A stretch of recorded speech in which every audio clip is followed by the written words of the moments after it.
Hey everyone, what is up? And welcome back for episode 28 of the 100 Line Last Defense Academy. So, the last episode was a humongous one. In terms of single episode plot developments, last episode was possibly only like the very last episode of Route Zero that was as big. Because it was a long video, and it was a long video filled with heavy plot moments. I'm not going to summarize the whole thing, but we will have there. Oh, I didn't mean to continue. I'm not going to lie. But we will summarize some things. The TLDR is that the killing game continued, unbeknownst to us. And as the killing game continued, is my controller not connected? I don't think my controller is connected. I was playing Xbox yesterday, so I actually think it wasn't connected. Oh, did I just turn my Xbox on? It'll auto turn off. We'll be fine. That dusty, crusty Xbox from like 2013. Godspeed, man. Please don't blow up in the next 30 minutes. Okay, anyways, so let's look at the chapter select. We can kind of briefly go over some of the things that happened. How far back were we? It was at least like here. We were pretty far back. Definitely not this far back. Definitely not this far back. Somewhere around here. The killing game resumes. Shoma dies as a result. He was in last place, and he kind of has sacrificed himself to not let anyone else die before him, essentially. The game goes on, and Nozomi gets sick, and we help fix her. That's a crazy way to put it. Excuse me, goodness. We help to cure her, and we do this by giving her some hemoanima because we know she's experiencing rejection symptoms. And we had the syringe of cryptoglobin. I keep kind of using those terms interchangeably. I don't know if they're technically interchangeable, but I use them interchangeably. So I'm sure you know what I mean, though. But we have the syringe of cryptoglobin that we give to her, and that helps her, at least in the short term. It helps her, and what else happens around here? We kind of, as a result of this, we form another team. We add it's not just us and Yugamu anymore. We add Moko, Kyoshika, and Nozomi. We decide as a team that we need to look for this material that will help us fix the escape pod, because there's like some bacteria eating away at it. There's some weird stuff going on there with Takumi being knocked up, but we're not going to talk about that too much because I am trying to keep this summary kind of short so that I can get into the game. But there is a lot that happened that probably needs to be discussed. So this team is formed. They're looking for things. And while they're out and about looking for things that were actually unrelated to the liquid, they were trying to make AirPods. No, I lied. They already had the AirPods, right? They were just killing things. While they were doing this, we see Nozomi. She's badly wounded. And Moko chooses to sacrifice herself to save Nozomi. We leave her behind. She dies. We give Nozomi some cryptoglobin, which helps her, but then she experiences rejection symptoms, so we need to give her more cryptoglobin, and in this case we get it from Eva, who we offer to let her escape if she provides this cryptoglobin to Nozomi. And she agrees eventually. She's not super sold at first, but she does eventually agree. And after this, Nozomi's like better. She decides to take care of Eva, and they form a very close relationship, partially due to them seeing each other's memories.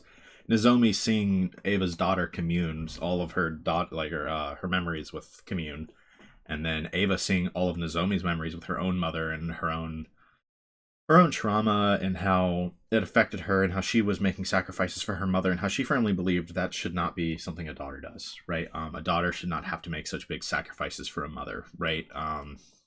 And so they kind of bond over this. like borderline. I don't even know if I want to say borderline found mother relationship, right? Because that's kind of just what it is. That's just what happens. But while she's doing this, she refuses to fight. Nozomi refuses to fight, that is. And it's an unfortunate time to make that decision because she drops all the way down in the rankings. And as a result, she, like I said, she ends up in last place. And tensions are kind of flaring. Team Takamaru with Kako and Ima, who, to be clear, I'm giving them a lot of shit, but I still love those characters. Especially Takamaru and Kako. I mean, I like Ima, but I still like all of them. I give them shit because they're like a rival team right now. And this is a situation where it is them or us, right? So, you know, I got to pray on their downfall right now. But they haven't had much of a downfall yet. I'm not gonna lie. Anyways, she ends up like last here, and we have a plan to go to an invader base and potentially get her a commander kill that will rocket her out of last place. But we're jumped by Team Takamaru, and they come with us, unfortunately. We defeat a commander there, but actually Takamaru's team eventually defeats that commander, and they get a bunch of points. But we know that we have to get points for Nozomi or she's going to die. And so Eva is at this base, and she ultimately offers to sacrifice herself for Nozomi's sake, to really reinforce that whole idea that she doesn't think that a daughter should be sacrificing for the mother. It should be the other way around. The mother should be sacrificing for the daughter. And she views Nozomi as a daughter. She views herself as a mother to her, despite their short time together. And this is kind of her last act, right, is to save Nozomi, at least temporarily. We chose to honor that sacrifice. I don't know what happens if you don't. Ava might for real just kill you on the spot. Probably not, but I don't know what happens. Unfortunately, when we get back, we learn that fate is still cruel. Despite getting Nozomi out of last place, now Kyoshika is in last place. And she accepts that she's going to die. Yeah, that one was tough for me. There were a lot of tough sacrifices last episode, but I think Kyoshika's fate is possibly my favorite, specifically because she's like, no, I'll die, and I'm not going to die in place of a comrade. But then Yugamu kind of informs her of the poison plan, which involves, like, basically the plan was because there is a, when they absorb the cryptoglobin of whoever is being executed, like the sponsors do, that is, whenever they absorb that cryptoglobin, it is equally spread amongst them. And so if you poison the cryptoglobin of whoever is absorbed, theoretically, that would like infect all of the sponsors. And so Yugamu says, if you want, we can do this, right? And Kyoshika's like, yes! I can do something even in death, right? And she's so happy to make this sacrifice for the team. I kind of love that. And she makes a sacrifice for the team, and apparently all of the sponsors have died, based on what we're seeing, that they are all dead. But they promise there's another successor, and that it's not that simple, because why would it be, right? But sponsor's dead. They promise the killing game is going to continue. But in the meanwhile, we go to a location marked on a map that Ava provided us, and we find Commune, her daughter. It's more or less where things leave off. Is we find Commune and bring her back. And Takumi and Takumi and Tsubasa are like in a relationship, basically. At this point, that was kind of being like hinted at a little bit earlier, but while they were away looking for Commune is when things got really close. Classic incident, you know. One blanket, two people that need it. That'll do it. But they seem to be in a relationship, and that's more or less where things ended off. So Commune is here. We don't know exactly what the plan is moving forward. That's maybe what we're going to figure out here. I mean, I can't imagine it's going to be too long before the killing game resumes. I think it was day 57 or so. Day 57 that Kyoshika dies. So it should be picking up real soon. Let's just get into things now. That was a longer summary still than I intended. I legitimately was trying to TLDR that. Get ready for your your 63rd day of active service here at Last Defense Academy. I don't know. I guess I could have TLDR'd that a lot better with, like... I probably could have, frankly, skipped the whole Ava thing, besides us finding Commune. Right? Just been like, our team got bigger. Then our team got smaller. The sponsors died. Game's still going. We have brought back Ava's daughter, Commune, on good terms. That is a decent enough TLDR, I suppose. I could have just done that. Prepare to spend another day enduring the unendurable and suffering the insufferable to pave the way for humanity's future greatness. Be ready to give your lives to protect our beloved school from the vile and barbaric enemy. Alright, let's see where we go from here. It's morning. I hope Commune got some good rest. I decided I'd go straight to the hangar to see how Commune was doing after spending the night there. But then... Oh, wow. Intruder alert. Intruder alert. Unauthorized personnel detected on school grounds.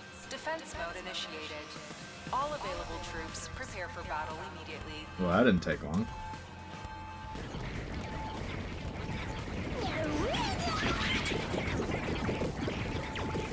So surely this means the new sponsor has to reveal themselves, right? An attack? There shouldn't be any commanders left. Is it the survivors attacking? Whoever it is, we need to engage them right away. I hurried over to the war room to get ready. It's been a few days since I've played, so the voices might be off at first. Takamaru's group awkwardly averted their eyes the moment they saw us. Well, I'm just happy they're willing to fight with us. I don't see Darumi. Yeah, she hasn't been around recently. Maybe she's feeling down? Her beloved killing game ended so suddenly after all. No, I think she's the sponsor. Fighting without Darumi is going to be rough, but there shouldn't be a commander this time, so we should be fine. Oh no, not Darumi, bro. It's so over. Huh? Are you alright, Nozomi? If you're still recovering, you can rest. No. Let me fight with you. I need to protect her. So she's decided to fight to protect Commune. Little sister is a powerful motivator. Half the group here doesn't even know about that. Should probably chill out. Okay, guys, let's do this. Special Defense Unit, move out! Alright, let's do this.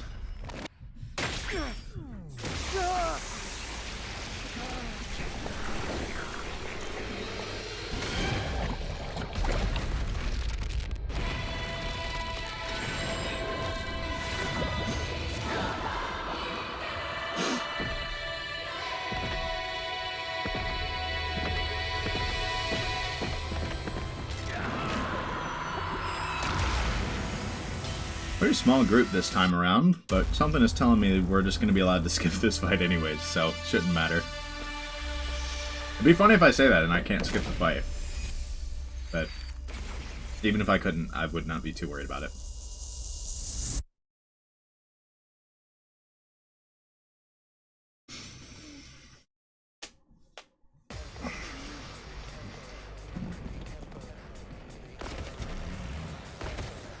Is this a one-side? It looks like it's one-sided. And at that point, I'm really not worried.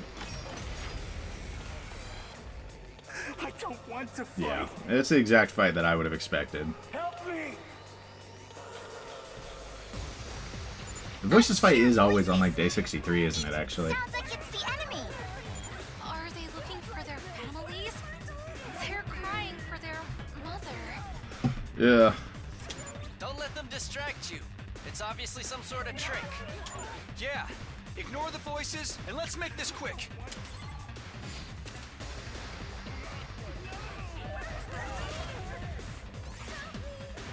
Yeah. Alright, so I figured we could just skip.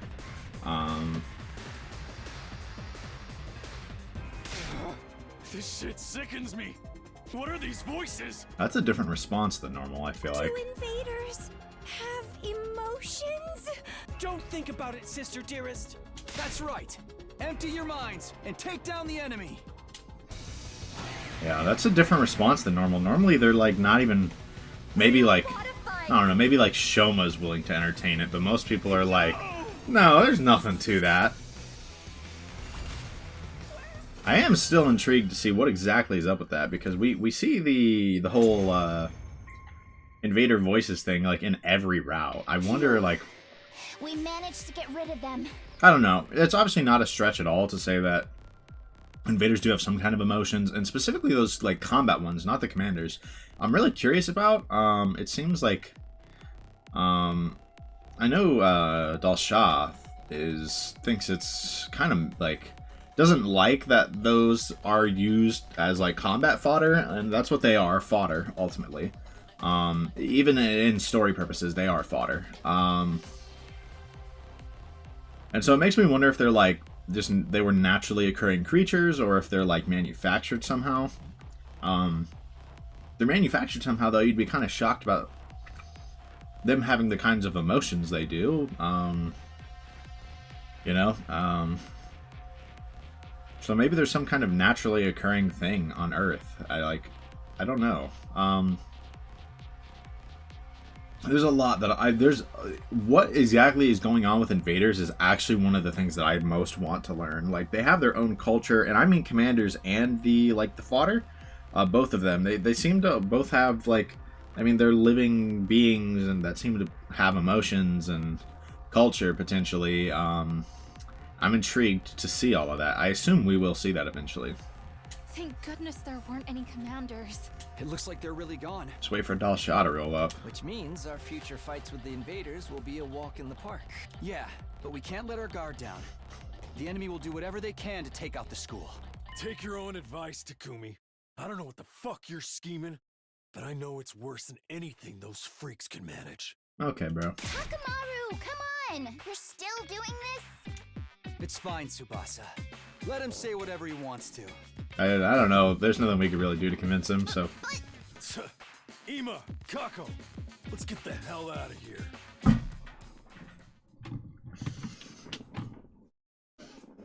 Takamaru left and took Ima and Kako with him.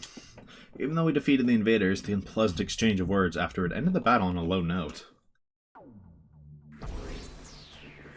We sure do have a lot of BP that is completely unable to be spent. After that, we decided to meet up in the underground hangar to hear what Commune had to say. Welcome to Last Defense Academy, Commune. We're happy to have you here. Indeed, you should be honored to enjoy my company. I gotta find a way to make that voice not Karara's, but we'll get there. Why is this brat so snotty? It makes me want to dote on her. You're such a naughty little girl, aren't you? I'm gonna pinch your cheeks. Forgive her. Arrogance is part of her charm. Commune was fitting right in. Her self-important attitude had grown on us overnight. Now then, Commune, since you're staying here, there's a few things we want to ask. First, why were you hiding in that cave? Yesterday, we found Commune in the cave starving, dehydrated, and passed out.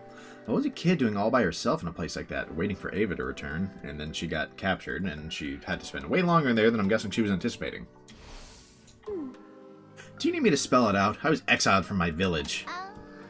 Exiled? Why? You should know.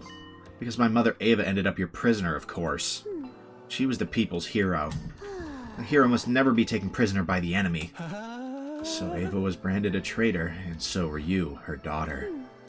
The logic being that the daughter of a traitor must also be a traitor, and the villagers weren't going to let that go. If I'd stayed in that village, they would have imprisoned me. How awful. You didn't do anything wrong. And neither did Ava, for that matter. Nobody did anything. It's wartime. The people are paranoid. So you fled to that cave, then? Yes, I had agreed with my mother beforehand that we'd meet there if anything happened. So that's why Ava kept the chip. She didn't want to lose the rendezvous point with her daughter. Thank you for explaining that, Commune. Let me ask you something else. Why are you dressed like a shrine maiden? I've been wondering about that this whole time. She does have a strange way of speaking, too. What kind of position does this girl have anyway? The reason I'm dressed like a shrine maiden is very simple. Because everyone considers me a shrine maiden. Considered? Are you sacred to them, then? Are you revered as someone godlike? Indeed. Although little in quantity, I do have godly blood coursing through my veins. I can also perform divine miracles. Divine miracles? What the hell? So, can you transform like Ava could, then? The quantity of godly blood in me is not enough to allow me to transform. Well, it's not entirely impossible, but nothing changes about my appearance. Does that mean something changes on the inside? Yes, the godly blood within me greatly affects my brain. Strengthened by this divinity, my brain receives divine wisdom. and so the people refer to me as the Maiden Sage. I see. In the eyes of the people, your flashes of inspiration seem like revelations from God. I began to dress accordingly to meet their expectations. You might say I'm self-produced. That's all for the basics about me. Any other questions? If I may. This is a very basic question, but what kind of organism are you and your people? Honestly, I'm glad that you asked that question. Even if we don't get a straight answer, I feel like that's the obvious question. You guys look like us. Are you just us? What do you mean by what kind? Our now deceased commanding officer once told us something. He said that you were beings known as invaders that appeared to hasten the destruction of the Earth. In short, you were a blight on the planet. But from what I'm hearing from you, that's not entirely true. You have emotions, a way of life, a history. What does it all mean? I'd been wondering the same thing myself. There were obvious contradictions in the story we heard from Sire and Nigo. If we're under the wrong impression about you, would you mind correcting us? Commune, please, tell us the truth about this world. I'm a bit scared to learn the truth, but I can't ignore reality. I want to know too. I want to know more about Ava and you, Commune. I got glimpses of Ava's memories, but I only saw bits and pieces. We all stared hopefully at Commune. My heart was practically pounding out of my chest. We've been fighting in the dark, completely unaware of the truth. Now, at last, everything would be revealed. Commune closed her eyes, her expression solemn, and at last she spoke. I cannot say! Huh? Why not? That much is obvious. I do not wish to cause you undue harm. Are you saying knowing the truth would hurt us? It definitely would. Commune's lips were sealed. She wasn't going to give us anything else. Oh, for the love of murder. Such a stubborn little girl. Normally I'd torch you if that's what it took to get the truth out of you. Don't think you can get away with doing anything mean to Commune, Yugamu. I'll kick you right in the junk. The junk? But as you can see, Nozomi's in a mood. And I'd hate to damage a body that's not done growing, so I submit. The truth of the world.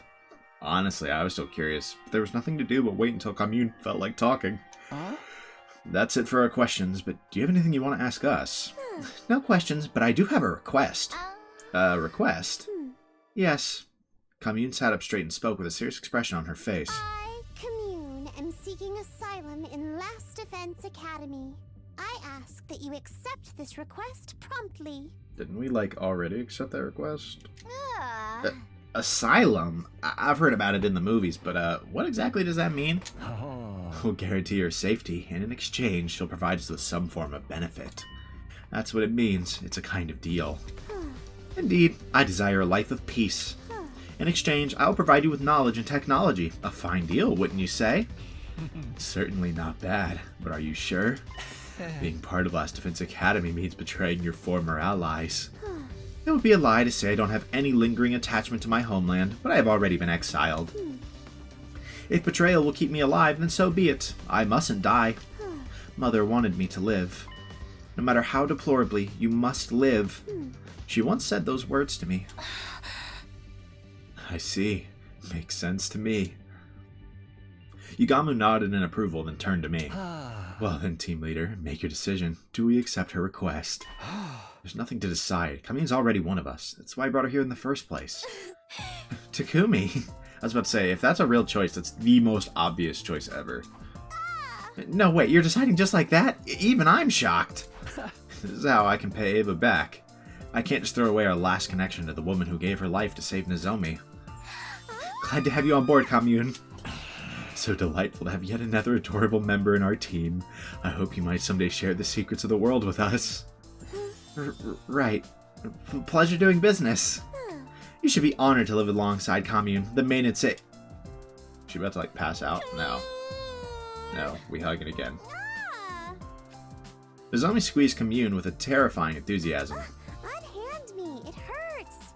Seriously, Nozomi? She really has attached herself to Commune, huh? No! I'm never, ever letting go! Ever! You'd think they'd known each other for 10 years. Nozomi tightened her arms around Commune, holding her even more tightly. This time,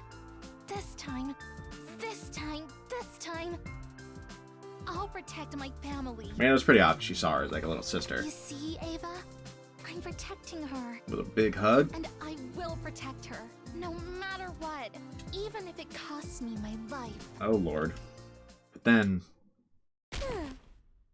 Simpleton! How can you be such a fool as to not understand why you can't do that?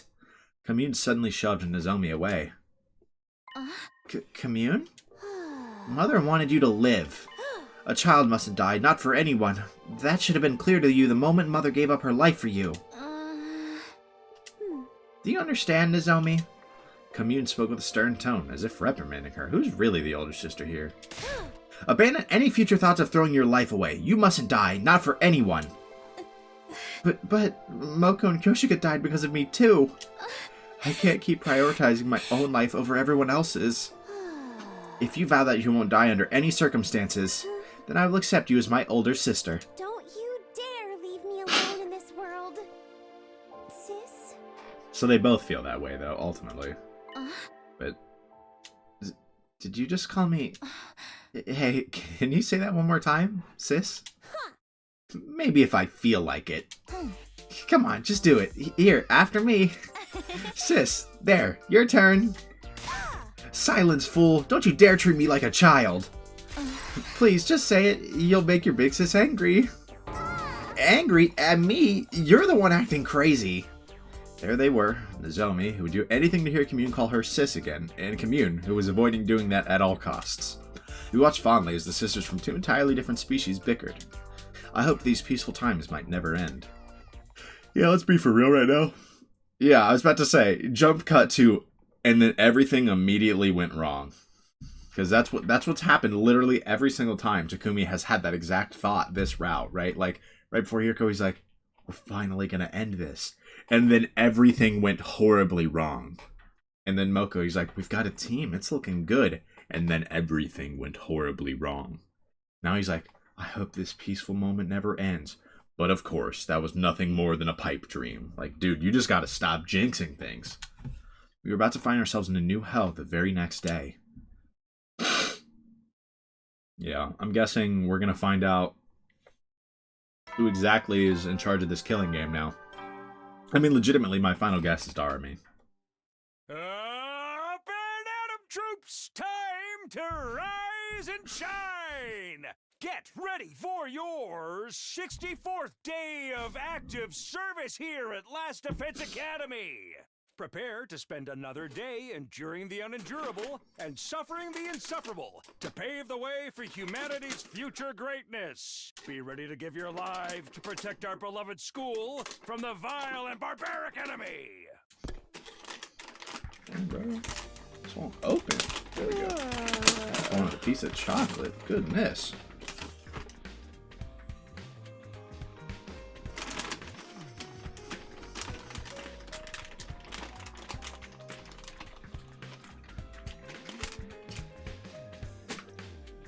I'm worried that something's gonna have happened to Commune. Morning already. I gotta go check on Commune. The plan today was to bring a full set of furniture into the underground hangar. Commune will be staying there for a while. We needed to set up a good environment to keep her healthy. I was lost in my carefree thoughts until... sponsor. Good morning, people of Last Defense Academy. This may be a surprise, but it's time for the third round of the Invader Hunt to begin. Everybody, come to the leisure lounge for further instructions.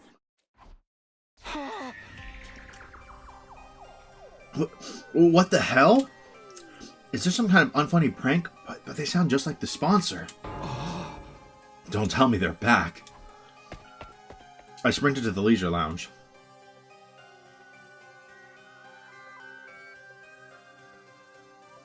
When I arrived, there was the sponsor, clad in their suit. You have to be kidding me. How?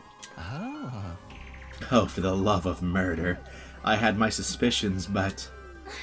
No, but then... What did Kyoshika die for? Why? The sponsors were supposed to all be dead, killed by Kyoshika's poison. So, how? You're still alive? Oh no, the last sponsor's dead as a doornail. I'm an entirely different person, and don't you forget it. They had the same voice as the sponsor, but their way of speaking was completely different. What the hell was happening? Alright, They've raised the pitch. You don't sound exactly like the sponsor at all, but I'll go back to my old sponsor voice. Good morning again, ladies and gentlemen. I'm the sponsor's successor, but you can just call me Sponsor, too. You're a freak is what you are. Why do you sound so damn excited? Their personality is totally different. Is this really a different person? Their successor. Does that mean they were telling the truth? Yeah. You were just a bit too late to kill me. My will has already been passed on to my successor. Who gives a damn who this goon is? The problem is we're stuck playing this fucking game.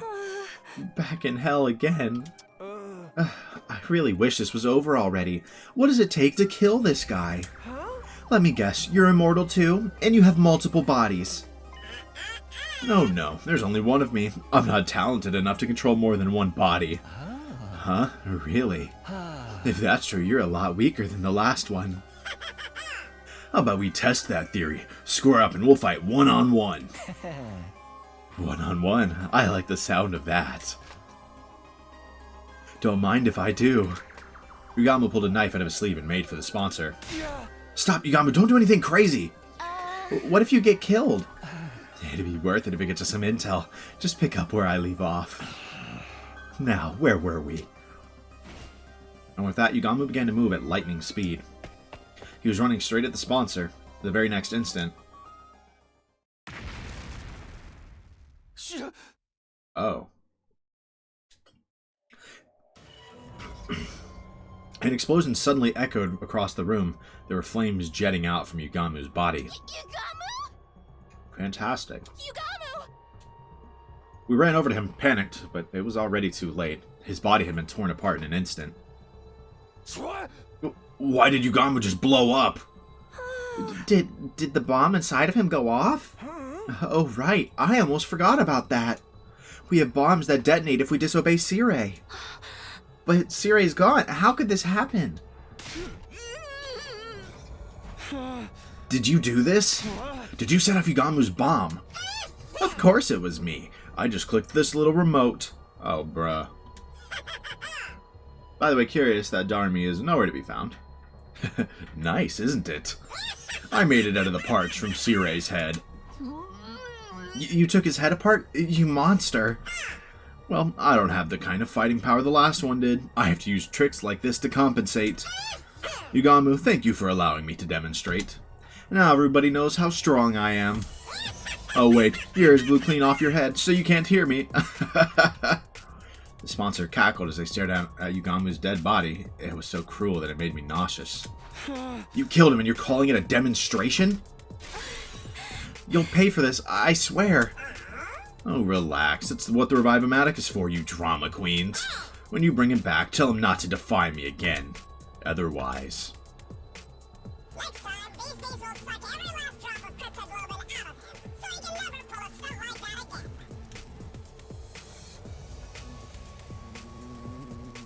I glanced up at the sound of beating wings to see an endless cloud of bees staring down at me. These asshole bees are back?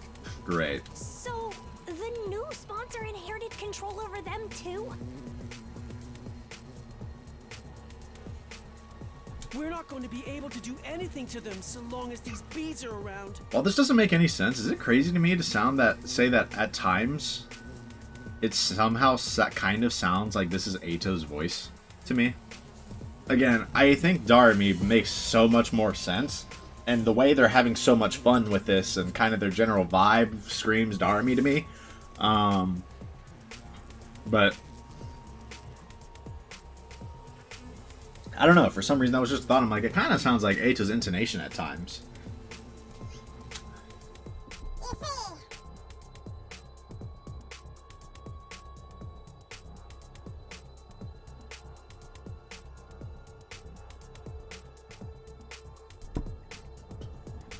Now then, you see how strong I am? so you see. Stop getting all worked up and focus on the third round, okay? This round will go from today until day 78. Whoever's in last place at midnight is going to be executed, so get ready. The rules are the same as before, but I have a new one for you. Ingesting poison is now banned. So you see. If one of you swallows so much as a drop of poison, you're all going to get executed. Got that? Damn, we won't be able to pull the same trick again. Without poison, how are we going to get rid of this one? Alrighty, folks. The third round starts now. Hunt down those invaders and show me what it means to be a proud and capable hunter. I guess in all fairness, how would they know? Like, I guess the idea is if they find out they've been poisoned, everyone just dies on the spot. At the new sponsor's command, the invader hunt was back on. We found ourselves dragged back into the depths of hell. And just like that, we're back to doing this invader hunt again. Commune, don't leave this place under any circumstances, okay? If anyone finds out you're here, they're going to kill you. You're probably the target of this particular round, after all. Hunting us down in this game of death. Such utter nonsense. Who does this insolent sponsor think they are? Commune, you don't know who they are either? I haven't the slightest idea, but I can assure you they're not one of us. Served by by fiendish beasts wearing a suit that negates the miracle of God? I've never so much as heard of such a warrior. Ava said the same thing. There must be some kind of third party in this war. Well, now that this game's back on again, we're gonna have to review our objective. Do we participate in the third round of the hunt, or do we try to kill off the sponsor? You tell us, team leader. We'll follow your lead. I couldn't answer immediately. Honestly, I wasn't sure what to do. Continuing this deranged killing game was out of the question, but apparently killing this sponsor isn't enough to end it. My heart was gripped with despair. What do we do? What more is it going to take for me to be able to protect everybody? Why do you look so troubled? Commune suddenly questioned me. If this game displeases you, then why not run away rather than join in like a fool? We can't. The bees are monitoring what we do outside. Then simply run to a place where they cannot follow. Commune pointed at the escape pod. Is this rocket just for decoration? If you flee to space, this sponsor person won't be able to pursue you. We were going to do that at first, but that plan fell through. Oh, and why is that? Oh, is Commune going to be able to help speed the repair up? The escape pod is broken. It'll take a long time to repair it. I'm repairing the motherboard right now, but with my skills, it'll be another month. I can do it in 5 days. Okay, Commune. My bad. Like, I'm sorry that Tsubasa is not good enough for you. Huh? Commune, what did you just say? I said I can repair it in 5 days. Repairing a rocket as simple as this is child's play. You're not joking with us, are you? Did you forget who I am? I'm the Maiden Sage. With my divine wisdom, I'll draw your path out of hell and toward paradise. Our salvation had come from a totally unexpected source. If we could escape into space in 5 days, we wouldn't have to play the third round at all. Well, do you understand now just how mighty I truly am? I, Commune, should command more respect and revere... Hug. Yep. We're doing this again. That's amazing, Commune! You're a genius! A total genius! My little sister is the smartest girl in the whole cosmos! It is insane how quickly they've latched onto each other. Beauty and brains! Can you believe it? I'm gonna kiss you right on the cheek! Stop! Cease this! Come on, seriously! Don't just stand there. Save me, guys! She's gonna kiss me! Sounds so distraught. Of course, not one of us offered Commune any help. Commune! Oh. Nozomi had Commune in her clutches. It's over for you. What are we supposed to do in that situation? Like, that's one of the situations where if you try to intervene, you're getting knocked out. Okay, time to hunt. Is everybody ready? A-okay. I'm all good. I can't wait to kill, maim, and murder some invaders. Okay, off we go. Rack up those points. We triumphantly stepped into the ruins of the city, acting like we were starting our hunt. It was a performance to trick the eyes in the sky. We might not need to participate in the third round, but it might not be a good look if we don't hunt at all. Huh? Why? They'll get suspicious. They'll wonder, why aren't they hunting? They must be up to something.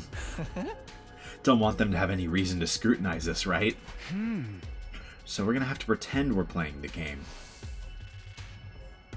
That's how we ended up deciding to spend each morning hunting. In the mornings, we march through the streets looking for invaders. Oh, excuse me. In the mornings, we march through the streets looking for invaders, but in the afternoons... We're gonna get some day skips if they're talking afternoons. We dedicated every ounce of energy to repairing the escape pod. Commune designed a new motherboard from scratch with a state-of-the-art computer.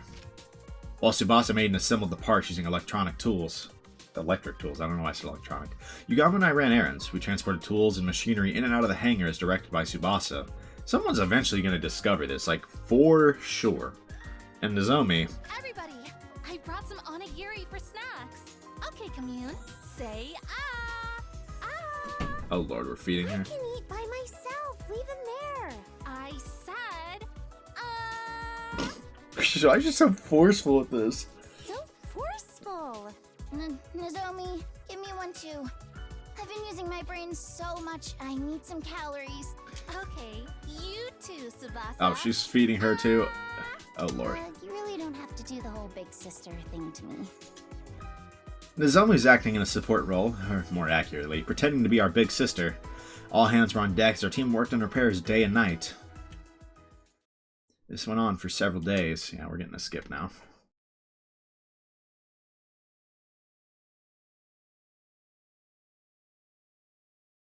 Oh, no, we're not. In the morning, we spent time pretending to hunt. And in the afternoon, it was back to repairing the escape pod. Takumi, get me tool number 6 and sweep up the dust on the floor. Got it. Right away. Yugamu, bring the lathe from the metal shop. It's in the corner. I'm gonna need it tonight. Oh, for the love of murder. I hate manual labor. Common Yugamo L, I guess. Everybody, snack time! I brought sandwiches today. Open wide, Commune. You're just gonna have to accept it. I told you no lettuce. Why Ugh. you gotta be so mean? Oh, that's evil. Picky little boys and girls don't get their nutrients and stay Yo! little forever. Say ah. Ah, stupid Nozomi.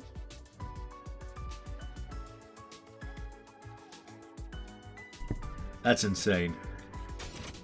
Picky little boys and girls don't get their nutrients and stay little forever. That's tough. That's tough to say. The days just kept going by.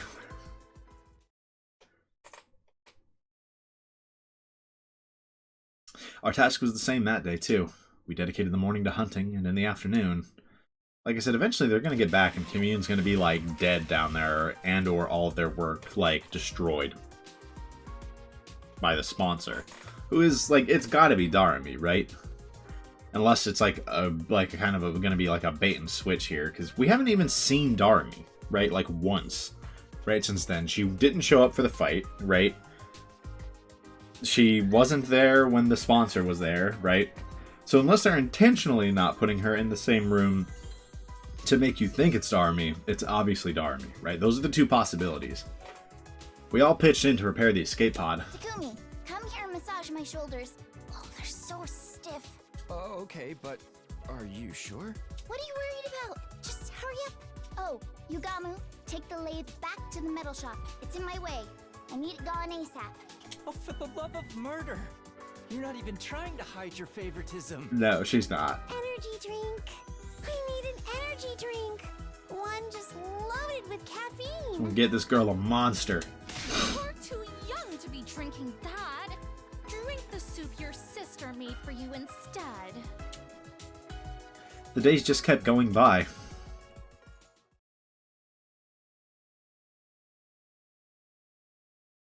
In the morning, we pretended to hunt. And in the afternoon, we worked on the escape pod. Takumi, compliment me so I feel motivated again. Treat me like a princess. Yo, so we're needy as hell. So we're needy. Like, no other way to put it. We are needy. Tsubasa, you're the most beautiful woman in the world. You're as radiant as ever today. Oh, come on. Don't make it about looks. That kind of flattery is so transparent. But thanks. What in this? Thanks. What in the simp behavior? No, I'm not playing. It is actually so funny, bro. She's just like, flatter me. And he's like, yes, my queen. Yugamu, sweep up over there. Chop chop. Bro, You know I have feelings too, right? bro, she don't care. She does not care. I said no salted plums. It's so sour. I hate it. They're perfect for a pick-me-up. Eat up, eat up. Bro, she just keeps finding a way to find something that, like, that Commune hates. It's almost impressive.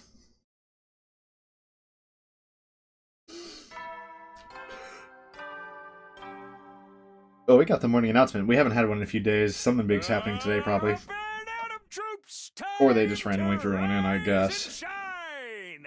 Get ready for your 69th day of active service here at Last Defense Academy.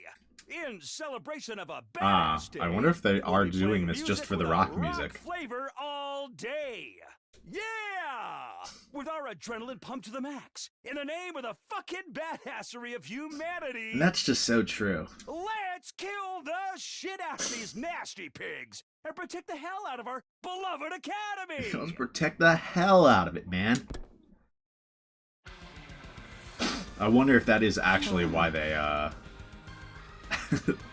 why they did the morning announcement, was to play the music again. What's with the freaky music first thing in the morning? This has to be the worst possible way to wake up, but at least I don't feel tired anymore. If things go according to plan, we should have the repairs in the escape pod done by the end of the day.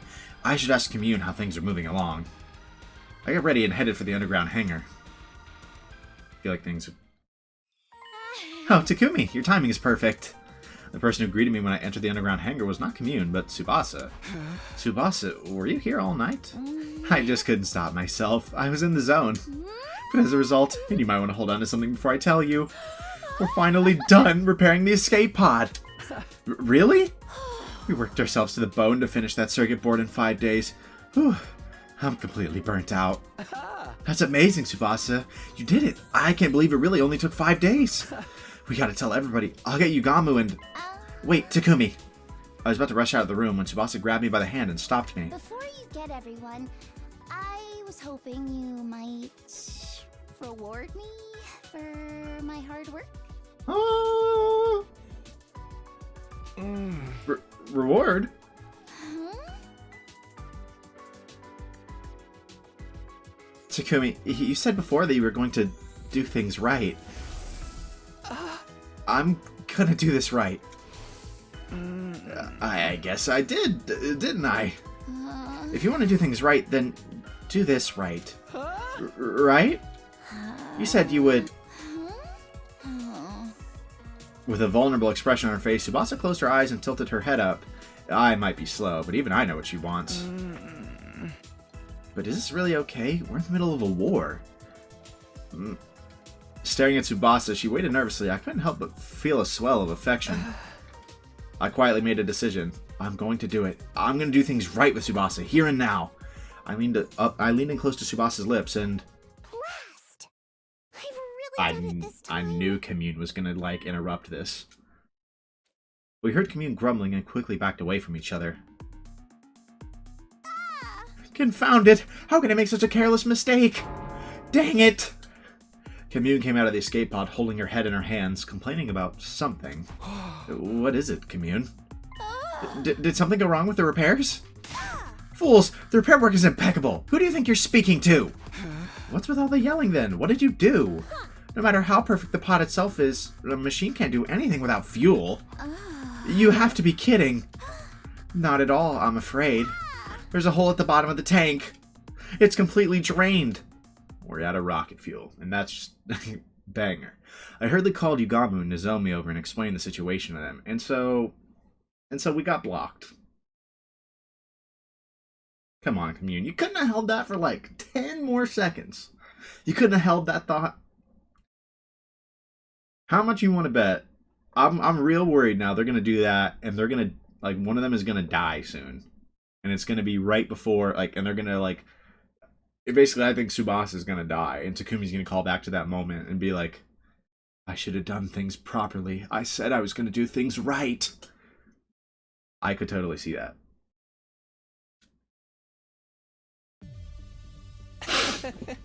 None? Really? How can it be completely out of fuel? The particle bacteria must have penetrated deep inside. Every last drop of fuel drained out of a tiny hole. But the tank gauge didn't say anything. It should have been full. That meter is only for the aviation fuel. I'm talking about the propellant tank. Of all the things to run out of. Propellant? These types of rockets require two types of fuel, aviation fuel and propellant. Aviation fuel provides simple energy. Propellant is used for the thrust or acceleration, literally to propel something. Wow, who could have predicted that? Is propellant rare or hard to find? Not at all. It's very familiar to you, in fact. Familiar? Divine blood, what you call cryptoglobin.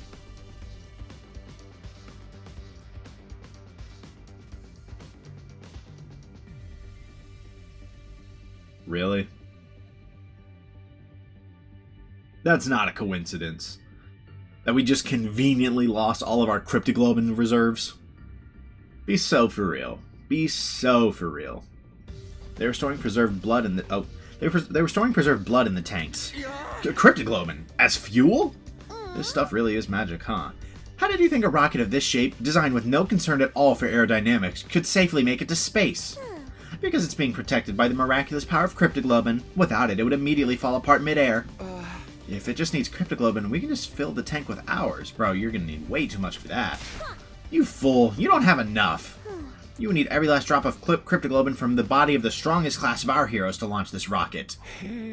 Someone like Veshness, but she's gone now. I blew her up. Maybe Dalsha would do, or... Dalsha?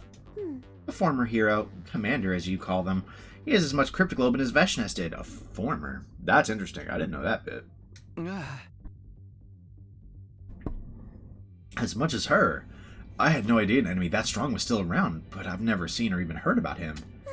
Of course, he fought Veshness and wound up imprisoned. He should still be locked up somewhere, although I don't know where. In short, the escape pod didn't have enough fuel to fly just yet, which meant that our early escape from the school is postponed yet again. And that also meant we'll have to go back to hunting. If we can't escape, that's the way it has to be. We need to play the third round until day 78. Are we destined to be trapped in this game forever? If that's the plan, let's go check the rankings first. None of us can end up in last place. Man. We headed to the leisure lounge to check everyone's current rankings.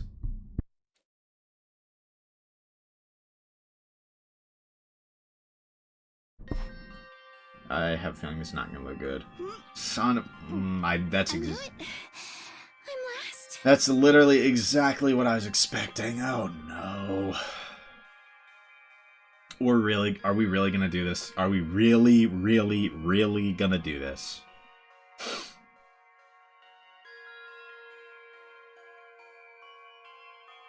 We're really gonna do the Takumi and Tsubasa have a relationship and shit goes south because Tsubasa dies. We're really gonna do this, aren't we? I'm right down there with you. At this rate, one of us is going to die.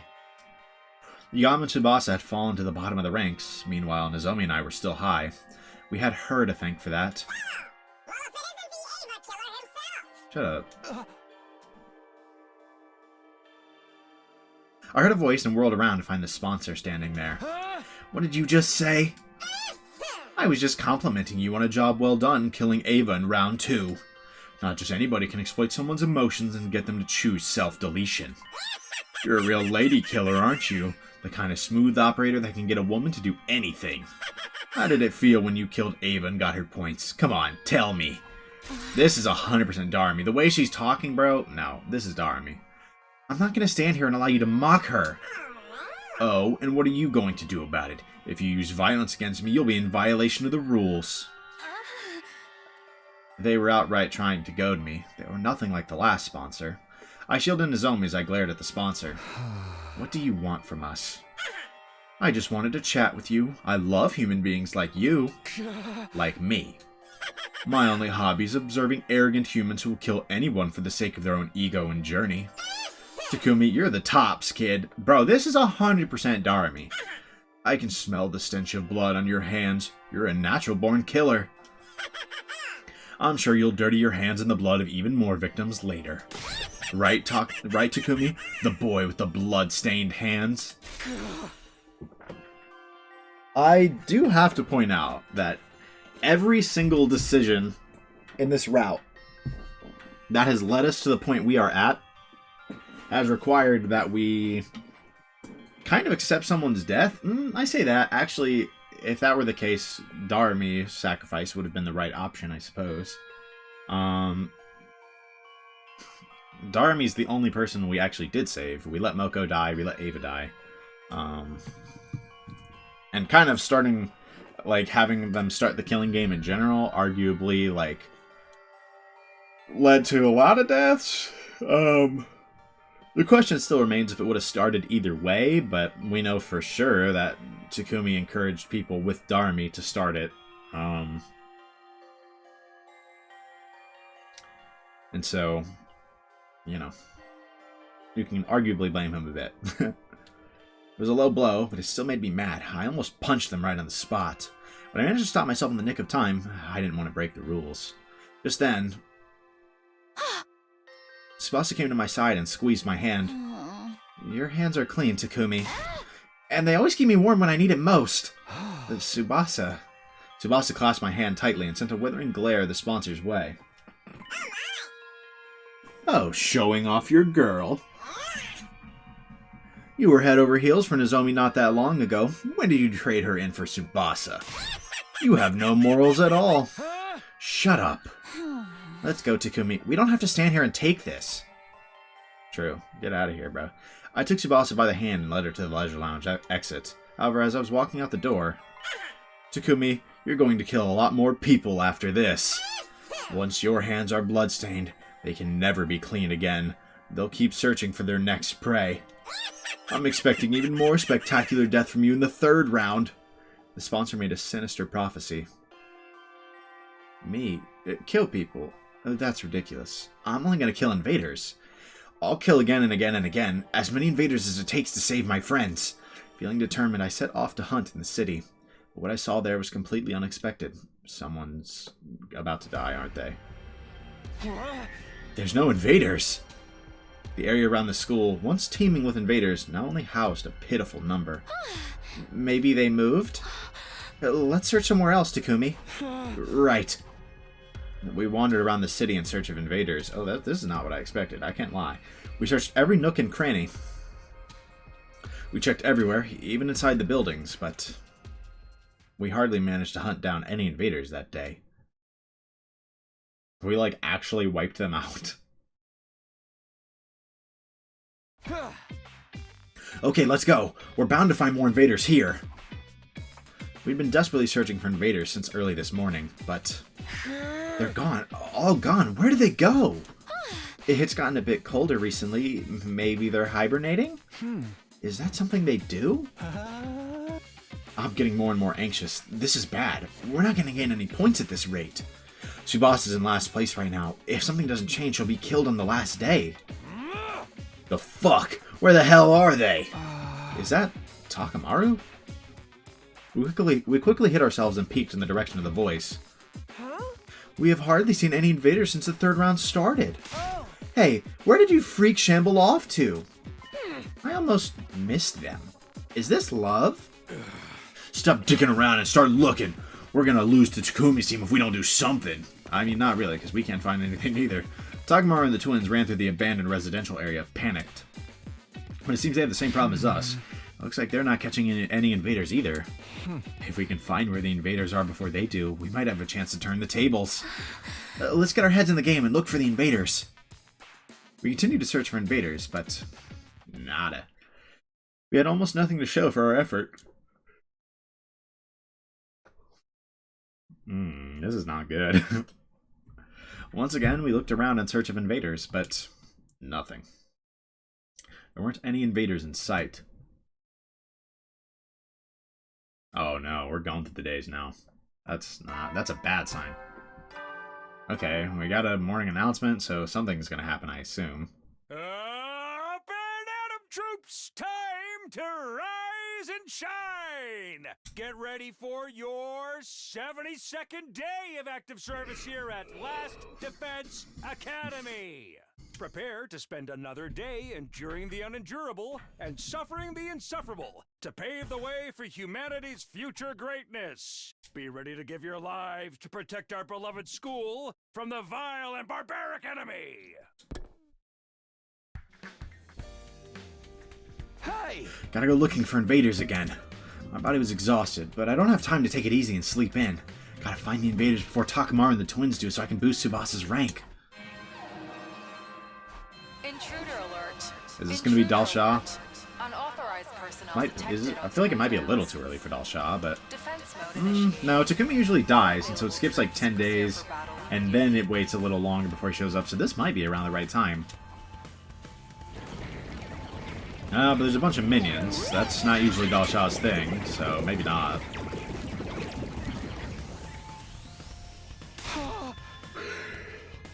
Really? An attack right now? Where were they hiding? No, there's no time for complaining. I need to hurry into the war room.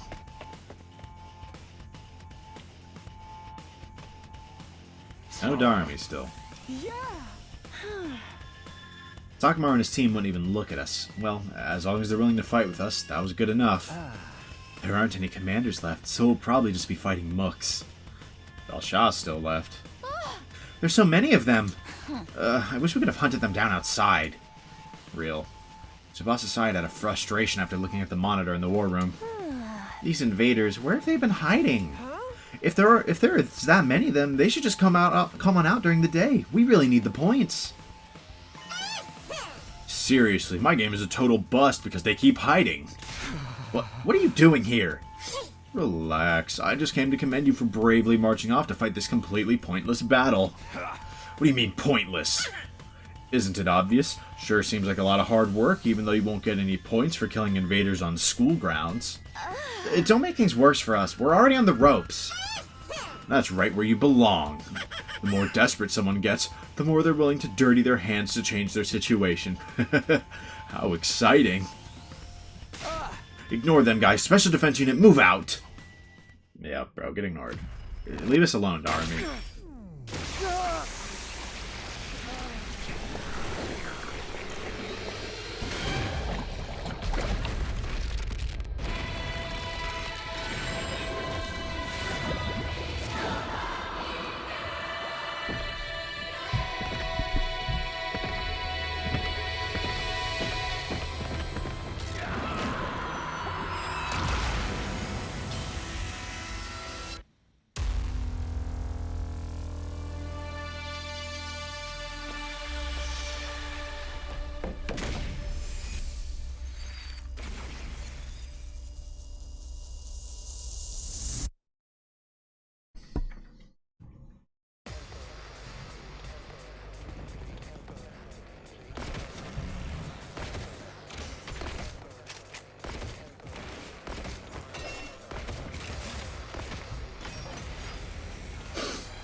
It's the second one of these.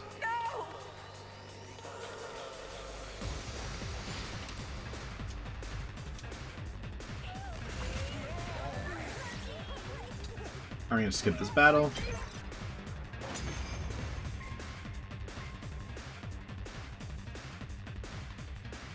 We won easily, but I don't feel good about it at all. I really wish we could have hunted them on the outside. Seriously, we would have gotten so many points out there. For once, I agree. This shit's demotivating me. Yeah. Put your guard down or we'll be in trouble. Everybody focus. Yeah, I mean, for the people who need points, that really does suck. Not like this. No! The question is, like, why are they hiding? That's something we don't really have an answer for.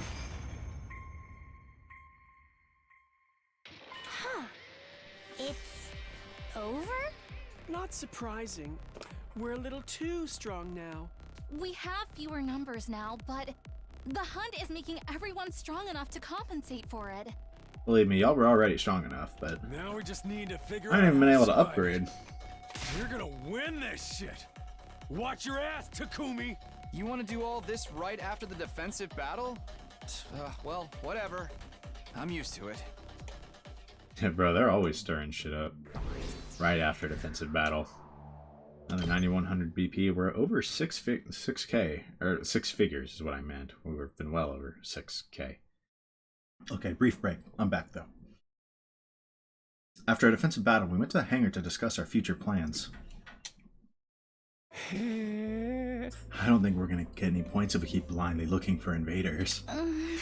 Yeah, there's a lot of ground to cover, and we have no idea where to look. If only we had some kind of clue.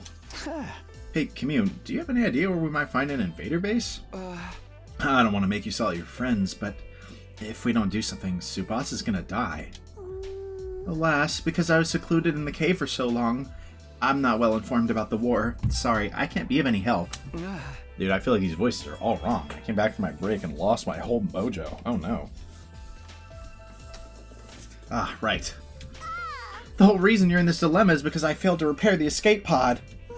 I'm terribly sorry. I apologize. You didn't do anything wrong, Commune. It's all their fault. That creepy weirdo of a sponsor, so don't you dare try to blame yourself. It's very kind of you not to blame me after my failure. You are all so kind, and kind people mustn't die. You must survive this. I mean, I hope so. That's definitely the plan. But we're going to need more than just a motivational speech. Yeah, that's true. Gonna need some kind of action. We need information. Intel. If only someone knew where the invaders were. Was there anyone around who had any idea where to find them? From what we saw yesterday, Takamaru and the twins weren't having any luck either.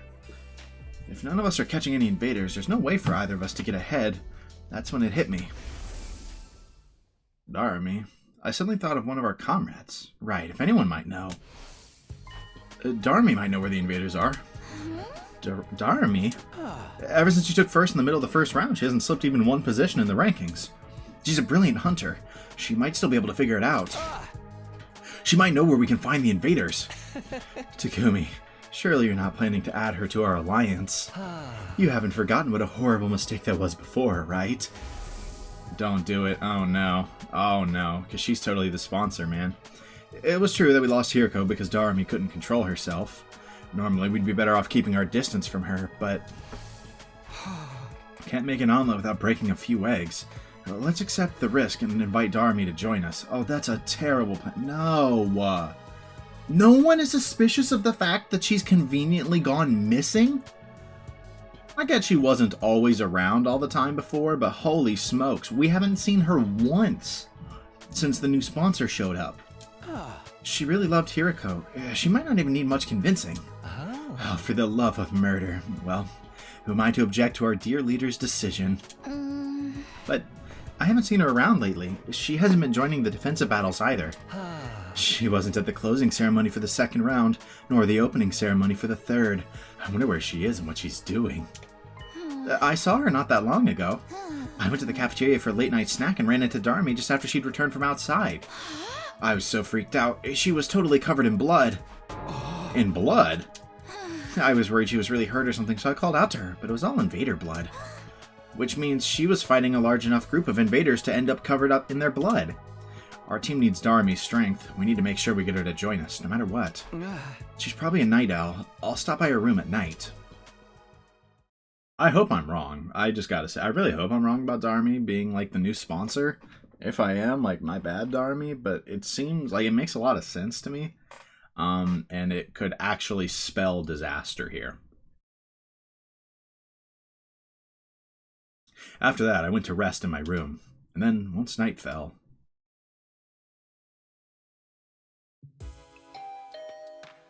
I rang her doorbell and waited for a bit, but Darumi never answered. I was sure she'd be back in her room by this time, but... She's sleeping? I couldn't let that stop me. I started to furiously ring the bell over and over. That is a Darumi-type beat. No sign of her. If it's come to this... I reached out for Darumi's doorknob and tried to turn it. It was my last hope. And sure enough, it was unlocked. She must be inside. I'm coming in, okay, Darumi? Without waiting for her permission, I barged into her room.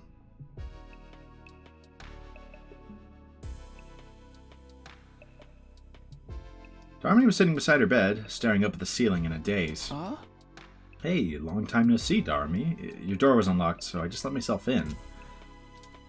So I wanted to talk to you about something. Do you have a minute? What is going on here? No answer. Maybe she was so obsessed with hunting that she'd forgotten how to communicate with other people? I started inventing all kinds of theories until... So bored. Huh? Bored, boring, bored, boring, bored, boring, bored, boring, bored, boring. I'm so bored. I'm over it. It's the same thing day in and day out. I'm just going through the motions. So depressing. No point in living like this. Darumi Amamiya gives her final regards to the land of the living. What in the world? She suddenly started to bang her head against the wall. Okay. Hey, stop it, Darumi. What if you make yourself even crazier?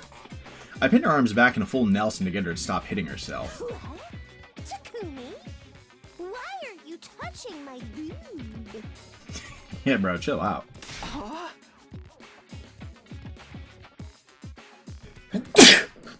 Excuse me. I wasn't. It just happened. What are you doing? Wait, I know. You're here to use me, violate me, and kill me. Well, go right ahead. I'd sooner die in an erotic, grotesque, miserable, glorious way than suffer with being bored during a killing game. I don't think that's good, actually. But I'm so bored, Takumi. I don't know how to spend these empty days anymore. Empty days? But you were happier than anybody when the game started. You don't get it. The killing game genre is all about the initial impact. Once the series loses its initial momentum, it's doomed to be cancelled. You can't just keep it on life support forever. Can this stupid game just end already? I had no idea what kind of genre theory she was going on about, but in short, you want this invader hunt to end, then? Then please, work with us!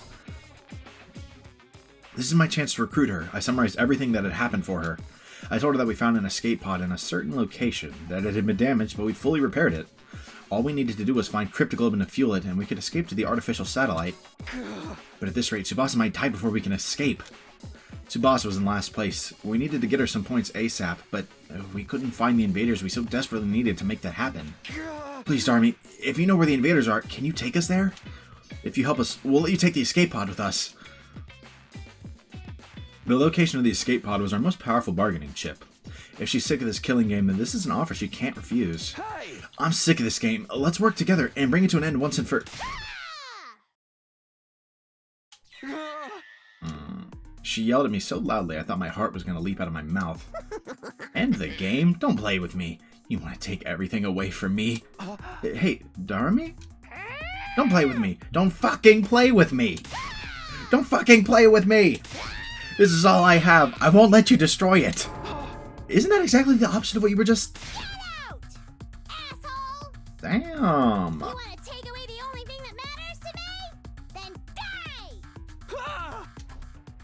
I ran out of Darumi's room after she screamed at me with a terrifying look in her eyes. Our desperate play to pull ourselves from the brink of destruction was a failure. Uh-oh, they got me saving the game. Something crazy's about to happen. For sure. Now we're just going to save here. I don't think we need to save all the way back there. We have the chapter thing to rewind. It's whatever. So you were unsuccessful in recruiting Darumi. Well, I expected as much. I'm so ashamed. I lowered my head in a show of contrition and apologized for failing to convince Darumi to join us. I felt like I almost had her halfway through, but she completely changes her story every 5 minutes. Darumi is mentally unsound. There is no consistency to her motion or lines of reasoning. That's part of her charm, but honestly, I'd rather die than be stuck on a team with her. But if she won't help us, what are we gonna do? We might just have to earn points the hard way. It's not like there's no invaders out there at all. We can do this if we all work together. I guess there is still a chance we could upset the rankings the old-fashioned way. Okay, then let's find these invaders one by one. We need to make sure that Tsubasa and Yugamu are getting the points because... Found you! Huh? We suddenly heard an eerie voice coming from out of nowhere. Along with the voice appeared... Darumi? Found you! The jerk's trying to ruin my killing game! Darumi, what are you saying? Get back. Something's obviously not right with her. Hey, Darumi, what's the matter? Let's just calm down a bit. Shut up, shut up, shut up! None of you can keep your hands off the things I love. So I made up my mind before you can take anything from me. I'm gonna take your miserable lives. Everybody ready up, she's serious. Your deaths are just what this game needs. Can't break through cliche and monotony without killing important characters. Die, Takumi, I'm gonna play this game forever. Literally what happened to, like, was she, like, trying to bait us in or something? Also, you're about to get slammed. No, kill her. Literally send her to the Shadow Realm. I'm a little sick of her. Whatever you do, don't hit her with anything lethal. Just go easy enough on her to keep her alive. But we can't revive her if we kill her out here. Man can't even bask in the simple pleasure of using the sharp side of his blade. How sad. Bro, get her out of here. Send her to the Shadow Realm, man. Ready when you are. I don't even have to... I've got this. This should do it. Say when. These fights are so goofy because they're actually so free. Ready when you are. And I mean even more than, like, normal fights. Like, literally, like, that was the easiest fight I've ever done in this game. Like, genuinely.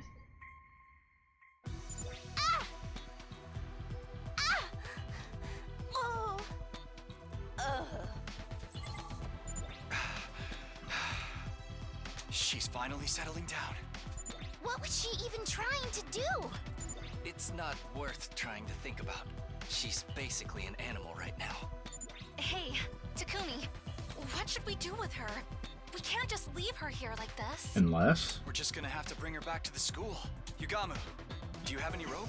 She might wake up on the way, so we should tie her up for now. Then it feels like we're transporting wild game. We hauled the unconscious Darumi back to the school and laid her down in her bed. After that, we went back out to hunt. We searched for invaders. But in the end, we hardly managed to find any. Okay, so Darumi's like fully losing it. I will say this whole display has me really wondering if she's actually the successor, but I don't have a better guess for who it is, because everybody else we've seen in a room with the new sponsor. So again, unless it's an external character, if it's like somebody we would have a chance to know, it basically has to be Darumi. And maybe right now she's not acting as the sponsor. She's acting as a player of the game, but she's like, oh, I want to kill you, but there's nothing in the rules that says I can kill you. But as a player, I can just kill you. Yesterday we had a pretty wild setback, but today we'll get those points. Determined, we set out on our search. We couldn't afford to waste a single second. We were going to hunt those invaders, get those points, and save Tsubasa no matter... Found you! Again? Darumi, are you here to slow us down again? This is so dumb. How did you even find us? No one was following us. The bees, bro. Loser, don't think you can run from me. All I need to do is follow your scent a little and I know exactly where you are. She really is like an animal. This life of cruelty must have sharpened her wild instincts. Darumi, please calm down. We need to go find invaders. I told you, right? If we don't, Tsubasa's gonna die. And I told you, let her die. All of you should die. Then your escape plan will be ruined and the game will be good again. And I will have everything I ever wanted. So let's do this, Takumi. We began our fight with Darumi, just as we did yesterday. Are we seriously gonna do this again? Oh my goodness. Why don't we just kill her already? The only cure for stupidity is death. We can't do that. There's no coming back if we turn this into a real killing game. Tsubasa's right. Darumi is an annoying idiot, and frankly I wish she was dead too, but keep her alive. Takumi, that wasn't very nice. Bro, she's not being very nice. Like, let's do this. Is it that unreasonable right now to not exactly be happy with her? She's literally out here trying to, like, get us killed. Like, or directly kill us herself. I'm not sure. Even at, like, the least, like, even at the most innocuous, right? She's trying to get Tsubasa killed by preventing us from finding, like, invaders to escape.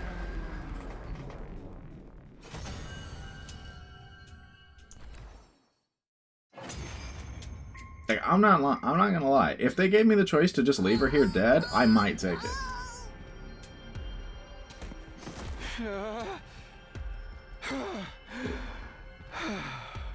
It's done. The only thing done here is Darmy's humanity. What happened to her? Hey guys, she's foaming at the mouth. We need to get her back to the school. Damn it, you're a real pain in the ass sometimes, Darmy. We hauled the unconscious Darmy back to the school and laid her down in her bed. Then we went to my room. Bro, we are not going to get anywhere if we keep doing this cycle. You're going to lose Tsubasa. There, we held an emergency meeting. We're gonna die at this rate. We can't get any points because of Darmy. What's wrong with her? She's probably gonna get in our way tomorrow, too. Sorry, it's all because I went to talk to her. No, it's not your fault. Nobody ever imagined she'd end up like this. I think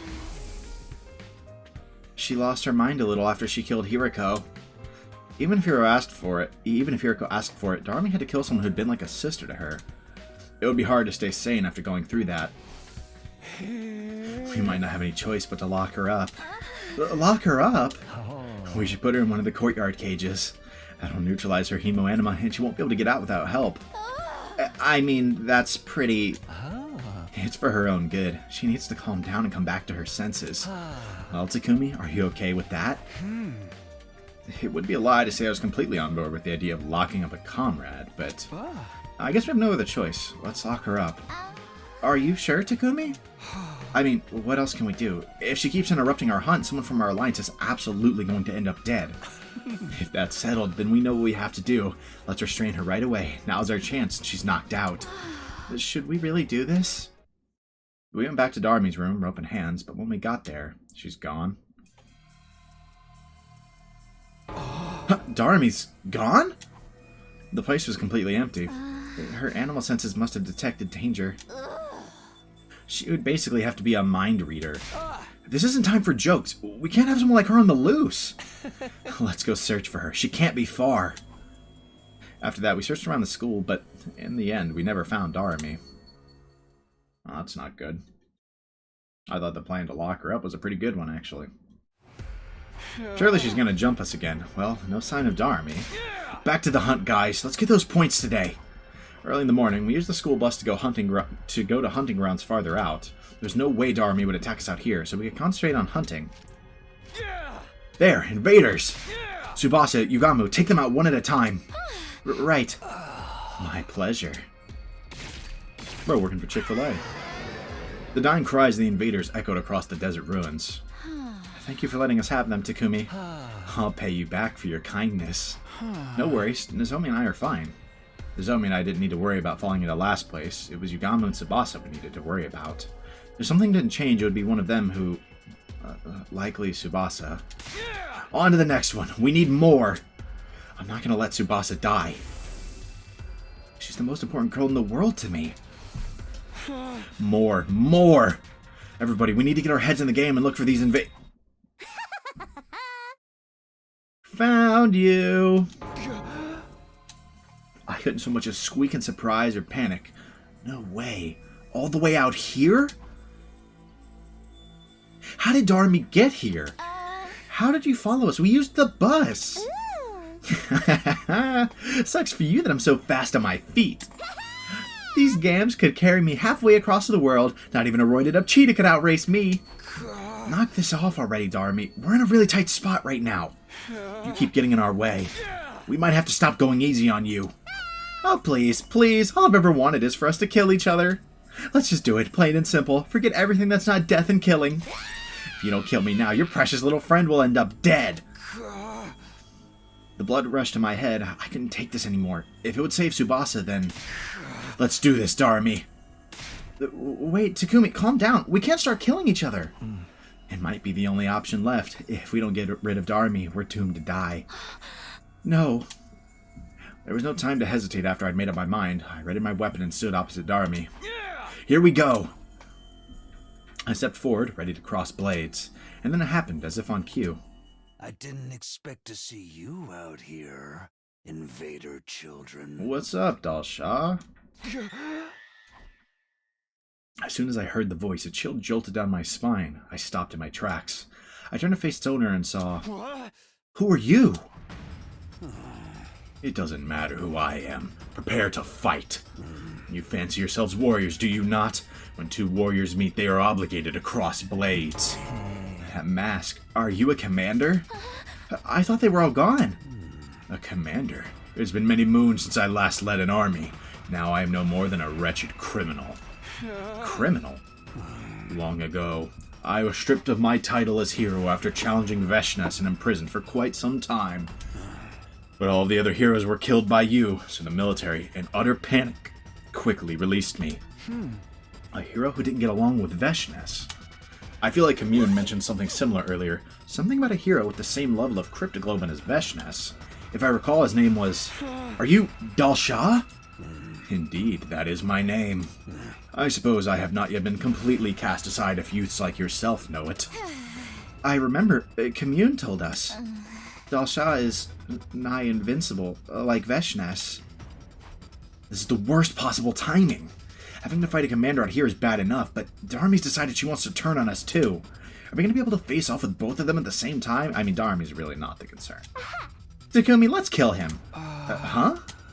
I'll dart around and cause a scene. You guys aim for a clean hit from the other direction. His defense smells high to me, so it's probably going to have to be a really strong attack. Tsubasa, it's going to be hard for you because of your strength, so you wait at the back. Provide covering fire. Darmi, you're going to fight with us? Just get ready. Right. Darmi was so calm and rational that it was hard to believe she was ready to attack us just seconds ago. What was going on with her? I'm an old-fashioned man. I need to fight someone to understand what they're about. Show me your spirit. It is I, the paragon of warfare, Dal Shah. Is this one going to be actually winnable or not? Children, I have come. Because if we can kill Dal Shah here, that might get us the points we need. Dal Shah transformed and charged at us. If we can kill Dal Shah, we can get Tsubasa and Yugami the points they need. Like, that is probably enough. With Team Takamaru not gaining points.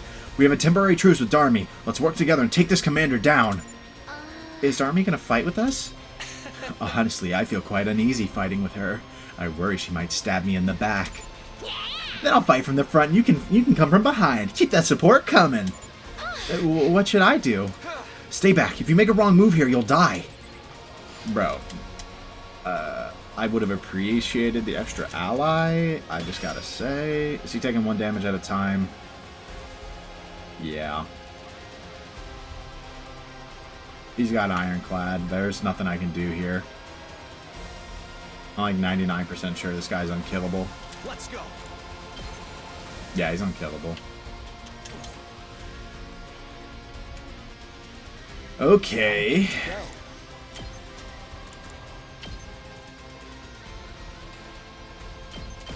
Let's see how they like this. My turn. It's killing game time! Oh, they can still reach? Whoops. I've got this. I'm prepped and ready.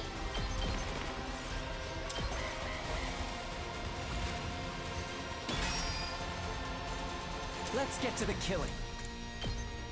How's that feel? Yeah, I mean, I don't think it really matters what I do. I'll just, like, throw a metal fence I'll up, just sure. put this here. Aha! You can't reach us now.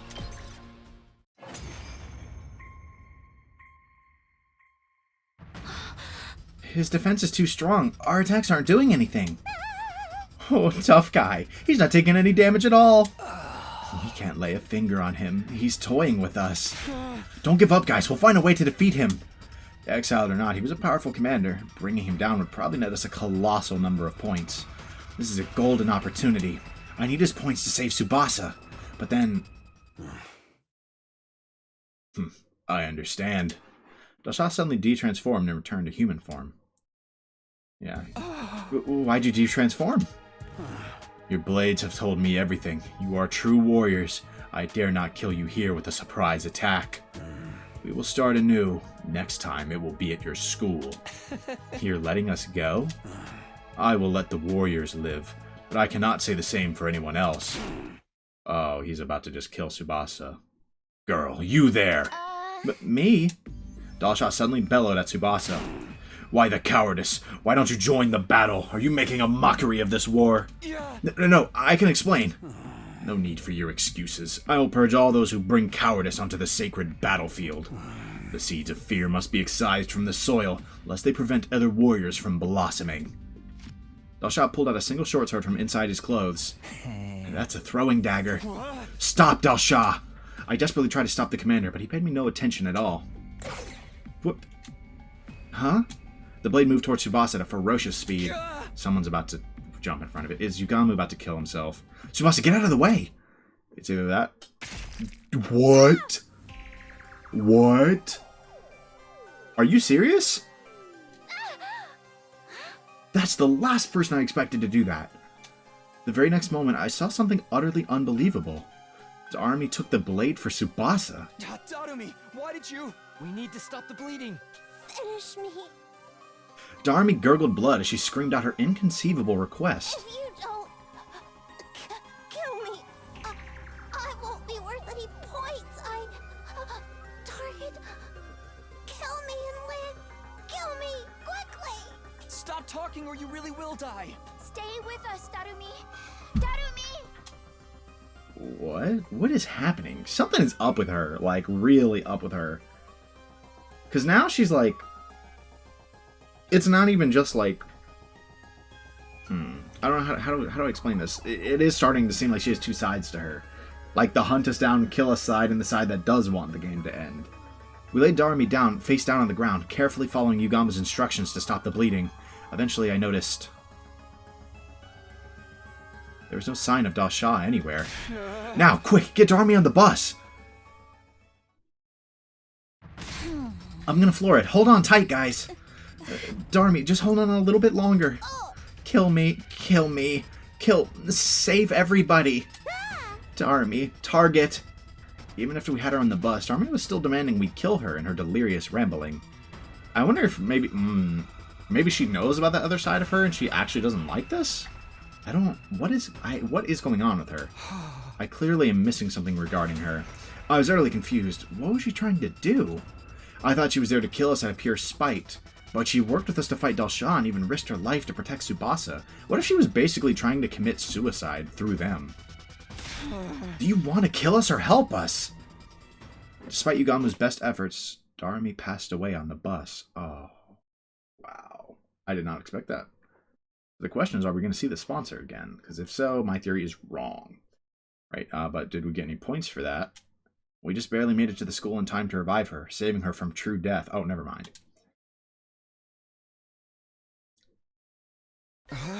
Darumi, talk to us. What were you trying to do? After the fight with Dalsha, we all gathered in Darumi's room to ask her about her intentions. Why did you protect me like that? Please tell us, Darumi. Use your words and tell us what you really meant to accomplish. Huh? What I really meant to accomplish? All I wanted is for us to kill each other. You think I'd let that commander take my prize? As if. So I decided to help you out just this once. Anyway, we're enemies again. I'm gonna kill you all, so be ready. Something about, like, when she's in the... Well, it's not just when she's in the school. Darumi, can we move on from this already? Come on, Darumi. You've been following us around because you really wanted to help us, right? Huh? Help you why? Don't go saying stuff with no proof, okay? We have proof, actually. You said it yourself. Kill me. Kill me. Kill. Save everybody. Darumi, target. Something about you being a target. About how killing you would help us. What exactly was that all about, dear Darumi? Oh, for the love of murder, this silent treatment. I suppose I'll share our theory then. And so Yugamu began. He elaborated on the theory we came up with during an earlier discussion about Darumi's true motivations. You've held on to first place since the invader hunt started. Ever since you took first place in the middle of the first round, you haven't slipped even once. But if we think about that rationally, that's a little odd, isn't it? Not at all. Not odd at all, actually. I'm just amazing. No, it's very odd. I mean, you blacked out in the middle of the first round and spent 4 days out of commission, right? After absorbing Hiriko's cryptoglobin, Darumi fell unconscious and didn't wake up for quite some time. Normally that would result in a drastic fall in the rankings. And even at the end of the second round, you were the only one who didn't join the raid on the enemy base. You were the only one who threw away the opportunity to gain a large number of points, and yet you still remained in first place. That is something I've kind of been wondering about. I wonder if if the successor thing is just like she's been like at the top because of the successor thing, maybe, or maybe it has to do with absorbing Hiriko's cryptoglobin and giving her that many points or something. Are you an incredibly skilled hunter? Perhaps, but that alone doesn't explain things. So it's only natural to make some assumptions. In the early stages of the game, you hunted down a target worth an incredibly large number of points, and you've maintained the edge it gave you ever since. A target worth an incredible amount of points, which meant Hiriko. Hiriko Shizahara was a target of the invader hunt, and not just her either. It's likely we're all targets in this game. The army must have realized this after she had to kill Hiriko during the first round. She must have realized that all of us are targets of the hunt as well. Darmy, you were the first to notice the hidden rule of this game. That's why you attacked us outside and constantly tried to provoke us, right? You were trying to get us to kill you so we could get a ton of points. Darmy hadn't lost her mind. She was saner than anyone here, and more compassionate too. Darmy, why are you trying so hard to help us? Please tell us! After we pleaded with her, Darmy remained silent for a while longer, but eventually... I wanted to be like Mistress Hiriko. Dang, hold on. Speaking in a tiny voice, she had finally told us her reason. Huh? Like Hiriko. Mistress Hiriko was a true martyr. She was okay with dying if it would save everyone. And in her last moments, she sacrificed herself so that we could survive. She's so freaking cool. I have to be like her. I've wanted it all this time, a chance to die like Mistress Hiriko. So that's why you tried to die for us. If my life could save all four of you, I'd be just as amazing as she was, right? She wanted to die like Hiriko. Such a simple but incredibly powerful motivating force. I'm sure the reason she wants to recreate Hiriko's death so badly is because... Enough about me. We're done here, so kill me, okay? Outside of the school grounds, of course. Oh, and make sure Tsubasa deals the killing blow. You're dead last, so you really gotta get those points. I can't kill the girl who saved my life. I want you to live, Darmy.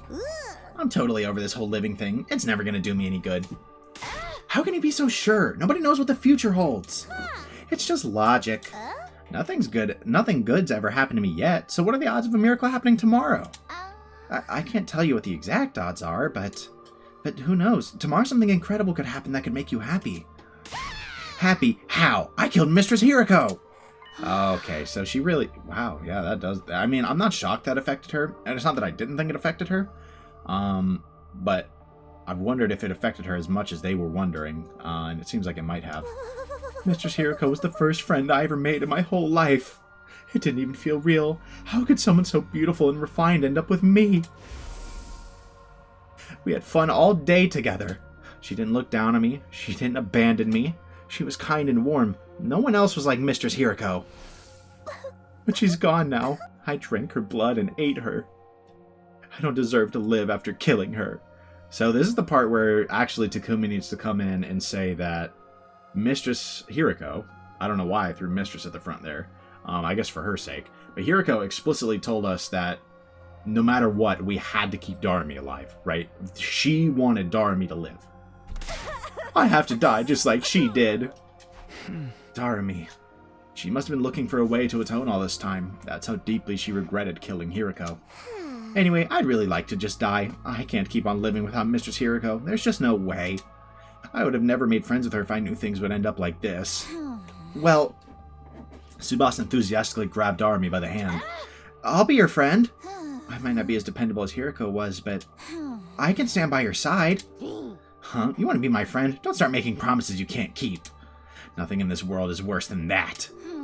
I'm not making stuff up. I really do want to be your friend. Yeah, very funny. Everyone says it at the beginning. Darmy, I want to help you. But when they get tired of pretending to be my savior, they throw me away like trash. If you aren't ready to be with me till we're both dead, then just leave me alone. Every time I get left behind, it feels like the end of the world for me. Okay, we're getting some real Darmy characterization. I kind of like this. She's still not my favorite character, but like, I am enjoying the characterization we're getting so far. I would never run out on you. I'd never give up on a friend. Seriously, just give it a rest already. A happy girl like you just isn't prepared to step up to the task. What makes you assume that? I'm plenty prepared. I would risk my life to defend you. After all, you risked your life to save mine. Talk is cheap, honey. Stop talking and start killing me. Darmy stubbornly refused to take the hand Tsubasa extended to her. Fine, I get it. I'll show you. I'll show you exactly how prepared I am. Tsubasa reached for Darmy's face with both hands. What in the world?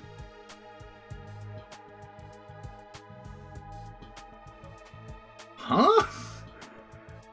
Tsubasa? I can't say I was ready for this one.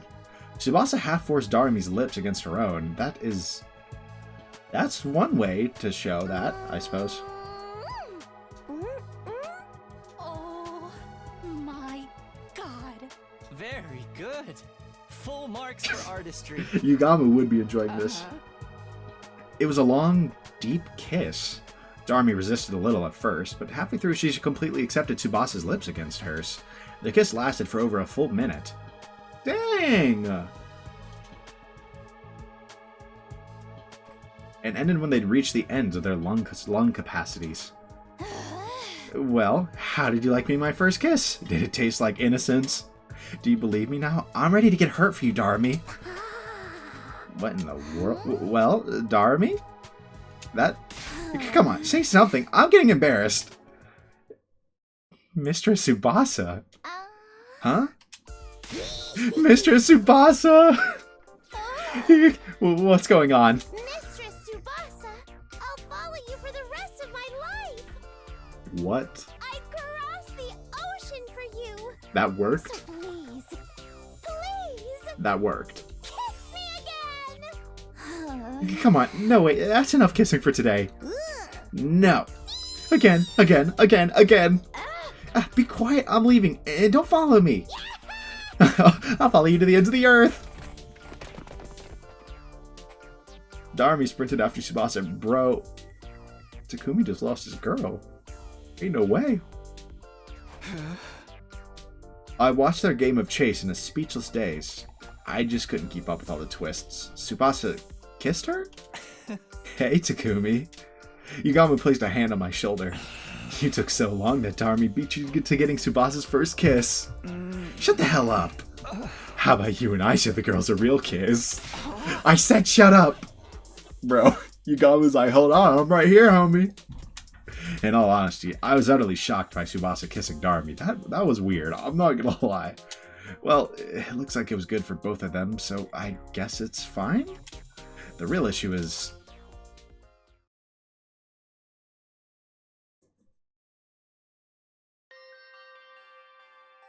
As the clock ticked over into the new day, I stopped by the leisure lounge on my own to check the leaderboard. Tsubasa was still dead last. If we didn't find her some points by the end of day 78, then...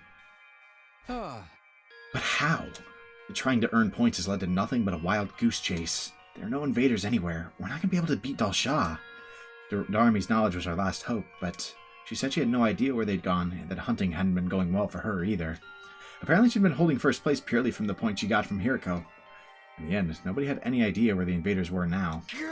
Is it really just a matter of searching around? The unease was suffocating me. Would we manage to raise Tsubasa's rankings in these final remaining 3 days? How? How do I protect the girl I love? Hello, Takumi. Is something bothering you? I turned around at the sudden sound to see... Hello, sponsor. When did you get there? Don't glare at me like that. I just wanted to share something nice with you. Something nice? You desperately want to know where the invaders are, right? Do you know where they are? I sure do. My B Recon squad found where they've been hiding. If you're curious, I'm happy to tell you and you alone, Takumi. Because you're my favorite. You're the sponsor of this game, right? Are you even allowed to play favorites? I don't see any rules saying the sponsor needs to remain impartial. If they really know where the invaders are, then I want to find out no matter what, but... Are you up to something? Of course I am. I'm always thinking horrible things. Okay, 1. How can you admit that so casually? 2. I don't want help from a freak like you. You're a clever boy, Takumi. You're right to think it sounds too good to be true. It's never a good idea to listen to the temptations of the devil. The devil's words will consume you like a drug. One taste and your life is ruined. And you're the devil here, so get the hell away from me. I was close. I almost considered their offer. Them? Tell me where the invaders are? An obvious trap. But you know, Takumi, I think you're going to need to trust me. What are you even saying? I mean, if you can't get the location of the invaders out of me, our last place player, Tsubasa, is going to die. Oh, that's good. Nothing is better than seeing you look so desperate. I love humans trapped between a rock and a hard place. Corner a human and suddenly the voice of the devil starts to sound real nice. I shouldn't even bother with them. I knew that in my head, but I couldn't get myself to leave. If I don't find out where the invaders are, then Tsubasa... Try asking me nicely, Takumi. Ask me to tell you where they are. If you ask sincerely, I'll tell you about the best hunting spot out there.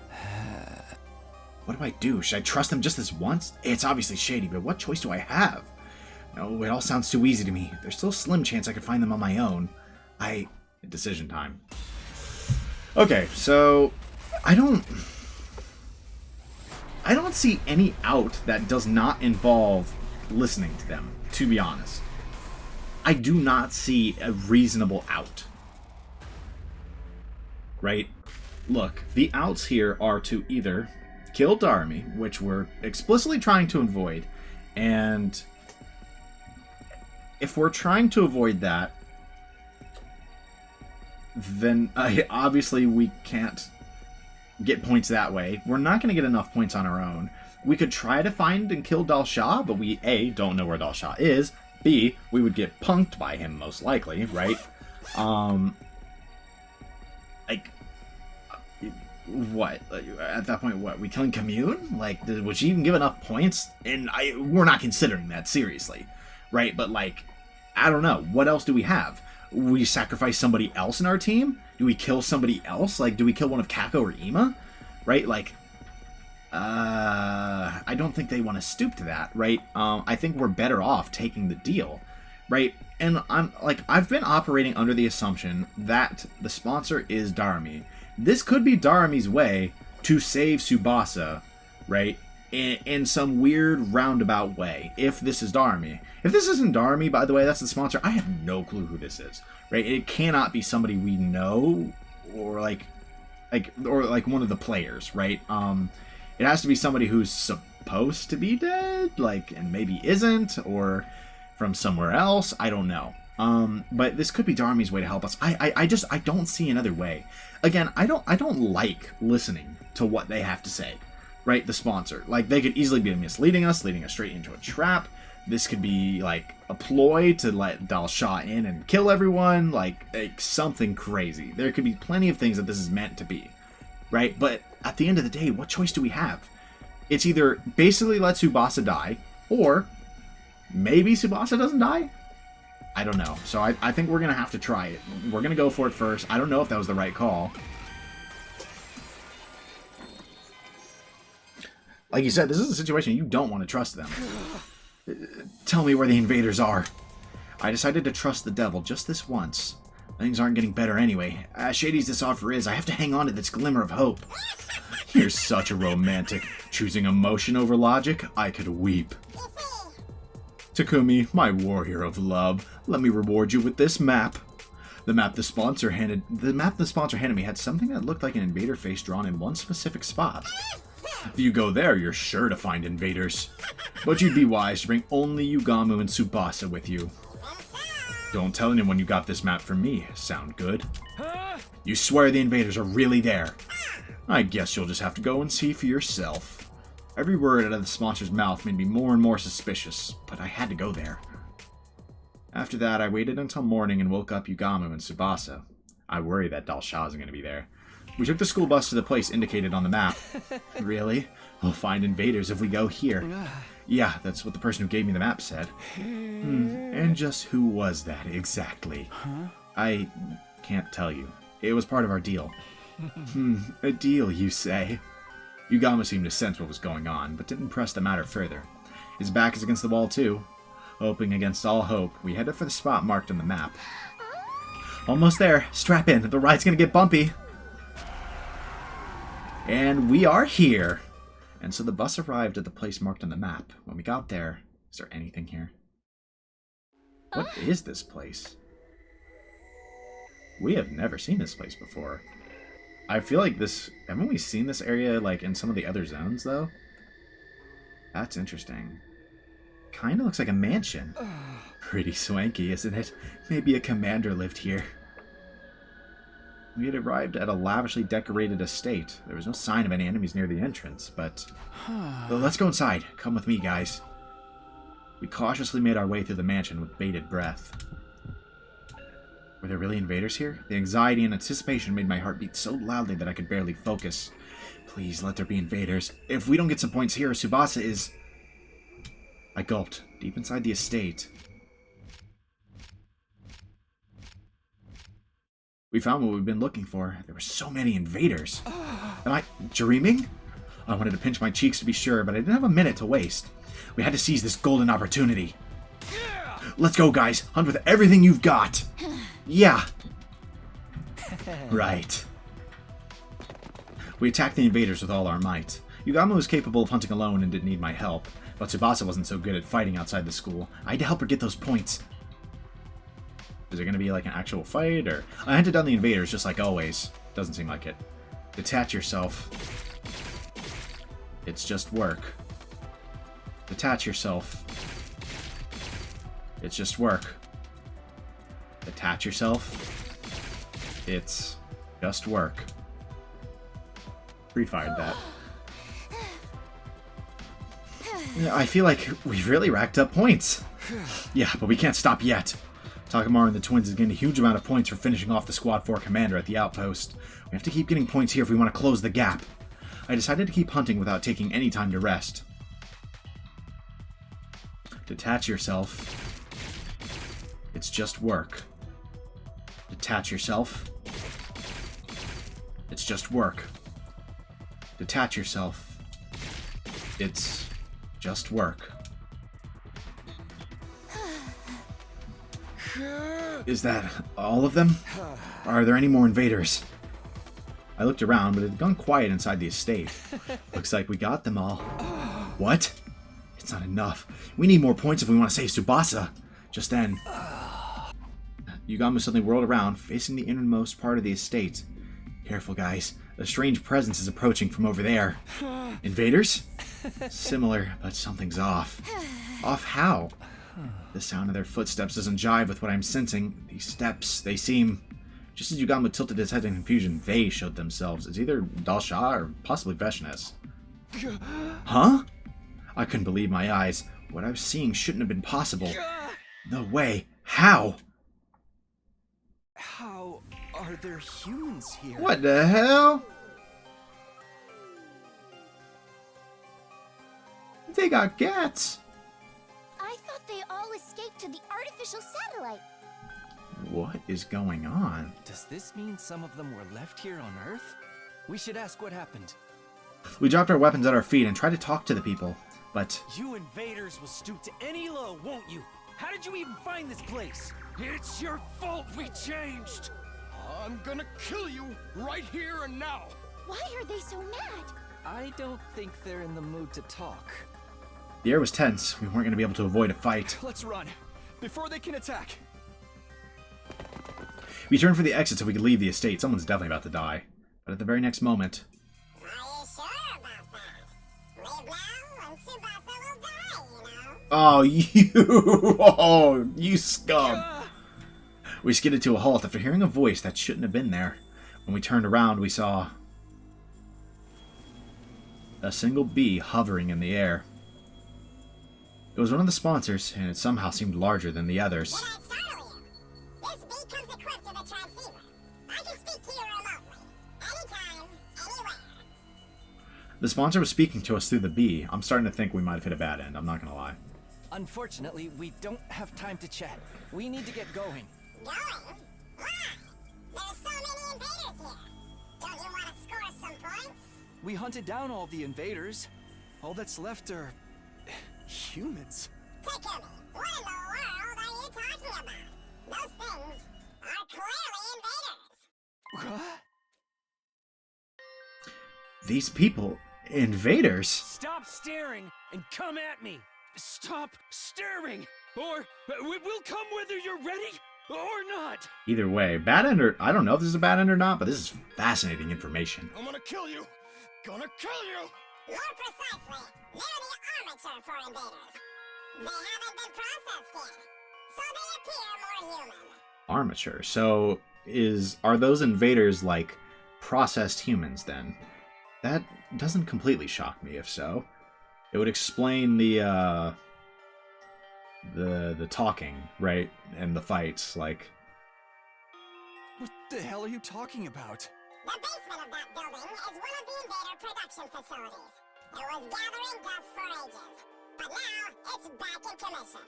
That is to say, these armatures were brought here to mass-produce new invaders after their numbers were so thoroughly decimated. Wait. Invaders are made from people? Opinions are split on whether these armatures can be considered human. But in layman's terms, you're exactly right. What the hell is going on? This is a crazy twist. I mean, like, it's not that this information is completely stunning, like, but what the fuck? Who is the sponsor that they know all of this, in that they want us to kill them? Like, even if this is Darmy and it's just been passed on to her, who was the original? Why would they want to kill all of them? What is going on here? What caused, like, what forced this? There's clearly a lot, like, everything we thought we knew about the war is clearly wrong, and it's becoming very, very obvious, right? Like, even more so than normal. Invaders are made from people, then the SDU has been murdering people? Alright, I have one more important thing to share with you. Those armatures are worth a lot of points. These people are...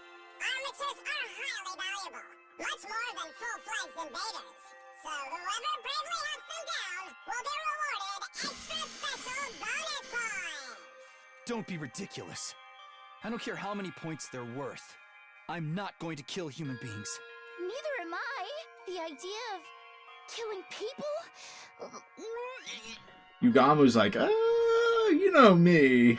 I may be a filthy assassin. Oh, but never I don't mind. kill people Okay, outside okay. of work.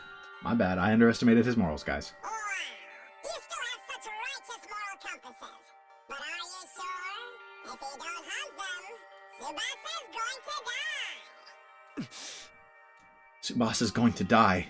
The moment I heard those words, my body lurched with a wave of dizziness. Takumi, don't listen to them. I'm not willing to kill people for my own survival. Let's find another way. We can't stay here. Oh? There aren't any invaders left anywhere else. You really did hunt them to extinction. If you want to save your little friend, you'll have to make a choice here. Isn't that right, Takumi? So this is the real reason why the sponsor pointed me here. They wanted to force me to choose between killing human beings or letting one of my friends get killed. Are you gonna fight or not? To hell with it! But brace yourselves! We'll kamikaze you monsters! Yeah, we're soldiers. We're not scared of dying. I can't kill another person, even if they are a soldier. But...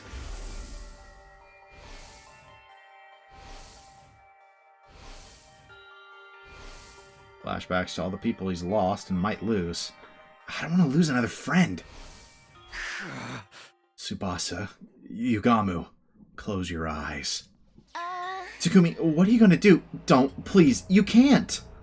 The moment I decided to come here, the choice was already made. I want to protect Yugamu after he stayed by my side through everything, and... I want to protect the girl I've truly come to care about. Yeah, bro, you're turning yourself into a monster for her. She's gonna love that, huh? I wouldn't be shocked if you don't get the thank you think you're gonna get. I held my sword aloft with trembling hands. That's right, Takumi. Do it. Armatures are incredibly weak. One strike from your blade and it's all over. Shut up. I'm not doing this because you convinced me. I'm doing this of my own free will to save Tsubasa's life. No! Takumi, don't! Stop, Takumi. Oh no, he's gonna do it. I have to summon the evil inside of me. Oh god. You can see me getting pinged again, because my... why is it streamer mode never on? It's only on, like... okay, dude, whatever. Alright, not a big deal. I have to summon the evil inside of me, just this once. I need to channel Eito Outsuki. Inside my body, I carry the will of the person who so despised humanity. I'll take this sword and... No! I brought it down swiftly.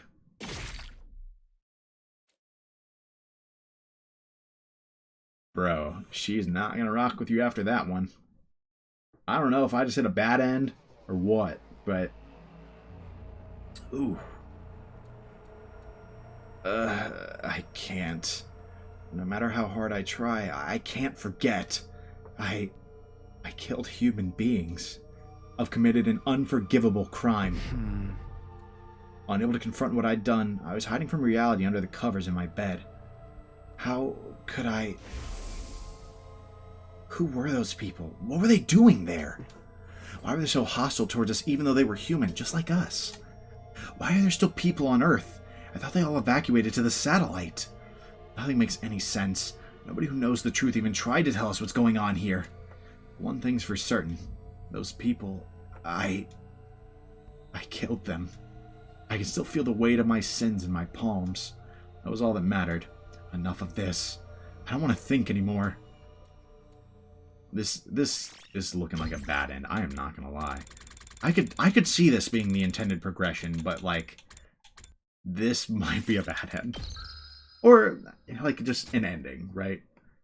I say bad end, not guaranteed. This is the last day, right? This is execution day? Takumi, are you up? I could swear I just heard Nozomi's voice. I thought I was hallucinating, but then... I could sense someone at my bedside. The closing ceremony for round 3 just wrapped up. You saved Tsubasa. You did it, Takumi. Thank you for saving her. I saved her life. As I heard the news, a single tear trickled from my eye. Thank goodness. I managed to protect the girl I love. I'm not gonna lie, the way this like screen looks right now, this does look like an ending. It looks like it's gonna end like after this scene. I really did it. Tsubasa's been in bed for a while, but I'm sure she'll be better soon. So you better get well soon too, okay? Everybody wants to see you. Zombie's being so optimistic and cheery. She must be trying to lift my spirits.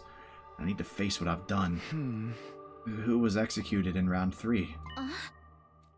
Nozomi flinched after I asked in a strained voice if it was... It was Takamaru. I guess he gave all the invaders he found over to the twins. So he ended up in last place. I see. That's a real Takamaru way to go out.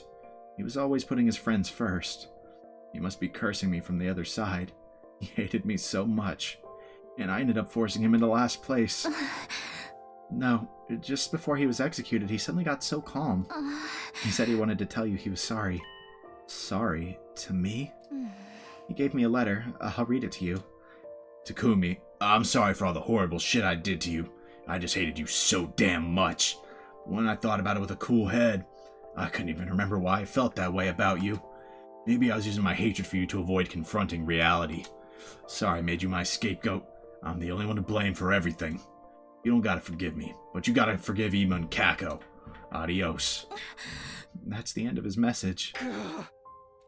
Takamaru. He was such a good guy.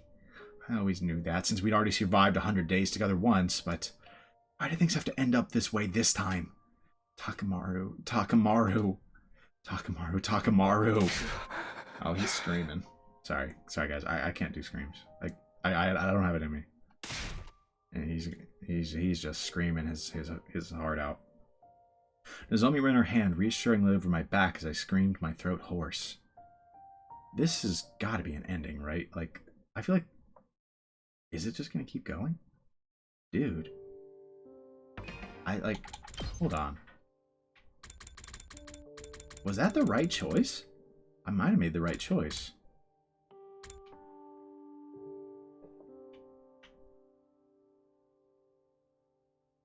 I think I did, because it's keeping the straight branch. Fuck. Takamaru, man. Look. Takamaru, the whole time, he was just doing what he thought he needed to do. That was the thing. You could tell the whole time he was just doing what he thought he needed to do to protect Ima and Kako. Look, don't get me wrong. He was obviously a huge dick to Takumi. But But to a degree, I could get why he was, right? He really did believe there was something wrong with Takumi, or like up with Takumi. And then they were like everything around, like surrounding him was really suspicious. And then they're put in a situation where it is blatantly you or me type deal, right? It is your team or my team. And so I can get why that would happen. But in the end, he sacrifices himself for Ima and Kako. And like you said, that is such a Takamaru way to die, man. God, I hate it. I mean, look, Takamaru this route, he was obviously bugging me a bit. But yeah, I hate to see him go. I hate to see him go like that. And Takumi's got to deal with Takamaru dying as a result of what he did, and he has to deal with the weight of what he did, right? And that's what he's struggling with right now. Sleep, wake up, sleep, wake up. I cycled quickly between sleep and wakefulness. What I did weighed on me too heavily when I was awake, so I would retreat back to the land of sleep in search of reprieve. Whenever I fell asleep, I dreamed of the day I killed those people. The memory of my hands covered in their blood would return. I flew out of bed, soaked in sweat, but even awake, I was still in hell. It was agony after agony, whether I was sleeping or awake, but I didn't try to pull myself out of the cycle. I can't run away from this pain. After all, this is what I... Just then... Yoo-hoo! Takumi, still being antisocial in there? Evening, Takumi. The two of us decided to sneak into your room in the dead of the night. I could hear Yugamu and Darumi in the darkness. The two of them sat beside my bed and launched right into some casual small talk. You were probably hoping for Tsubasa. Unfortunately, she's not feeling so well right now. The mental shock caused her to develop a fever, but she's getting better, so don't worry. Mr. Tsubasa is getting 24-hour personalized care from me, so there's nothing to worry about at all. I dabbed every nook and cranny of Mr. Tsubasa's body with a damp cloth. The lewd side of Mr. Tsubasa's body, flushed by fever. It was crazy erotic. Takumi, you're the only one who can protect Tsubasa from the clutches of this perverted succubus. You better get up before something horrible happens. Bro, you are the tag team from hell, you two. You can just call me Darumi, the cuckold maker. What? Hello? They kept directing the conversation back to me. I wanted to answer, but I desperately resisted the urge. We brought Darumi to meet Commune yesterday, but it was a total disaster. Darumi got way too excited by how cute she is. Who could possibly keep their cool after seeing a cute little shrine maiden girl? Oh, Commune, light of my life, fire of my loins. Huh? Police. I grabbed her and munched on those cute little ears. Even when she tried to fight me off with tears in her eyes, I munched without mercy. Darumi was all over her, so Nozomi got jealous. Hearing them talk made me want to return to normalcy. But I can't go back. I can never go back. I took the lives of those people. I robbed them of the days that lied ahead of them. It wouldn't be fair if I just kept living a life of joy and pleasure. I can't allow it. I'm not going to get out of this bed. I'll stay here until I die. I need to wallow in the anguish of hell and die a dog's death. After all, this is the only way I can atone. Damn, they're trying to snap him out of it and it's not working. Commune! Wow. You're in an awfully sorry state, Takumi. I heard another voice. It was Commune. Did she leave the hangar to come check on me? Yugamu told me everything. No wonder you're so worn out. You must have been quite shocked to find out the truth behind what you refer to as invaders. Shocked didn't even begin to cover it. My whole world had been turned upside down. Takumi, as you've discovered, invaders were once human. The truth of the invaders is that they are combat organisms created from wounded soldiers and veterans. I never wanted to tell you this cold, painful truth. Huh? So we've been fighting other humans all this time? Yes, in a sense. Which means the destruction on the surface isn't because of world death. It's the scars left from the ravages of war. The Tokyo residential complex we'd all been living in before must have been some kind of underground shelter then. Even if it is a war, we can't kill people. It's true that you've killed people, but you could view it as an act of salvation. The people you killed were poor soldiers fated to be turned into combat organisms in the near future. You allowed them to die as humans.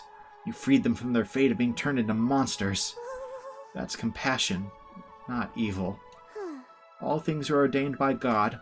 Our scriptures say there is no such thing as destiny. Commune tried desperately to reason with me, to free me from my guilt. And while I appreciated the thought, I didn't want to be freed. If I let myself forget what it felt like, I'm sure I'll just end up doing it again. I just had this horrible feeling that's what would happen. So I clung to my guilty conscience and decided to rot away here. It was only right. He fears nothing more than turning into Eito. I feel like Tsubasa is going to show up today. The sponsor!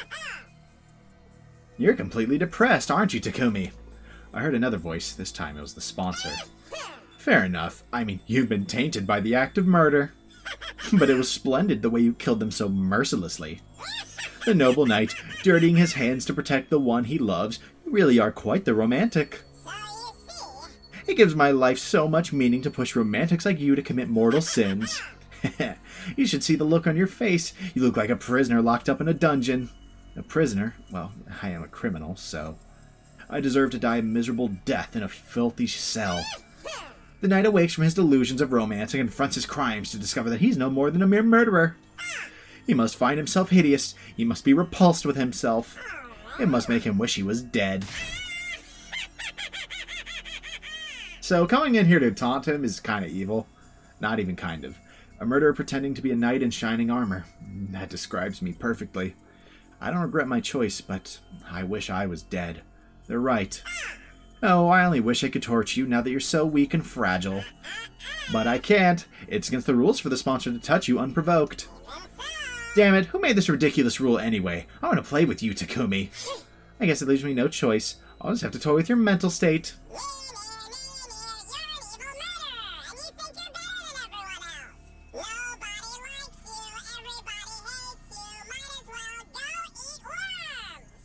Yo. The sponsor kept childishly insulting me. It's kind of funny, though, that it doesn't seem like everyone hates him, right? Like, they're trying to get him back on his feet. It would have abandoned him otherwise, right? I would assume. Every time I fell asleep, I dreamed of the people I killed. They were ghosts, glaring at me in the darkness. When I awoke, the ghosts would vanish, and their place was endless darkness. I'd go back to sleep, and the ghosts would hover in the air once more. I'd wake up, and they'd disappear. Every day it repeated itself. Gradually, I started to be unable to discern if I was dead or alive. Oh, maybe the night I killed them, I died with them. In a way, definitely. Now it's Tsubasa. Takumi. I was on the verge of tears the moment I heard her voice. I wanted to leap out of bed and cling to her. It took everything in me to not act on that impulse. I'm sorry I wasn't here sooner. I've been in bed all this time, too. I'm sorry. You're in so much pain, and you shouldn't be. I'm sorry you had to do something like that because of me. I could clearly hear the sound of Tsubasa's tears hitting the floor. Huh? It's okay. I'm the one who did it. And when someone does something wrong, they need to suffer for it. No, you didn't do anything wrong, Takumi. The ones we really should be blaming are the people who put us in this horrible situation to begin with. We just got dragged here all of a sudden and forced to fight these enemies we didn't know anything about. And then this killing game started. It's all so confusing. You didn't do anything wrong. 2 teardrops fell onto my cheek. The girl I love is crying. I want to comfort her, but I can't touch her. My hands are too dirty. No, Tsubasa. There's no point trying to rationalize it. I can't run away from what I did. My hands tell the story. They're covered in blood. Blood that will never wash away. It wasn't about words or reason. My hands gave it away. You branded me as a criminal. Don't worry about me anymore. I'm evil. I don't belong with you guys. I wanted to get Tsubasa as far away from me as soon as possible. I don't want to sully her with all the sin and death I brought with me. But she never made any attempt to leave my side. Fine. If you think you're a criminal, so be it. Takumi the criminal. I'm fine with this new label of yours. So at least hear what I have to say about our future. Our future? I talked with Yugamu and Darumi earlier. We're never going to be able to go back to how it was before. Yugamu made Kyoshika drink poison. Darumi killed Hiriko. Even if we tried to live like normal in the complex, I think we'd suffer trying to readjust to peaceful lives. Yeah, literally like everybody besides Tsubasa has had some crazy sins so far. They've done something that they are going to regret. Even if it's something they were kind of forced to do because of the situation, that doesn't make it any less difficult. She's right. We've strayed a long way from the lives we used to live. I couldn't face Mom or Dad. I couldn't go back to that life. Not that I even planned on trying. But Tsubasa, you're still clean. You can still go back. Listen to me, Takumi. We'll live together as roommates when we get to the artificial satellite. Roommates? We'll rent out some cheap little detached home, and all 4 of us criminals can live together in poverty. It might be hard for us to reintegrate into society when we get back from the war, but at least when we go home, we'll have the friends who went through it with us. I'm sure we can overcome anything as long as we're together. Tsubasa's voice was lively as she described our future together. We'll get part-time jobs so we can afford food and pay the bills. I need to start researching some cheap but tasty recipes right away. Oh, and we should get some cheap appliances from secondhand shops. Even total junk is no problem, because I can fix it. Tsubasa, what are you... We'll be busy on weekdays, so we might not even get to see each other. But we can make up for it by making sure we take weekends off together. We can rent some cheap DVDs and have an all-day watch party. At that very moment, I could clearly envision the life Tsubasa was describing. It was so vivid. Almost like I could reach out and grab it. I bet Darumi won't want to watch anything except B-grade horror movies. That's true. She and Yugamu will love it. We're gonna feel left out, but we'll still watch all of them to the end. Doesn't take much to convince us, huh? After we're done, we'll all clean up the popcorn Darumi threw all over the place. This sounds so accurate. We'll all sigh and laugh as we sweep. You'll say, "You made us waste our day off watching these garbage movies." And I'll say, "But I kind of enjoyed it." An overwhelming feeling welled up as I played out the scene in my head. This feeling rising up inside of me. It was longing. I wanted this future. I wanted it so bad it hurt. No. I can't start dreaming about the future. I can't let myself have a future after taking so many lives. It's not right. Go away. I frantically repeated these words in my head. Humans aren't allowed to dream about happy endings. Bro got the second, though. There was a warm sensation on my lips. Tsubasa's lips rested neatly atop mine. Her breath, her warmth, her hopes, her life.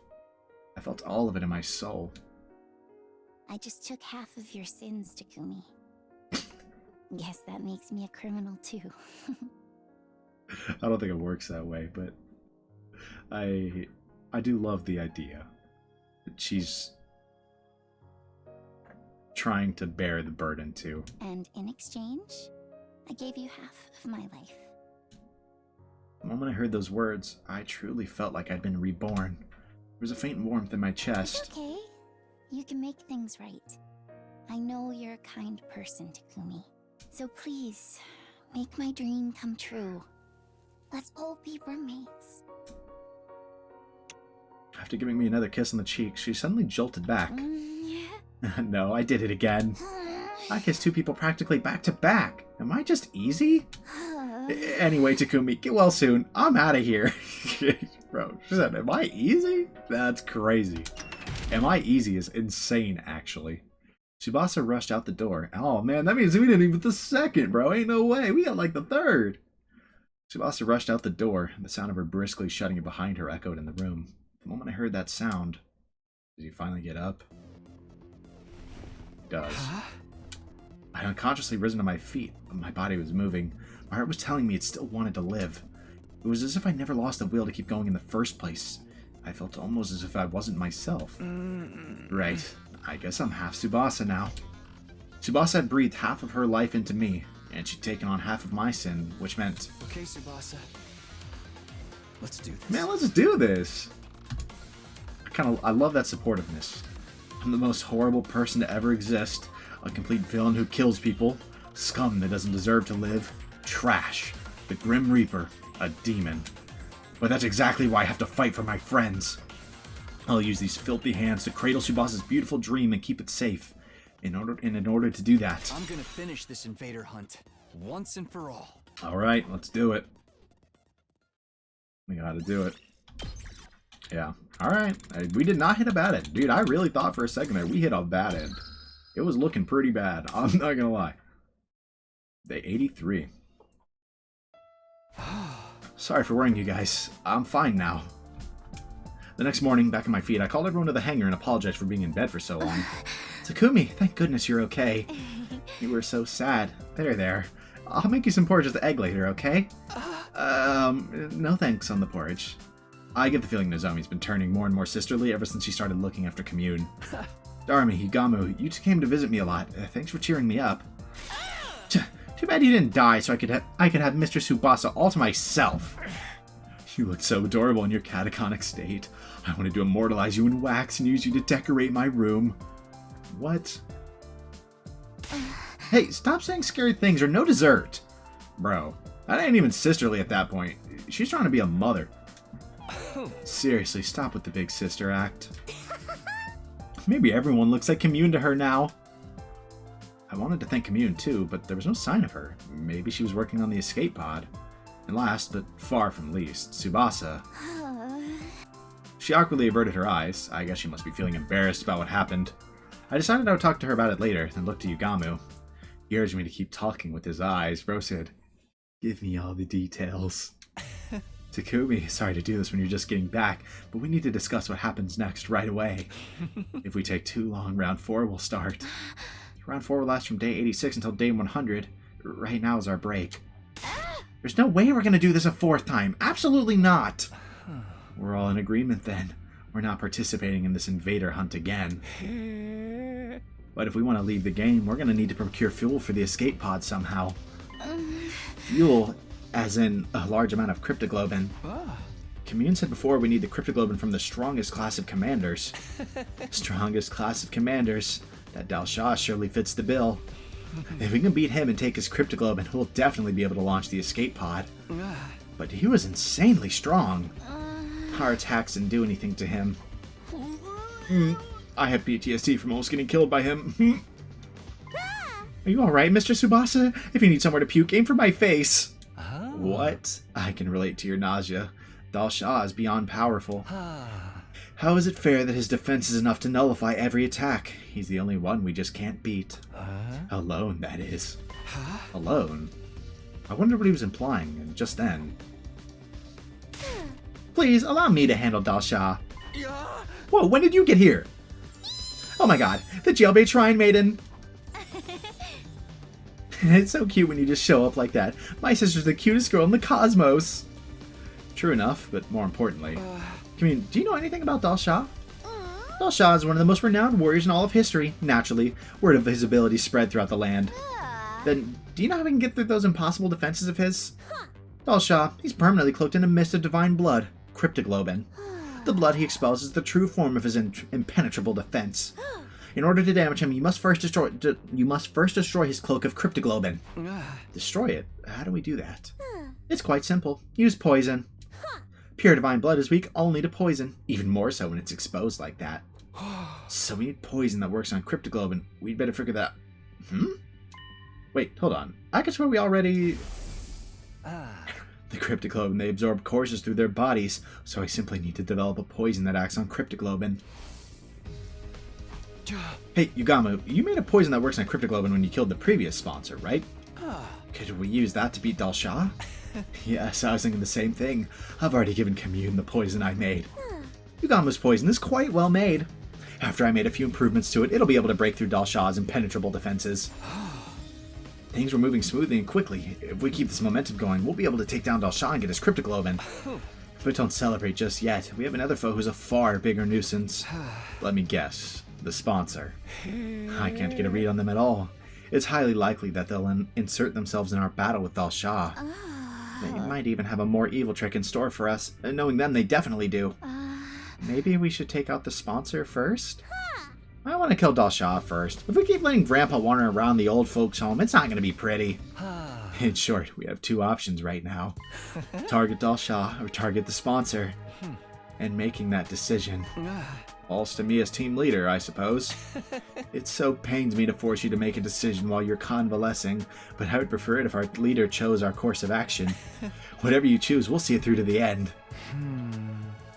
Is this going to be a real decision? Do we take care of Dal Shah as soon as possible, or do we take out the sponsor first?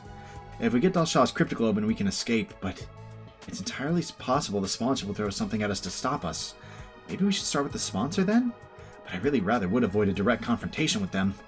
We already know how to deal with Dal Shah, but we don't even know who or what the sponsor really is. Dal Shah or the sponsor? I have to make a choice. What am I going to do here? Fuck. It's a real decision.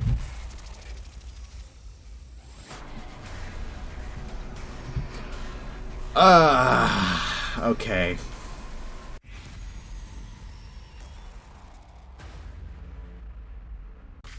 Look, the thing is, if we fight Dal Shah first, I'm really worried that the sponsor is literally just going to take the cryptoglobin. Straight up. Right? And that would be really bad. Like, really bad.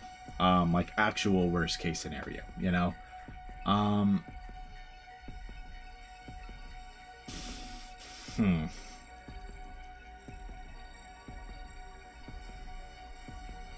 But the sponsor is risky. Very risky. Someone probably dies in the process, if I had to guess. I worry that killing the sponsor, we're going to have to do something really bad. I feel like Tsubasa is going to get her hands stained somehow, right? She's going to have to do something. Maybe Commune dies. Maybe Nozomi dies. I mean, or even like Yugamu or Darumi. And then the other question is Darumi the sponsor? If Darumi is the sponsor, we might not need to kill the sponsor at all. So now I really need to, like, because here's what I'm thinking. If Darumi is the sponsor, and it's very possible, it could also just be a random human that lives here, right? Like, on the planet. Like, if it's an external force, then I don't know what the hell we're supposed to do. If it's, thinking about it, if it's Darumi, and she's the only person from our, like, the group that it could be, if it's Darumi, then maybe we don't have to kill the sponsor. Maybe they let us slide away, but, like, would they really do that?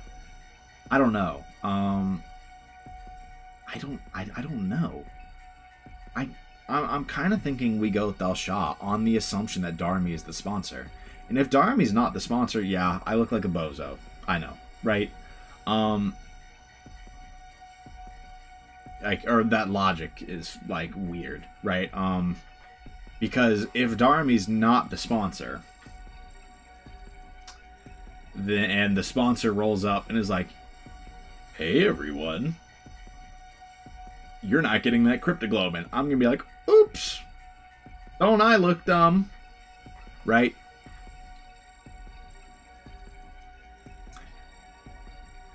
But if it is her, and we have to kill the sponsor, and we find out it's Darumi, that would be bad. I don't know. I think I'm gonna go Dal Shah. Purely on the assumption, basically, that Darumi is the sponsor. And I don't know. I don't know that that's completely correct. Because, like, it could very well be someone else, but I don't know. I really don't know. And we'll see both sides anyways, in all fairness. So, we'll fight Dal Shah. It's way better if we can avoid fighting the sponsor. We have no idea what they might throw at us, after all. Avoiding fighting an unknown entity sounds logical to me. Then our next opponent is Dal Shah. I'll give it all I've got this time. That ogre popped me like a balloon. I need to get my revenge. Commune, please get to work on the poison for Dal Shah. Indeed, follow my divine footsteps towards your fated victory. Commune, I'll help you. I have a bit of medical knowledge. If I recall, Dal Shah said something about after we fought him last time. He said he'd come to the school.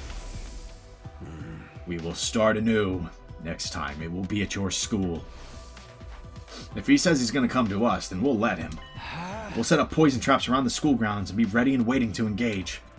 We'll intercept him. It was settled. We wouldn't participate in round 4.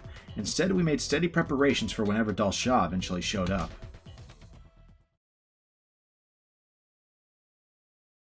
We'll see if I made the right choice or not. Oh, are we skipping some days? Alright, we might be skipping straight to when Dal Shah shows up. I was about to say the time, but that was just saving. Day 87 was when Dal Shah finally showed up at the school, but his entrance completely defied our expectations, in more ways than one. What do you mean, more ways than one? I know. Dal Shah just walked right onto school grounds. After finding him standing out there, we rushed out of the school and over to where he was standing. When did you get here? What happened to the alarm? Why didn't it go off? Alarm? What are you talking about? Is this a commander? Yeah, his name is Dal Shah. He's incredibly strong, so look out. I was watching from the roof. He just walked through the wall of fire like it was nothing. This old-timer has to be basically invincible if Undying Flames can't even touch him. Damn it, this wasn't in the plan. The fight wasn't supposed to start like this. It was all so sudden that we were thrown off. It was going to be hard for us to even fight properly now. I'll give you 1 minute. Calm your minds and prepare to battle. Bro, what a guy. He's like, I'm just here to scrap. I'm just here to fight. I'm not even looking for a dishonorable fight. Get ready. Like, you need prep time. Take it. With that, Dal Shah turned away and put some distance between us. He's waiting? He did mention he didn't like to sneak attack. He didn't like to do sneak attacks or something before, right? Looks like we've been saved by his code of chivalry. Yeah, we were about to get completely wiped out before we could even get started. We calmed ourselves during the minute we were given. And then we began our battle against the practically invincible commander. Alright.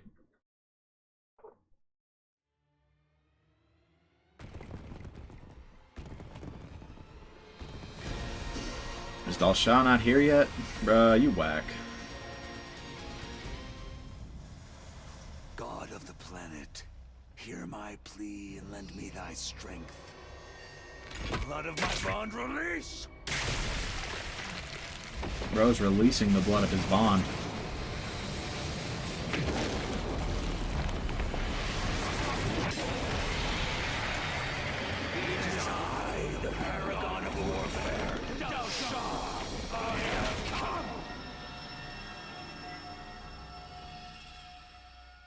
Let us begin. Come and prepare to die. This is our last fight. Everybody, stick to the plan. What plan? Nobody told us anything. We have traps buried around the school grounds. We just have to get him to step on one. Reckless attacks will get you killed. We're going to need to use our wits for this fight. It is kind of funny that Ym and Cackle are completely left out of the plans. They're like, what? You planned for this guy? This guy exists? We didn't even know he existed. Although, this fight might be skippable, to be honest. Yeah. I was going to say, we've done this exact variation before. And with Nozomi here, again, we would clown the fight. I'm not too worried about it. I don't know. This is poison gas.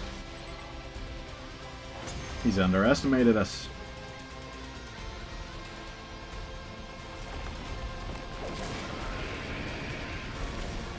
I never would have guessed there was a poison that could work on me.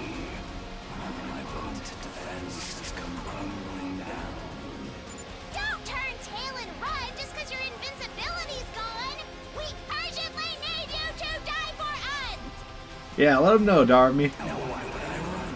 I have been waiting to be cornered like this my entire life. Bro said this is the first time I've felt a real fight. I always fought to die in battle. To die?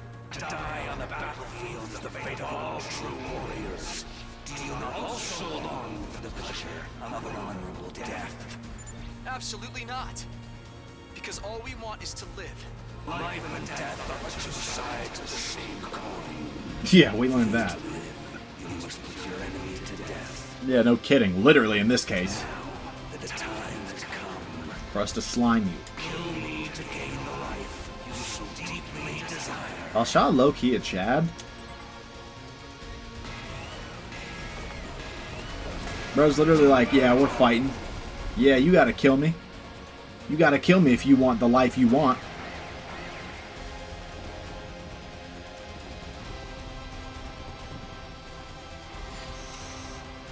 Alright, let's end this.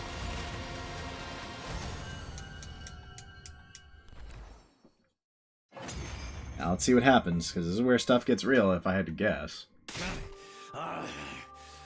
So I've lost.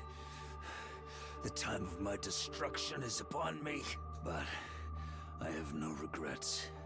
I die a warrior. I still don't get it. Deep down, doesn't everyone want to keep on living? In this world, sometimes death is more constructive than continuing to live. When I defied that woman, I was ousted from my position as a hero.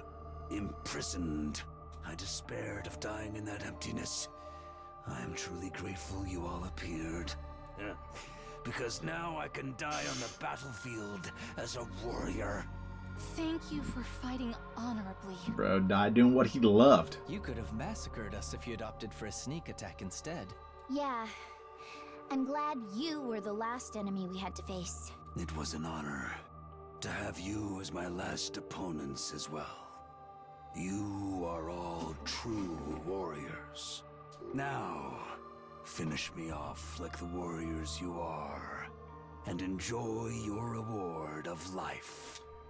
If we could get Dalsha's cryptoglobin, we could take the escape pod to the artificial satellite. I held my sword over my head, ready to end Dalsha's life. Before I could say anything in response... Sponsor? Yeah. Shocking.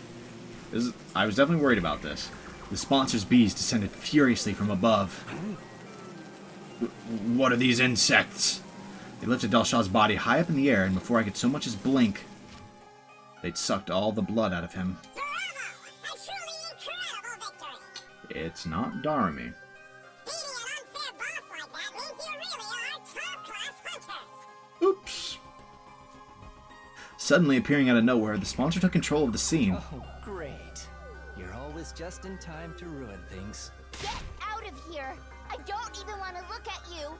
What are you doing here, sponsor? This isn't your scene. I do need to see Darmy show up, though. Drop Dalsha's cryptoglobin and get lost. Oh, Takumi! It's so glad to see you're feeling better.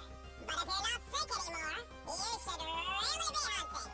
That invader hunt without you is hardly worth running. Turns out, every good game needs a villain.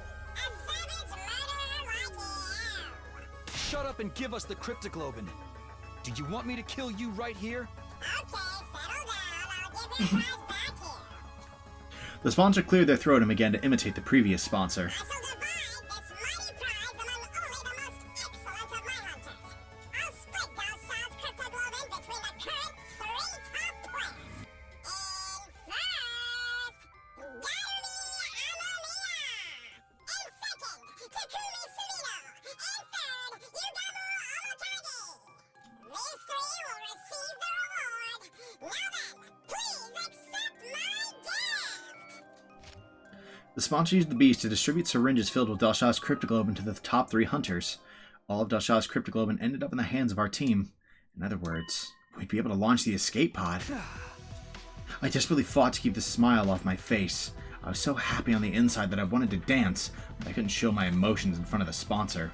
I need to tread carefully until we launch the escape pod. Then who is it?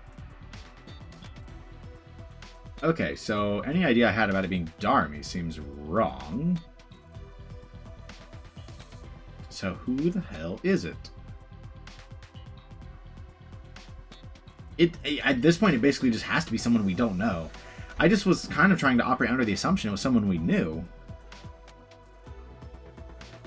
I don't know. With joy in our hearts, knowing we'd outwitted the sponsor, our team left the schoolyard. Well, don't say that yet. Another 12k. We're gonna have some serious upgrading to do. With Dalsha's cryptoglobin in hand, we headed right for the hangar. We ran down the halls at full tilt. Why do I feel like that thing's gonna be destroyed when we get back? We arrived at the gym, then through the hole hidden under the loose floorboard. We went to the escape pod hangar. Commune, we got Delsha's cryptoglobin. We finally did it.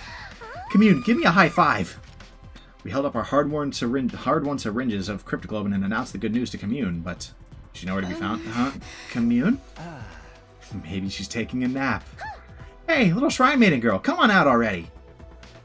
We called out, but Commune didn't come. She must be focused on her work inside the pod. I checked inside, but why do I feel like she's dead? There's no sign of her in the escape pod either. Why? Yeah. Why isn't she here? Yeah, where is she? I told her it was dangerous, so she needed to stay put. Maybe she noticed we were fighting Delsha and went to see how it was going. She was really worried about whether we'd be able to win. Let's look for her. We can't let the twins find her. She's more than likely a target of the invader hunt. If the twins find her, they might go after her in hopes of getting her points, like what happened with Ava. We sprinted out of the storeroom and looked all over the school. In every classroom, the infirmary, the war room, the rec room. But no matter where we looked, there was no sign of her. Uh-oh. We regrouped in the gym. She's not here. We can't find her anywhere. Commune, where did you go? Stay calm, Nozomi. It's okay. We're gonna find her. But if we still haven't found her, it's possible someone took her. What? If it was Ima or Kako, they might have already taken her outside the school. Since there's no points if you don't hunt them outside, then we need to hurry. We should all search outside. We ran through the entrance into the schoolyard in search of Commune, but we found someone blocking our way. Is it going to be the sponsor? The sponsor. What's the rush? Is it track and field day? Move. We don't have time for you right now. I definitely saw Darmy in the background here, too. Okay. I guess red herringed. They got me. We squeezed past the sponsor and started to run for the wall of fire. Are you perhaps looking for someone? I skidded to a halt in the dirt and whirled around to face the sponsor. Don't tell me. Did you take Commune? Commune? Did you mean that Shrine Maiden looking girl? Why does that still say Nozomi? That's gotta be a typo. How? Of all the people to find her, why the sponsor? Where are you hiding her? Give her back! Give her back right now! No, Nozomi, if you attack them, you'll be breaking the rules. Tsubasa just barely managed to restrain Nozomi from grabbing the sponsor. Sponsor, you abducted her, didn't you? Oh my god, you snatched a little girl, you big freak? You better give her back. Make it quick and I won't tell everyone you're a sick pedo. Can we leave words like abducted and pedo out of this? I was just doing your job of capturing a stray invader loitering on school property. You should be thanking me. I knew it. She must have realized we were fighting and gone to check on us. Unfortunately, she must have run into the sponsor. Give her back! Give Commune back! Please! Get me back my sister! The sponsor silently stared at Nozomi as she screamed.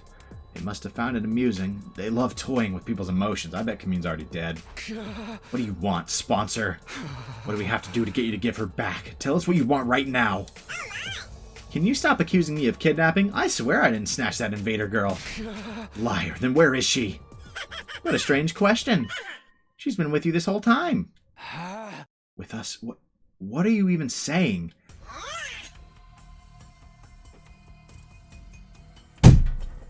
Oh my god.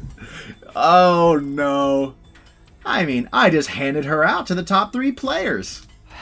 Handed her out? You mean the syringes? What do those have to do with... Then it hit me.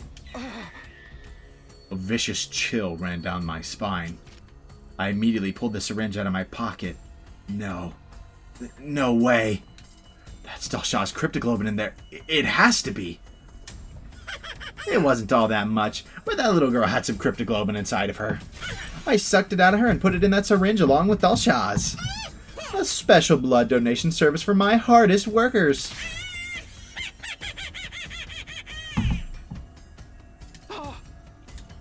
The sponsor's laughter echoed across the school grounds.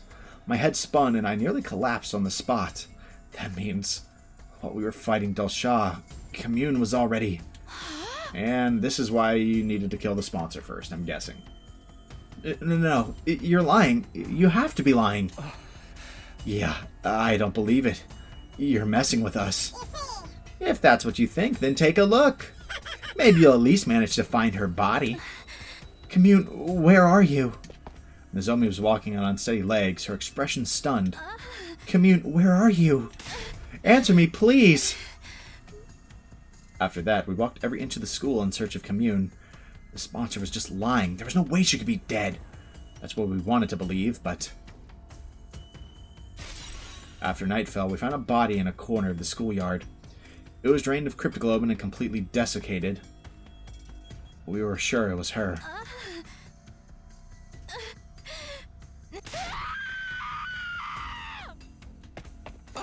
Wait, Nozomi! Oh, she is... Uh-oh. I couldn't stop her. She was mad with grief knowing her little sister had been killed.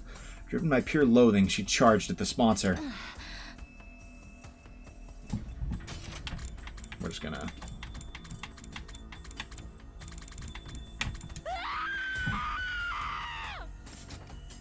Nozomi's attack didn't even graze them through the protection of the bees.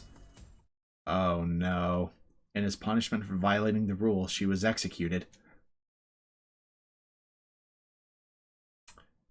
Ouch. Yeah.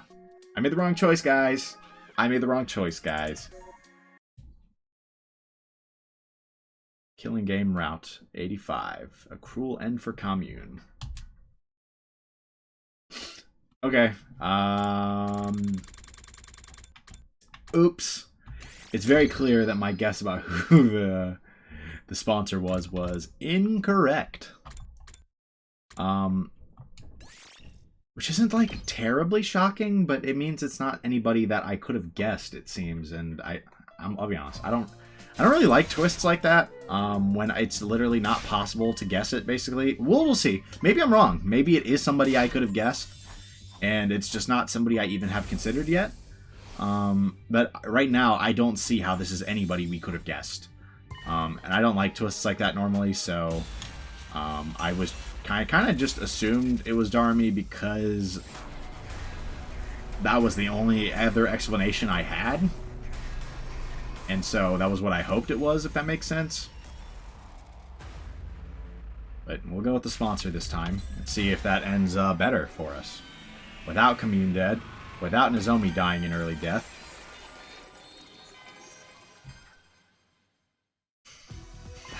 I still want to defeat the sponsor. They're at the embodiment of evil. Unless we eradicate them from this world, they'll come back to haunt us again and again. I fell for their ruse and became a murderer. I can't let anyone else make the same mistake. I totally agree with Takumi. I'll never forgive the sponsor for toying with us and exploiting our kindness. Never! Nobody gets away with harming my dear Takumi. My dear Takumi. Is there something we should know? That was a joke. Just a joke. There's nothing going on between Takumi and me. Nothing at all. Right? Right, Takumi? Oh, yeah. Absolutely nothing. Nothing. Like not even a teensy little thing. Cross your hearts and hope to die. What sort of a follow-up question is that? I already said it was nothing. Although, I mean, if we're getting technical, there is one thing. Why are you telling them about that? It just slipped out. Blow up and die, you dumb normies. Only Takumi, though. What is happening? Why are Tsubasa and Takumi fighting all of a sudden? This is more of an expression of love. You'll understand when you're older. Stop it. We have better things to do than tease me right now. I think we should be talking about this even more. We all want to see you happy, Takumi. What? See me happy? You've been suffering all this time because you took on the toughest role among us. So when we see you happy, it gives us a sense of relief. Basically, we wish for your happiness as much as you wish for ours. Didn't you know? We were heartbroken for all those days because you were out of commission. We'll fight the sponsor for daring to inflict so much pain on you just for kicks. Because making you happy is the only reason we're even fighting. Aww. Bro's got a bunch of friends. In that moment, I knew in my heart that we could beat the sponsor. With friends like this behind me, I could overcome any cunning or intrigue the sponsor threw at me. This time, we'll succeed. The sponsor is going down. We all exchanged glances and nodded. I vowed to myself that we would defeat the sponsor. Okay, we need to firm up our strategy. If you'll all kindly accompany me to the biolab. Why the biolab? There's something I need to show everyone. Something critical to our plan and to beating the sponsor. Yugamu led us all to the biolab. Alright, what's going on here? Here you go. Take a look at these. Yugamu retrieved some things from a shelf and laid them out on the desk. Body parts. Lovely. These are dismembered parts of a dead body. Yes, indeed. I went around collecting them from all over the schoolyard while we were on our little break. A dismembered body in the schoolyard? Whose is it? There's no mistaking it. These are the body parts of the first sponsor, the one who self-destructed on the last day of the second round. They blew themselves up to hide their identity after they realized the poison was lethal. That must be why some of these body parts are charred.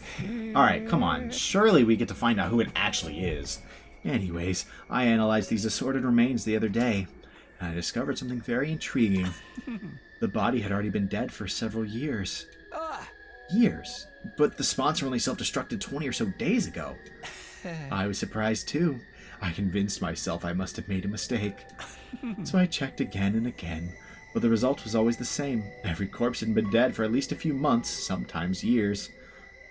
So my final conclusion was this. Sponsor's true identity was a dead body. Dead body? You mean they were a zombie? Think about it. Doesn't it make a lot of sense? Make a lot of what we knew about them make sense? Never need to eat, never need to sleep, never need to but use the bathroom. They didn't need to eat or sleep. They kept coming back, even when we killed them. That's like the textbook definition of a zombie. I don't know, it sounds too outrageous to me. You'd think it's impossible, right? But how many impossible things have we already witnessed since coming to this academy? There's probably an actual person controlling these dead bodies using hemoanima. Yeah. The question then is who? It's gotta be someone we know. Like, it's gotta be someone we know. That would explain why the sponsor had so many bodies at their disposal. They were all corpse puppets. And they could grab as many dead bodies as they wanted from a cemetery. Oh, goodness. I'm not making that my reading. And they could grab as many dead bodies as they wanted from a cemetery or something. That's what the first sponsor really was. An army of dead bodies. This idea could also explain why they organized the invader hunt in the first place. What do you mean? By making us slaughter invaders by the dozens, the sponsor would get their prime pick of dead bodies. And they could create as many spares as they wanted. They were powering themselves up by making us create dead bodies for them. Exactly. To the sponsor, we're just corpse-churning contractors. That's why the rules of the hunt are fairly lenient toward the players. It was set up in such a way to ensure the sponsor wouldn't lose too many of their contractors all at once. Only executing one player per round did seem kind of half-assed to me. And the duration of each round suddenly went up to 15 days, slowing down the pace of the executions. The point distribution system was to help us stay alive for longer as well, because that we were able to hunt together in teams. All so that we could create as many dead bodies as possible. Yeah, that makes sense. I actually kind of can't believe I didn't consider that was just... I mean, to a degree, I knew that was their objective, but I didn't think it was because they personally gained from it. I thought it was just that they wanted invaders dead, right? Because they didn't like invaders, but this makes sense. We've been dancing to that zombie's morbid tune, and it irks the hell out of me. Do you think the second sponsor's also a corpse puppet? Odds are deathly high. They claim to be the sponsor's successor, but they're likely just one of the many corpses the first sponsor still has at their disposal. This is mind-boggling. The sponsor's been using us all this time to create dead bodies that they then turn into zombies. But wait. A blood-curdling possibility suddenly flashed across my mind. If the sponsor could control dead bodies... Yugamu, if the sponsor's ability is to control corpses, could they use our friends' bodies as well? What if they raid Kyoshika's grave or steal Karaura's body? Gaku and Eito's bodies are in danger as well. We've left them in the morgue. The sponsor could have easily stolen them from under our noses. Dude, I did say this kind of, like, the intonation kind of sounded like Eito to me. What if it's literally Eito? Oh my god. If it's literally Eito? That's just inhuman, using their bodies even after they've died. Let's go check the grave and morgue immediately. We need to make sure the bodies are all accounted for. We all turned at once and started to dash out of the lab when... Whoa, chill out, guys. Yugamu stopped us, his arms outstretched across the doorway. I've already secured our friends' remains. Secured them where? In their own dignified coffins in my room. Since we're on the subject, come and pay your respects. We hesitantly headed to Yugamu's room. Inside, we saw... That's insanely disturbing. We got Takamaru, Kyoshika. There's no way this is all of them. But we didn't... I guess we didn't get everyone back. Right, like Takamaru, Kyoshika... Moko, we might not have been able to recover. But Shoma, we would have. Kurara. Gaku, Eito. So, it's short at least one. But I think it's just one, right? It's probably Moko. Yugamu's room was packed from wall to wall with coffins. It looked more like a morgue than a bedroom now. I don't remember if we got Moko back. I assume we didn't. Where's your furniture? Your bed? I dismembered and disposed of them. I figured these guys' eternal sleep was more important than mine, you know? Bro cares. I mean, it's like, obviously he did, but bro's, like, the more we see him, the more you realize he cares. Like, he's a really caring guy. Thank you, Yugamu, for protecting their bodies all by yourself. I'm so glad they're safe. Yeah. You did great. Once the invader hunt is over, we'll give them a proper reburial. Yugamu, what are those things on top of the coffins? The bombs from inside their bodies. I surgically removed them when I brought them here. I see. It didn't feel right to leave something so sickening inside them, even in death, you know? Yugamu. Bro is really thoughtful. I could feel my tears welling up at Yugamu's kind consideration. My opinion on Yugamu's gone up a lot with this route, I'm not gonna lie. He was probably more repulsed by the bombs than ever, having been blown up by one himself the other day. We all stood before the coffins to pay our respects before leaving Yugamu's room. Again, though, there were only 6. Right? And I read that line. I saw there was an unexpected person, but 3, 4, 5, 6...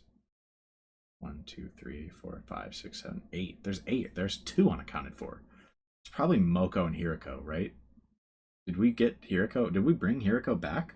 I don't know if we got Hiriko back. Either way, one of them is unaccounted for, right? Has to be. The question is who? Oh, no. So 2 of them are in theory unaccounted for. It's probably Moko and Hiriko? But I don't know. They might be using one of our friends. I'm not going to lie. Because they never mentioned who exactly wasn't there. The moment we stepped out of Yugamu's room onto the rooftop, we heard an unexpected voice. Oh. Hey, do you guys have a minute? Long time no see, everyone. Ima and Kako. Well, you two are an unusual sight around here. To what do we owe the honor? I could already feel tensions rising. We exchanged knowing glances and prepared ourselves to fight if we needed to. Nobody could tell what these two were thinking. They even injured Nozomi during the Eva incident before. No need to be so wary. We're here to offer you our unconditional surrender. Right, like a white flag. Kako raised both hands as a sign of surrender. So, you're not gonna antagonize us anymore. I mean, it's not like we can beat you guys, right? And now, Takamaru is dead. There's really no point competing against you the way things are right now. In fact, we were hoping we could join you. Sounds like a good deal for you. After all those terrible things you said to Takumi. I'm not expecting you to welcome us for free, of course. I come bearing a gift. What kind of gift? My life! I'll stay in last place all through the next round and die. In exchange, I ask that you keep my dear sister safe when I'm gone. What?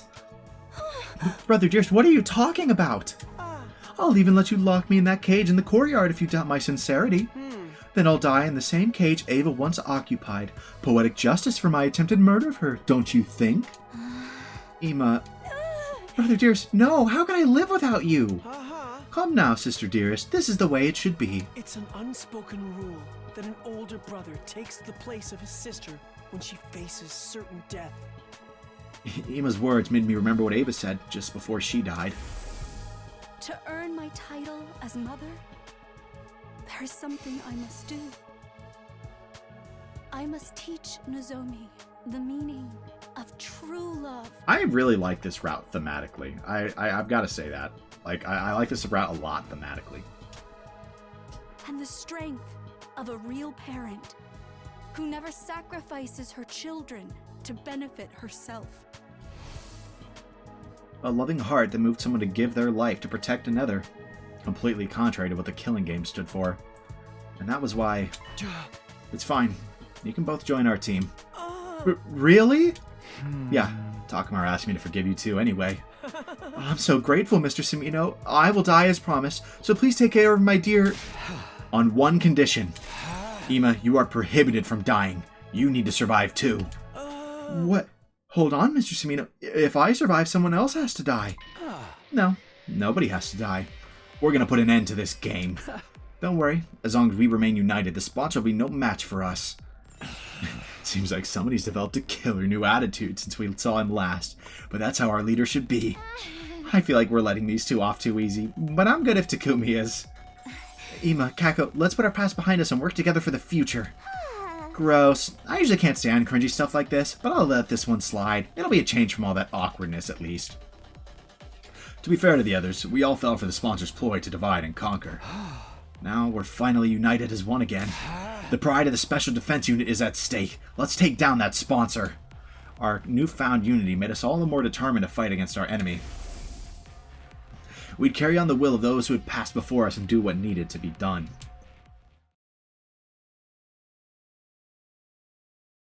Alright, let's keep it going. We got the full team now. Let's see what we can do, if we can figure out who exactly this is. Up and Atom troops! Time to rise and shine!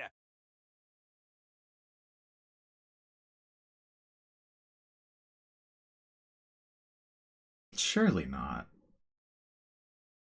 Hold on. What are the odds that the sponsor is the apparition? That's the only remaining character I can think of. Like, literally, of the named characters that we know, that is the only possible choice, I think, at this point. Unless they're going to be like, oh, Veshnas is alive, and it's Veshnas, but like... Really? Are we for real? Maybe it's the apparition, but why? Why would they do that? That's crazy. I don't have a motive at all, but that's my only remaining guess. I don't even want to guess that, but I have to, because it's literally all I've got. Get ready for your 84th day of active service here at Last Defense Academy. Prepare to spend another day enduring the unendurable and suffering the insufferable to pave the way for humanity's future greatness. Be ready to give your lives to protect our beloved school from the vile and barbaric enemy. Let's do this. Alright, let's get this meeting started. Needless to say, we're here to discuss how to bring down the sponsor once and for all. I shot Yugamu a glance and he took over. To beat the sponsor, we'll first have to deal with the 3 deadly weapons they wield. First of all, their suit. As you all know by now, it has the ability to negate hemoanima-based attacks. None of our superhuman attacks will even scratch it. Technology that nullifies the power of divine blood? The inventor must be a real wizard! But it's crazy weak against physical attacks. Anyone can destroy it with a regular weapon. Yeah, we broke through before with a simple crossbow. It's not all that tough. We shot holes in the first sponsor's suit some 50 nights ago, but damaging it wasn't the real problem. The sponsor has 2 other weapons at their disposal. The bees are especially lethal. If we so much as touch the sponsor, they'll swarm around and attack us. Just like when they killed the others by sucking their blood dry. Mr. Yakushiji was killed by those accursed bugs, too. Why are those bees still here in the school after the change of sponsors? Likely because they aren't servants to a specific sponsor. They serve the invader hunt itself. So long as the game continues, we'll have to live in fear of those bees. It's not like the bees are invincible, though. Remember, we also have one of the sponsor suits. The bees can't touch anyone who's wearing it. But here comes our biggest problem, the sponsor's third weapon. A deadly new weapon they've somehow gotten their hands on, the detonator for the bombs inside of us.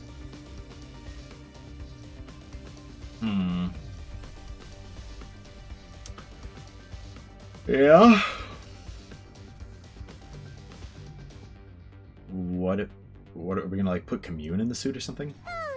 Being held back by bombs in our bodies is such a killing game cliche at this point, it's starting to feel like deja vu. There were 7 buttons on the controller. Each button had an image of one of us on it. They probably did that so they wouldn't accidentally press the wrong button in the heat of the moment. It ensures the right person gets taken out before they attack the sponsor. This third weapon's maybe the worst of all. With that around, we can't even get close. Hey, I know. What if I attack the sponsor while wearing the suit? Nozomi, what is this nonsense? Are you still trying to die? No, this isn't a suicide mission. In fact, I think the odds are in my favor. Think about it. There's no one better than me to do the job, because I don't have a bomb in my body. Oh, right. You're not an official member, so... Oh, that makes more sense. Nozomi came to the academy of her own free will. She basically snuck in without even the people in charge noticing. Unlike us, she hadn't had a bomb implanted in her while she was unconscious. Even so, was it a good idea to put Nozomi in such great danger? Even if we did beat the sponsor by risking her life, I'd say building a strategy around Nozomi is feasible. It negates one of the sponsor's weapons. That's big. So I can do it? But even if we risked your life to beat the sponsor, would that really end the game? Beat the sponsor, beat the game. Oh no! The sponsor's actually still alive! That's been the flow of events so far. Right, another successor might show up. They've got an army of zombies after all. Creating successors out of dead bodies is too freaky, even for me. But didn't the sponsor mention they only had one body right now? They could be lying. No, there's only one of me. I'm not talented enough to control more than one body. Obviously that was a lie. Why would they show their hands so easily? We should assume the sponsor still has multiple bodies. It's pointless to kill just the one we can see. How about if we find and kill the person controlling them? There being one person in control was just a theory. Even if I was right, where would this person be? How could we find them? The sponsor's like a roach that can't be squished. Tsubasa suddenly raised her voice in frustration. You should just drop dead already. Why won't this game end? Don't be sad, Mr. Tsubasa. It's basically stylistic form for killing games to drag on and on. Stylistic form. Ever notice how killing games in movies or comics never seem to end once they get started?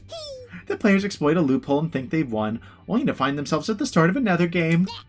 They beat the mastermind and think it's finally over, only for true mastermind to show up. Sounds like you're describing the Invader Hunt. Yeah, because so far as killing games go, this hunt's about as cliche as they come. I mean, have you seen the rules? There's no clear rule explaining how the players can win this game. I bet the sponsor's hoping it'll drag on forever. Oh, just knock me out now. I prefer killing games that start and end with a bang. Oh, my recent wrecks include...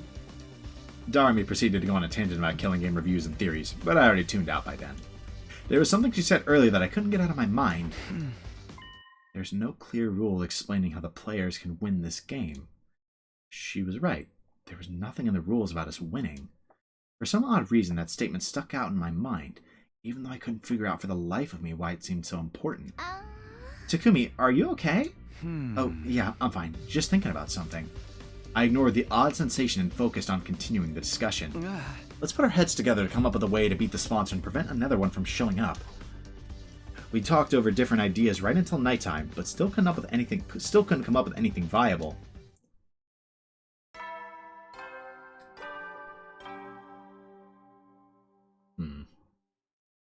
At ease, soldiers. It's time to hit the hay.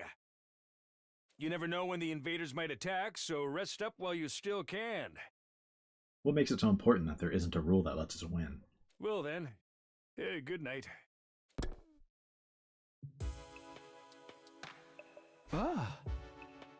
Our break time ends tomorrow. The 4th round would start in 2 days. I don't want to play this game anymore. I've been hoping we could take out the sponsor before it started, but getting flustered now solves nothing. I should just go to bed. I slipped into bed and laid down with every intention of sleeping. But it was not to be. My mind was still actively thinking about Darumi's words from the afternoon, and sleep had all but fled from me.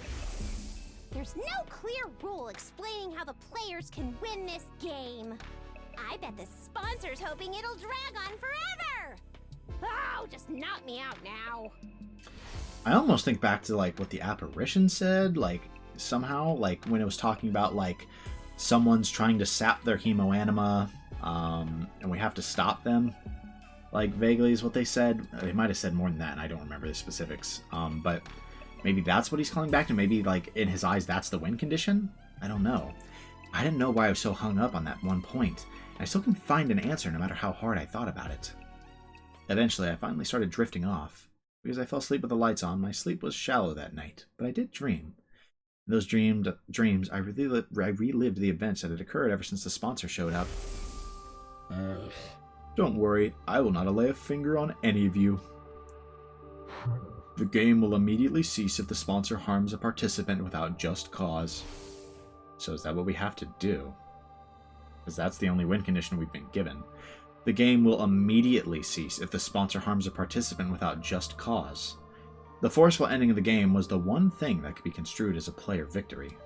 Maybe that was why I got so hung up on what Darmy said, because a player victory condition actually did exist. I forgot about that. The next thing to flash across my mind was Yugamo being blown up by the second sponsor. The invader hunt didn't end then, even though they'd murdered a player. That was because Yugamo attacked the sponsor first, so punishing him for that was considered just cause. The current sponsor carried that terrible remote control capable of blowing us up everywhere they went. What if we bait them into blowing one of us up? Maybe that's what we do, and we are like, now you have to end the game. The scene changed, and I saw the bodies of our friends that Yugamo had secured. The bombs on top of the coffins. Yugamo had surgically removed them post-mortem. He was blown up by one himself. He must have abhorred their very existence. This terrifying weapon was tucked away in the bodies of all my friends. It's an unspoken rule that an older brother takes the place of his sister when she faces certain death. Next, the memory of Ima and Kako asking to join our team surfaced in my mind. Ima declared that he would die on behalf of Kako. His determination touched me. Just then, I sat up in bed, suddenly wide awake. Huh? I found it! I found it! I had an epiphany while sifting through those memories in my dreams. I found a way to end this game. I ran out of my room and went to wake up Yugamo and Darumi. Damn, fuck Tsubasa though. What is it, Takumi? It's the dead of the night, you know. Yeah, what do you want? I was just about to go visit Mistress Tsubasa in her room. Listen, guys, I finally found it. I found a way to end the invader hunt. You mean you found a way to definitively kill the sponsor? No, we're not going to kill the sponsor. We're going to end the game. What now? Is there any difference? As different as chalk and cheese. Conflating the two was our first mistake. What the hell? As chalk and cheese? I mean, I can't deny they're different, but sure. I shared my new strategy with my friends. Their reaction. That does sound like it could be worth a try. But it's Yugamo's handiwork that'll make or break the whole thing. You sure it's gonna work? I'm sure. He's already taken out 6 of those things. You can probably do it blindfolded by now, right? I've never done it on a living patient before, okay? Don't come crying to me if I end up killing you instead. It doesn't matter. We can keep coming back with Revive-O-Matic until you get it right. You're making this sound like some peaceful picnic. Well, I'll give it a try. It's the job of a leader's aide to pander to his every whim and fancy, after all. So the plan involves removing the bombs. We don't have much time, so let's start right away. I need you two to come with me to the biolab. We quietly and stealthily made our way to the biolab, taking care not to be discovered by the sponsor. So it's surgery. Take off your clothes and lie down on that table over there. Darumi and I complied with Yugamo's instructions, stripping down with our backs to each other. I have to let 2 boys see me naked? Gross. I might as well go the whole 9 yards and start making the O face now. What? What? Come on, this is an emergency. It's not like we've got any ulterior motives. So says the pervert trying to sneak glances at my boobs. I'm gonna tell Mr. Tsubasa about this. I wasn't looking. I didn't see anything. You ready? Then let's do this. Oh, but first, some anesthetic. Yugamo poked a syringe into my neck as I lay on the table. There was a sharp, prickling pain for a moment, and then my vision turned blurry. I began to feel lightheaded and...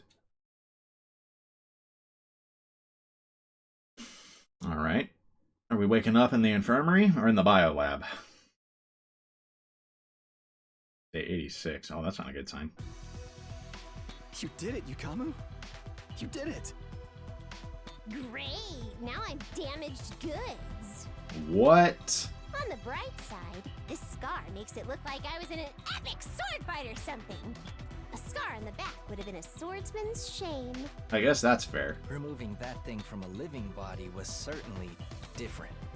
I was out of my element. Anyway, better put your clothes on. The opening ceremony for the 4th round is about to begin. Alright, so what is the plan here? We quickly got dressed, hiding the large scars on our chests under our clothes. And then, I mean, the plan is, I assume, to somehow bait the sponsor into, like, trying to kill one of them.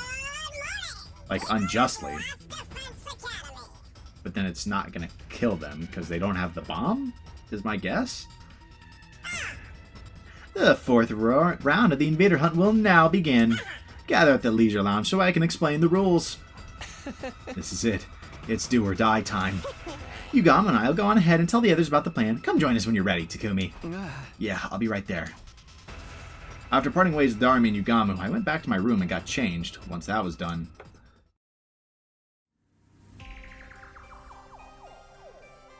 we all dashed to the Leisure Lounge. It was time for our showdown.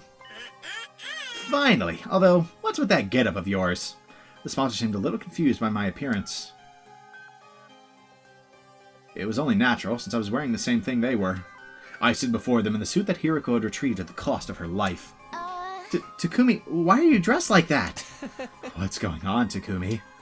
Everyone else looked equally confused. That was the act they were supposed to be putting on. I smell a big, fat rat. Is this your version of a taunt? Coming here in that suit can only mean one thing, am I right? That depends on your response. I answered the sponsor in a calm, quiet voice. One question for you, sponsor. You've been hounding and pestering me ever since you showed up. Why? I thought I told you before. It's because you're the most entertaining one here. You're such a little goody-goody, which also makes you capable of the cruelest decisions. A pair of goody two-shoes would happily step into the most disgusting puddle of filth to protect someone if they could. I just knew you would provide top-class entertainment if I pushed you into a corner, and that's exactly what you did. Are your hands still stained with the blood of those people you murdered in cold blood, serial killer Takumi? The sponsor's jarring laughter echoed throughout the room. Okay, now's the perfect time to act angry. I'm glad you were so entertained, and I hope you're ready for more. Let's see how funny you find this. Wait, Mr. Samino, what are you thinking? That's against the rules. Down, Takumi, down. You can't be serious about this. Don't do it, Takumi. Everyone tried to stop me. Of course, this was all part of the act, too. We needed to make it seem like I was acting on my own, totally independent from the others. That was the scene we were trying to present to the bees hovering above. Let's go. I've made up my mind. I have to do this. I shook off the pleas of the others. The sponsor has to pay for what they did. For making me kill other humans. I charged at the sponsor full speed, a knife in my hand. The bees swooped toward me with a familiar cacophony of beating wings. Obviously they meant to suck the blood of the rule breaker dry. But their stingers couldn't penetrate the suit I was wearing. I raised the knife. The suit could repel any cryptoglobin-based attacks, but was weak against physical attacks. Even a knife should be able to break through it. You really didn't think this through, Takumi. Have you forgotten my other weapon? The sponsor took out the remote control. Sheesh, I was hoping you could entertain me for a while more before you broke. Alas, all good things must come to an end. So long, Takumi. Let's play again in our next lives. They hit the button. Nothing happens. The sponsor pressed the detonation button for the bomb in my body.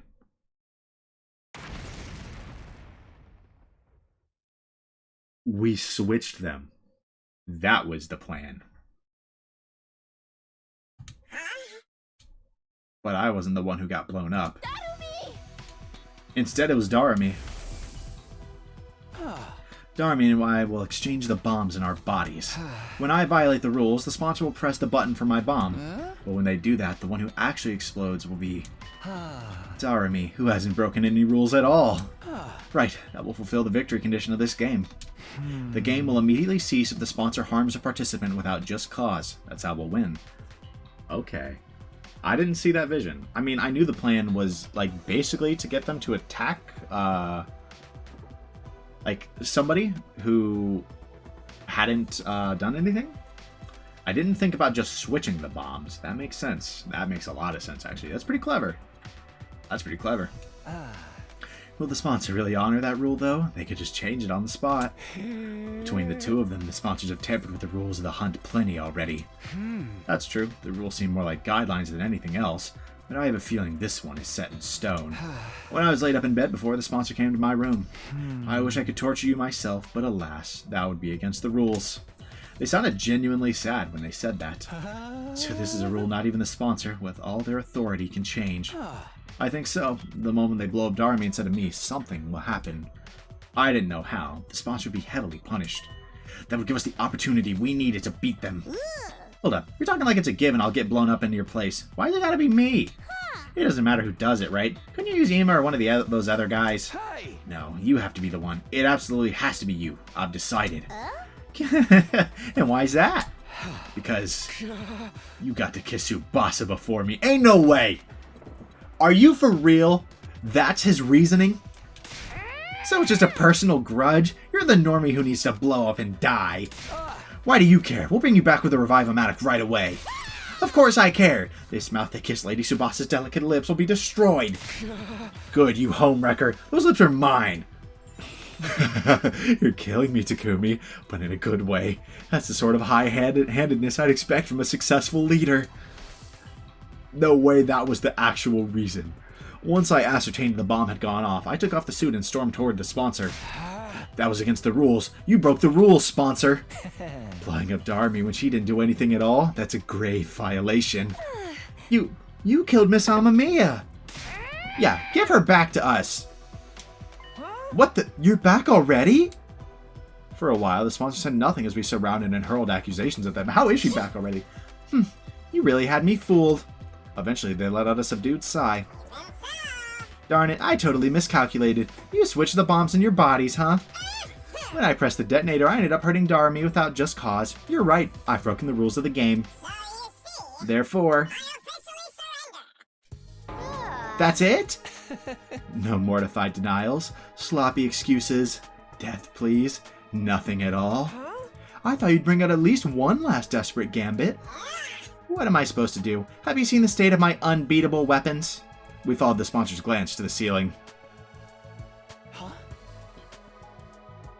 The bees are falling. Are they dead? Something about breaking the rules just like instantly killed them? Those bees are like embodiments of the game itself. Since the game's over now, of course they're going to die too. Well, that's convenient. One after another, the bees dropped to the ground. Finally, the last one fell and they were all dead. See? I had nothing to fight with now. Feel free to do whatever you want to me. You're definitely not getting off easily, but before that, show us your true face and tell us who you really are. But they must be a zombie, right? Or a monster that looks even more hideous. I'm gonna take your suit off now. Resist and you die, understand? What's the point in resisting now? Go ahead. Who is it? Yugamo quickly and skillfully started removing the suit from the sponsor's body. Soon we would see the face of the person who's been tormenting us for days on end. Open sesame! Yugamo tore the suit and helmet off from the sponsor in one breath. What? Everyone was dumbfounded by the face that had been hiding beneath the suit. I couldn't believe it. It was him all this time? But how was it possible? So it... Wow. Okay, so I was right about it being Eito. Is this, like, for real Eito? Or is this, like, zombie Eito? Did someone bring Eito back to life? Like, I can't believe I actually recognized the intonation of his voice and called out it being him, and then didn't follow up on it much, because, like, how could it be him? Hello, Takumi! Guess my secret's out. I was really hoping I could play the sponsor for a little while more. No way. Eito? Huh? Don't tell me you're a zombie. Did his dead body revive somehow? No, his body is still secured in my room. He couldn't have come back from the dead. Then, is this someone else disguised as Eito? I couldn't believe Eito Atsuki was standing before us again, but there was no mistaking his malicious presence. You're really the real Eito? It's been a while since I don't even know how to do his voice. I was banking on not needing to do this for a while. It's been a while since we spoke face to face like this, hasn't it, Takumi? I am indeed Eito Atsuki, in the flesh. Not the Eito Atsuki you know, though. I've come from another, slightly different world. I guess that makes sense, son of a bitch. Okay. So was it just a bunch of Eitos, then, the whole time? Or was it someone else before? If we were working with, like, world hopping, then... My thoughts were thrown into confusion. How could Eito still be alive? How did he become the sponsor? And as the second sponsor, how was he connected to the first? You look completely flabbergasted. Wouldn't you like to know who I really am? That goes without saying. Spit it out already. You have no right to remain silent. This what kind of alternate universe did you come from? Why did you make Takumi do that to those people in the mansion? We surrounded Eito and bombarded him with questions. Calm down, everyone. Don't worry. I'll tell you anything you want to know. I was surprised. He actually promised to answer our questions without leaving us hanging, except... I just have one condition. But what is it? I'll only answer questions from Takumi, and we have to be alone. No answers if anyone else is there. What? Why do I have to be stuck somewhere alone with you? Is that a no? Do you really want to turn this offer down? It's the biggest chance you have to get the information out of me, team leader. You've got a lot of nerve. We could always squeeze that information out of you through my various torture techniques. You're not much of a professional assassin if you can't tell torture won't work on someone like me, Yugamu. I've already made up my mind. I'll only talk when I'm alone with Takumi. I literally don't know how to do this guy's voice. Fuck, am I really gonna have to, like, work on this again? I completely forgot my voice before. I feel like I low-key turned it into Yugamu's voice, to be honest. You're still trying to toy me? You're still trying to toy with me at this stage? Why are you so obsessed with Takumi anyway? Why wouldn't I be mean to him, after all? You're the version of you that killed me, aren't you? I did kill Eito. Or so I thought. How could he be standing before me again now? So this is all about revenge? You even became the sponsor of the killing game to... Not really, but I just couldn't get over it, you know? How you offed the other me like you were stamping at a pest to be exterminated, looking oh so righteous while you were at it. I wanted to make sure you came to terms with your true vile nature. Then you'd never feel inclined to act self-righteous again. How does it feel to be an even worse serial killer than me, Takumi? Just for that? You made me kill those people just for that? Now that's an expression better suited to a disgusting creature like you. Are you in utter anguish yet? I took over the killing game from the previous sponsor so I could see you looking tortured by guilt and desperation. The game may be over, but my fun has only just begun. Because now it's your responsibility to interrogate me. I wanted to kill Eito again, right there and then, to avenge my friends who died in the game. But I knew I couldn't. We needed the information he had. It's starting to smell more and more like the multiverse theory's true. This Eito came from another timeline, right? Does that mean he knows how to travel between timelines? Can we see Takamaru alive again if we go to another timeline? If this Eito really did come from a different timeline, the information he held was priceless. We could solve our most immediate problems by learning how to travel between timelines from him. We wouldn't have to fight Delsha or to struggle to get the escape pod started up. Nobody else needed to die, but to get that information. Shall we have a little chat, Takumi? You have to tell me what I want to know first. Like the sensation you felt when you killed those people. The feeling of bathing in the warm blood of your victims. That squelching sound was so nice and satisfying, wasn't it? In that moment, the faces of those people suddenly surfaced in my mind, clear as day. The faces of the people I had killed. My breathing quickened and I broke out in a cold sweat. Eito really did have the potential to be the best assassin in the world. His ability to drive people into dead ends and make them wish they were dead with words alone was unparalleled. It's not so bad to be caught if I can get to see you looking like that. But I'm nowhere near done yet. Don't think you can get away from that ugly soul of yours for even a moment. I'll be sure to remind you of your sin from now on, every single day.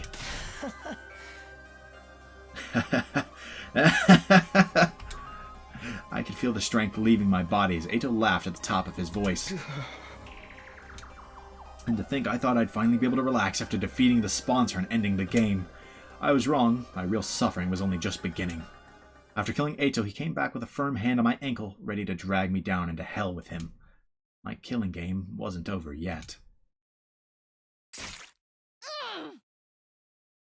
Yo, I had questions!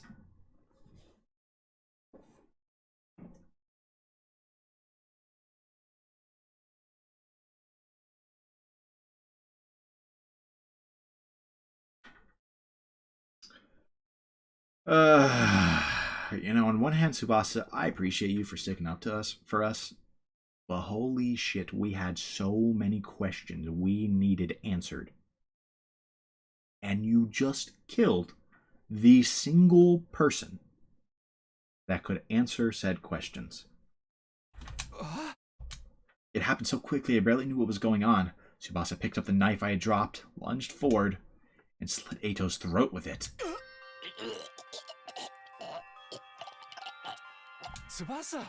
Don't you dare bully Takumi. My sweet Takumi.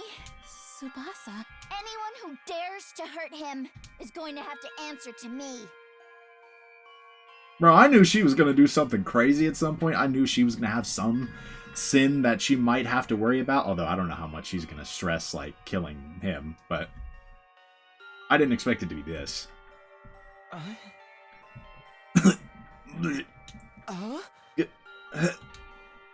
You, all of you are such ugly monsters. Eito coughed up blood and collapsed on the ground, and within a few seconds he'd stopped breathing. Damn, she went sicko mode though, I can't even lie. Tsubasa! I ran over and held her in a tight embrace. I'm sorry, we were supposed to ask him for more information. I couldn't take it anymore. I couldn't bear to see you in so much pain. No need to apologize, Tsubasa. If you hadn't jumped in, I'd have done the same thing. 3 cheers for Miss Kawana. The sponsor got what was coming to him, and it feels so good. Vengeance for Takamaru! Someone like that doesn't deserve to live. I approve of anything Mr. Tsubasa does. Besides, this is the perfect end to a killing game. The perfect end. Killing games just love to drag out the story for as long as possible, and then suddenly drop the ending on you with zero fanfare. You know, without answering any of the subplots it was alluding to the whole time. It's not a real killing game these days if it doesn't end super abruptly. That's what this is. Why this is the perfect end to our killing game. I'm here all day for it. Bro, oh my god. Are we for real? And so the invader hunt ended abruptly in perfect killing game style 60 days after it began. As relieved as I was, I'd be lying if I said I wasn't bothered by the many unanswered questions it left behind. There was no time for us to run around trying to solve those mysteries now. The game was over, and then we had more and more important matters to deal with. With our eyes keenly focused on the prize of a true happy ending, we quickly moved toward our next objective, Dal Shah. Unfortunately, Eito Atsuki's cryptoglobin is not strong enough to power the pod. Right, I didn't think it would be that easy. We drained all the blood out of Eito's body and pumped it into the escape pod's fuel tank, but it still wasn't enough. Even though he was so strong, Eito's cryptoglobin is totally useless. If you really think about it, 80% of his strength came from those bees. Speaking of the bees, I've analyzed their remains and discovered something. They're a type of combat organism or school invader, to use your name for them. So those bees used to be human? I hypothesized that the first sponsor found and attacked a combat organism factory. From there, they must have coerced the manufacturers into creating these bee-like units with enhanced power and functionality. But why did the bees die all at once when the sponsor broke the rules? Perhaps because of a divine pact to prevent the sponsor from harming the participants without due cause. Divine pact. A wish made to God, if you will. Do you not also offer something in return when making a wish to your God? I'll be a good girl, so please let Father's surgery be a success. Things like that. So in this case, I won't harm the players without due cause, so please grant these bees great strength. The sponsor, no, the people who built these bees made a wish like that. And God granted them that wish? So God really exists? The strong belief that he exists is the key. Divine blood grows in strength by binding itself to emotions, and the strongest feeling in this world is devotion. God, you say? That scale's too grand for a little guy like me to comprehend. Just who was that first sponsor anyway? You're still completely shrouded in mystery. Sorry guys, if I hadn't killed Eito, it wasn't your fault, Tsubasa. Nobody's trying to blame you for anything. That's right, we're all really grateful for what you did. Mr. Tsubasa, can I comfort you with the longest, deepest kiss you've ever had? Can I? Can I? I really want to. Let's just forget about Eito. The killing game's over now anyway. If the first sponsor was a zombie like we had theorized, it was still possible that they could come back at some point. However, the bees that have been their strongest weapon were dead now. Without those bees, we could definitely take out that sponsor by ourselves. There was nothing to be afraid of anymore. What we need right now is more Cryptoglobin to fully power the escape pod. And we have a perfect candidate for who can provide us with that. Right, the Squad Zero Commander, Dal Shah.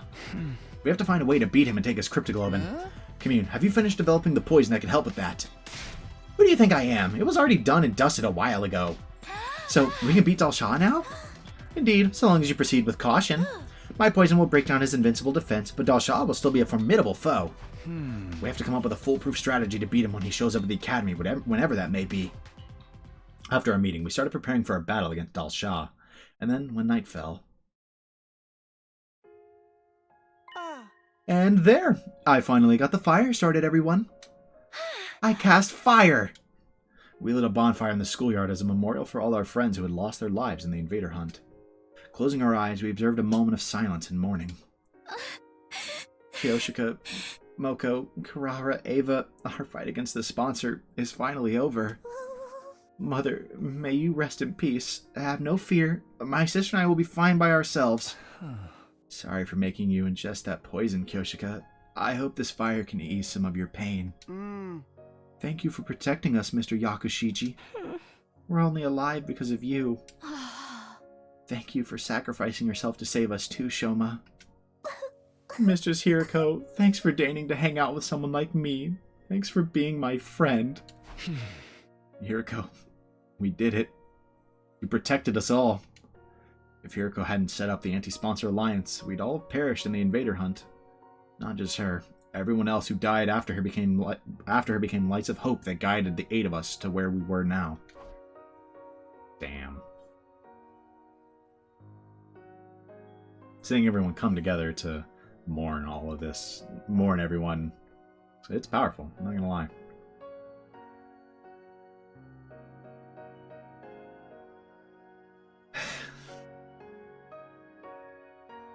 We mourned the souls of those who had died in this game for many hours. But we knew we couldn't mourn forever. We still had a war to fight. Alright, everyone. It's time to dry our tears and discuss what to do for the next battle. Press through the pain and look to the future. Everyone wiped their tears away at my rallying call and looked up. We got some food and beverages from the cafeteria and began our war council. It was clear everyone was simply trying to put on a brave front at first, but as we ate and drank, we started to cheer up for real. Pretty soon, it was just like old times. The way your festivals are held is truly intriguing. Such a different culture from ours. Dance with me, Commune. I'll teach you how we did it back in the Tokyo residential complex. Takumi, we can't let them outshine us. Let's dance till we drop. I'll teach you how to do the lambada. The one with all those sensual hip movements? Yeah. Go dance with yourself. It would have a bunch of sensual hit movements if it's coming from Yugamu. Not gonna lie, I've never been to a party like this before. I do like the CG a lot, seeing everyone like really come together like this. Mostly because I never get invited to cultural festivals or sports meets. With me around, you'll never be shunned like that again. Let's hang out every day and talk about everything under the sun. Brother dearest, I want to play with fireworks. Can we use the Giftomatic to make some? That's my brilliant little sister for you. We'll make the biggest and brightest firework display anyone's ever seen. After that, we kept chatting about anything that came to our minds, never running out of topics for conversation. Some kept drinking and eating, others dozed off as they grew tired. We all had our fun in our own ways until late into the night. We needed a moment like that after the hell that this route has been, man. I opened my eyes to a blue sky unfurling in every direction. How much you want to bet Dal Shah's already here? That's right. Last night. We talked until it was almost dawn, and decided we wanted to see the sunrise together. It was so nice that I decided to lie down, and apparently ended up dozing off. My foggy brain turned idle thoughts over in my head, and as I got up, I felt a strange presence behind me. I quickly whirled around, only to see something that made me doubt my eyes. What's up, Delsha? What the? The way he just sits there, bro is literally posing on him. Like, Delsha! Falling asleep all sprawled out in the open like this in the midst of a war. Not the most sensible idea. how did Delsha get into the school? What happened to the alarm? What's going on? I was completely overwhelmed with confusion. Takumi, you're already up? Morning. Oh man, we overslept and missed the sunrise. Delsha! Excuse me, but what is with this level of excitement first thing in the morning? Invader? Invader alert! Wake up, everyone! What's going on? How did you get through without tripping the alarm? Alarm? What are you talking about? As we were debating, the others showed up one by one. How did Delsha get into the school? Is the alarm down? It is likely he simply walked through the wall of fire. He is invincible by his very nature. As long as those flames remain undisturbed, the defense system will not detect anything. That's very educational and all, but why are you so familiar with the security system? Before defecting, I was the head of the intelligence department, in charge of analyzing the school's defenses. I'm Shooketh. Little Lolly Shrine Maiden over here was a former enemy? Lil Lolly Shrine Maiden. I'm Shooketh is crazy. You must be the Maiden Sage Commune. You have fallen far from the light of God. I suppose you must have your reasons, but know that I show no mercy to those who make an enemy of me. You shall perish alongside these invaders. Damn it, I wasn't expecting to have to fight him like this. All that prep work was for nothing. Now we were going to be wiped out. But just as a thought went through my mind, 1 minute. That is all you get. Go and get yourself ready for battle. Do not disappoint me. With that, Delsha turned away and put some distance between us. Looks like we've been saved by his code of chivalry. He did mention he didn't like to do sneak attacks before, right? Fighting fair and square, I'm a fan! Not so much when we're the ones about to fight him. We'll go with the strategy we discussed before. His cryptoglobe is what we need to finally escape from this school. Once we got our infusers ready, the decisive battle began. Let's do this. Except, by that I mean let's skip this. Because there's no way they're going to make me do this fight, right?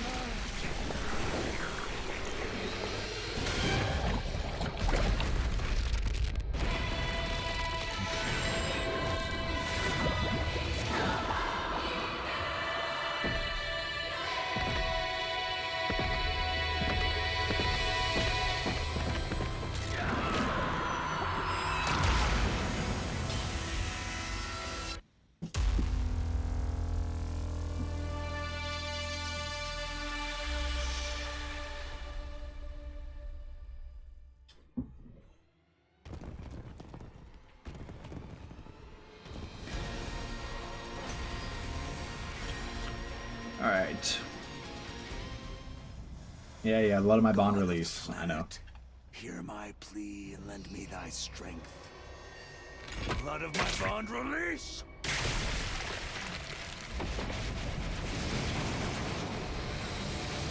It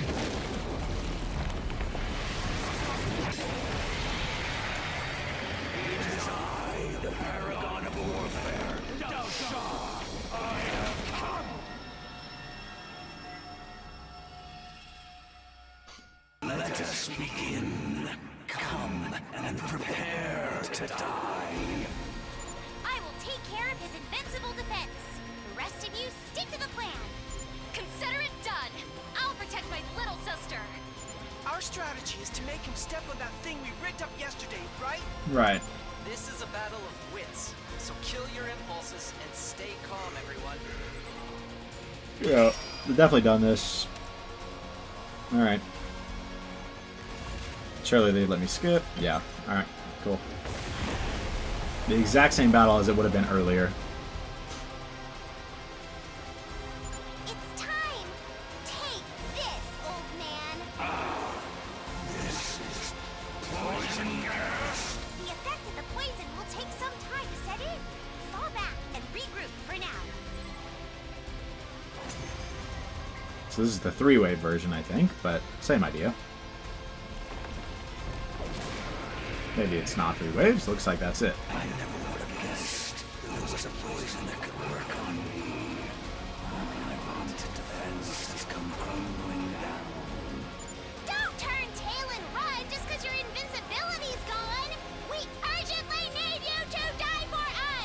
Looks like it's basically the exact same as before. Now why would I run? I have been waiting to be cornered like this my entire life. I always fought to die in battle. To die? To die on the battlefield. Yeah, it's literally the exact same. True warriors, do you not also long for the pleasure of an honorable death? Absolutely not. All we want is to live. Life and death are two sides of the same coin. For you to live, you must put your enemy to death. Now that the time has come, kill me to gain the life you so deeply desire.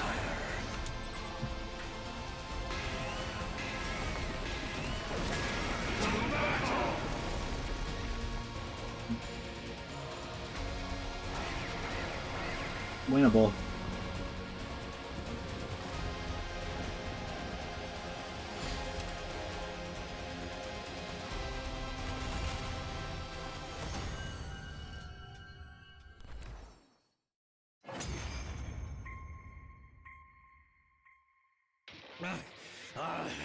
So I've lost. The time of my destruction is upon me, but I have no regrets. Yeah, I mean, like, I die. I still like all of this writing, but I've literally seen it all before, so hard to have much of a response. I still don't get it. Deep down, doesn't everyone want to keep on living? In this world, sometimes death is more constructive than continuing to live. When I defied that woman, I was ousted from my position as a hero. Imprisoned. I despaired of dying in that emptiness. I am truly grateful you all appeared. Because now I can die on the battlefield as a warrior. Thank you for fighting honorably. You could have massacred us if you'd opted for a sneak attack instead. Yeah. I'm glad you were the last enemy we had to face. It was an honor to have you as my last opponents as well. You are all true warriors.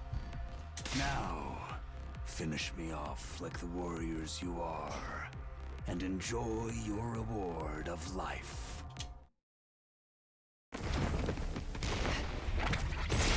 She is alive. Fishness.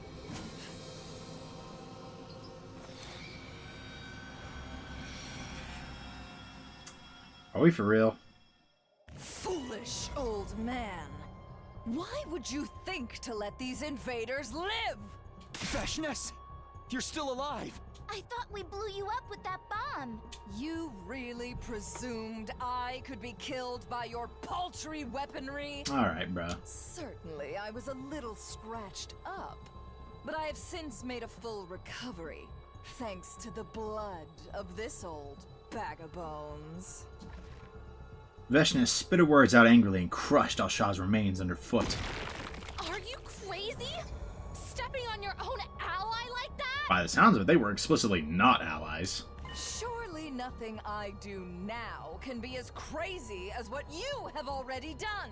I heard from that so-called sponsor about your little killing game.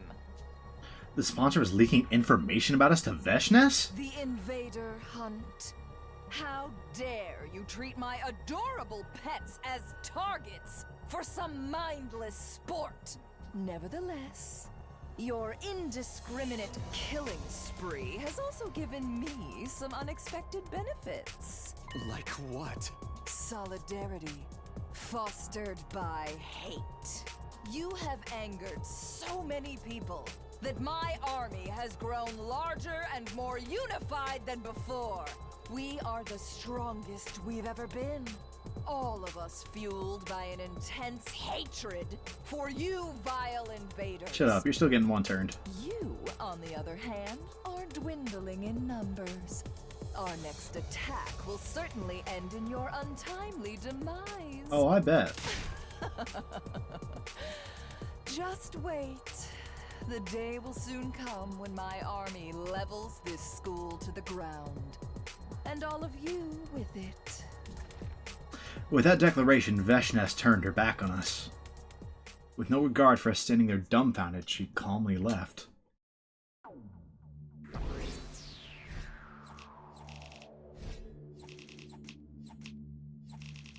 Interesting. I did not see things going this direction.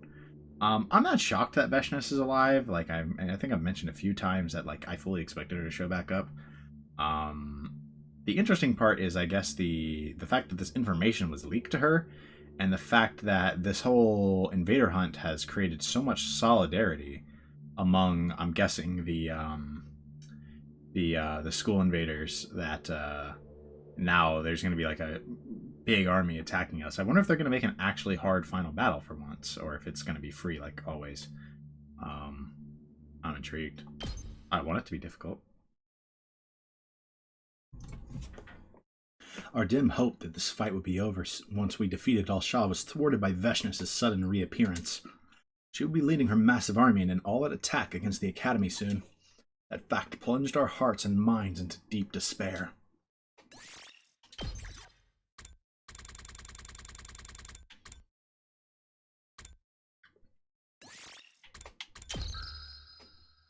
Yeah, that's a rough one. They're like, we're done! And then Veshness is like, psych! The amount of times Veshness has done exactly that is a little annoying, I'm not gonna lie. I still can't believe Veshness survived. Or that our army's grown even stronger. They became serious about taking us out because we were so aggressive during the hunt.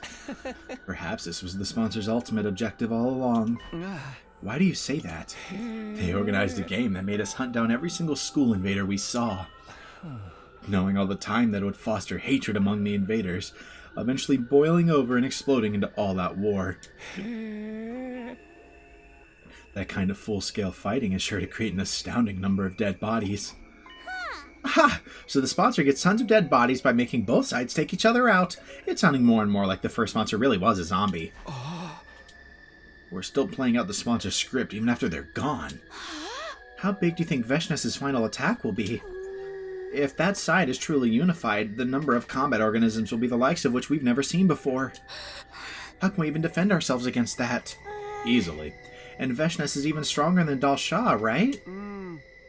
She did just absorb his cryptoglobin. What an impossible game to try and win.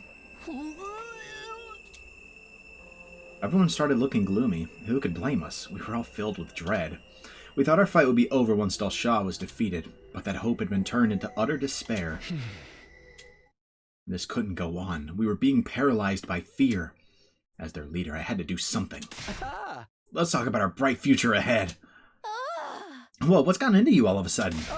Dwelling on gloomy stuff is only going to make us gloomier, so let's talk about what our dreams for the future are.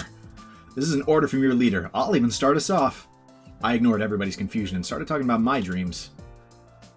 Once we're back on the artificial satellite, I'm going to become roommates with Tsubasa, Yugamu, and Darumi. We're going to rent a cheap but big house and live together in abject poverty. Bro, I can't wait for Yugamu and Darumi to be like, whoa, whoa, whoa, whoa, whoa. Becoming penniless roommates with my friends. That's my current dream. Wait a second, Takumi. That was my dream. You can't just poach it like that. It just means you and I have the same dream, Tsubasa. Just like we should. You and I are united in mind and body. In more ways than one, bro. Stop. Not in front of all these people. Really not appreciating this sudden unsolicited info dump, guys. That's completely justified, bro. Wow. United in mind and body. So suggestive.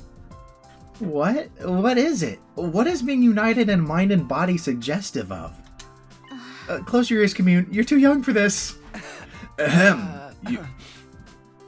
Yugamu, you're next. What are you going to do when we get back? Any future plans? Dream jobs? Dream job, you say? Ideally, I'd like to do something medicine-related. I think I've taken enough lives, so now I want to use my knowledge about the human body to save lives instead. I think you'd make a great doctor. You've already saved my life plenty of times. How about you, Darumi? What are you going to do? What a stupid question. Infiltrate an aerogay company, of course. I'll start as a janitor and work my way up to become director of my own project. Then I'll flood the spineless adventure game industry with my erotic fantasies. Wow, when did you become so optimistic, Darumi? You call this being optimistic? What about you two? What do you want to do on the artificial satellite? Just live my life out peacefully with Commune, I guess. Take daily walks, go shopping, and enjoy life like an ordinary person. I do not expect a life of ease as a refugee, but I will use my skills and abilities to overcome any obstacle. I'll support you however I can, too. That's what I promised Ava. Your turn, Eamon Kako. If you have any dreams, we'd love to hear them. It just so happened Brother Dearest and I were discussing this matter the other day. Once we make it to the satellite, we'll volunteer to distribute food to any children in need. We really should balance out all the bad things we did here with some good stuff. And what could be better than helping children who were just like us in the past? That's an awesome dream to have. I'll help too. I'll build a powerful cooking stove for you. You'll likely need medical assistance as well. That's where I come in. I can help with that. As we spoke about our plans and dreams, our faces became brighter and brighter. Painting a vivid mental picture of a bright future is a great way to shake yourself out of the paralysis of despair. That was what I learned that night. Not to mention, being around Tsubasa infused me with even more life. Let's all beat Veshness together. Her cryptoglobin will definitely be strong enough to activate the escape pod. Then we'll be able to make our dreams come true. Thus, energized and looking forward to the future again, everyone started preparing for the final attack with renewed determination. We've got to get as strong as possible before Veshness launches her final attack. I set my cheeks again into gear and started training. Holy shit! It's been like 50 days! Oh my god! Wow! Holy shit. I did not think we were ever getting free time again. Like, kind of seriously. I did not think we were going to get any. Right, when is the last time we got free time? It's been since before the route split.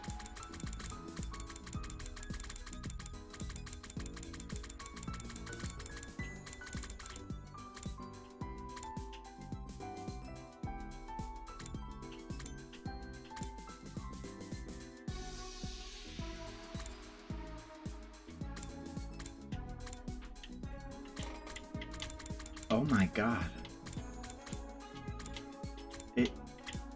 Has there not been a single free time in this route? Because, like, exploration, they mean, like go out and explore, right? Because this is when we got the second to last crew, I think. Yeah, it was. There hasn't been one this whole route. Holy shit. Oh, man. Boy, do we have some BP. We are still kind of... We don't have a ton of resources, and some of these cost resources. That is honestly going to be the biggest limiting factor remaining, I think. We're certainly not going with that one. Sorry, Ava.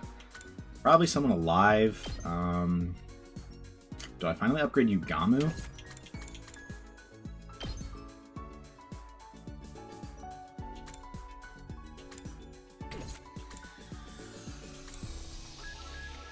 Like, I could continue to upgrade Kako, I guess?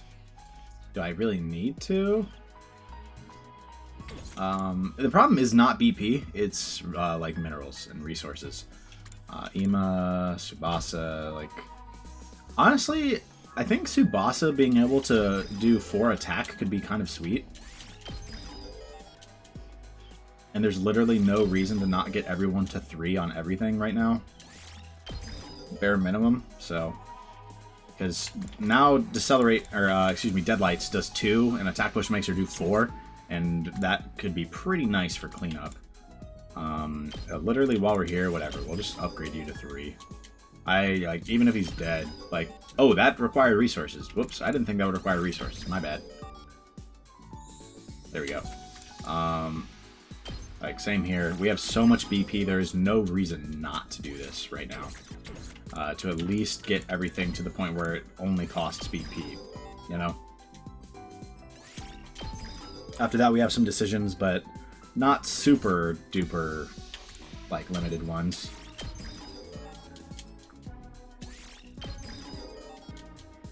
Like, we're just limited a little bit by resources. And I mean, I definitely think we're probably about to run out of resources, like, fresh out.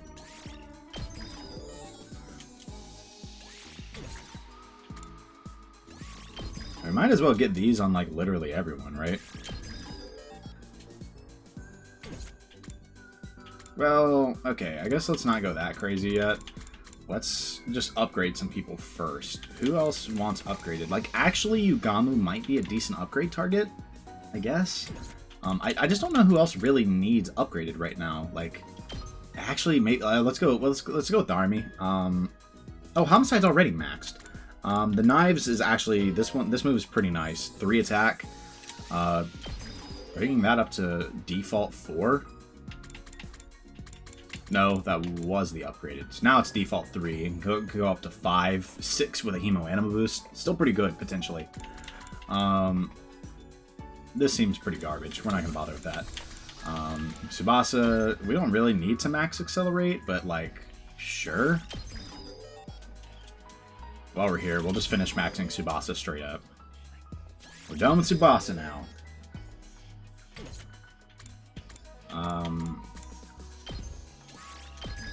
Even if I honestly don't think she's actually that good, I enjoy using Kako, so I'm upgrading Kako. What are you guys gonna do? Stop me? Like, no! I'm out. We need cloth and machine parts to finish maxing Kako. Nozomi, we can't really max her either. What does he need? We can upgrade him a little more. Sure. While we're here, we're just gonna add these. Oh wow, we've burned through a lot of BP already. I mean, we still have plenty. Like, plenty.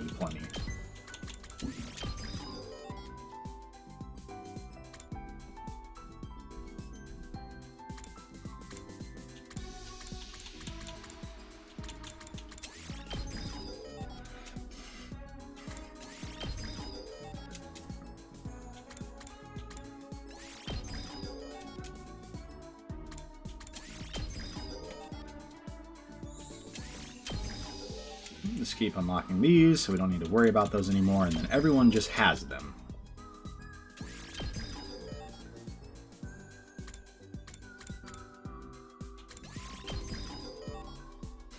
Like I said, I really don't think there's a scenario where I will actually need these most of the time, but Unyielding Spirit on everyone actually could be nice for niche scenarios. Okay, that is... there is no fucking way Nozomi needs these, but I don't care. I literally don't care. They're not even expensive. Same with Kurara. There's no way she ever needs these.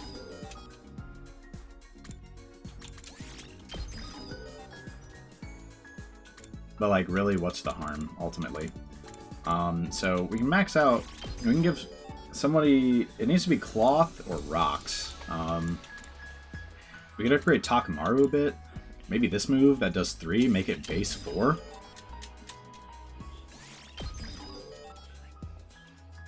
And try to upgrade this. We're not going to be able to max it, but...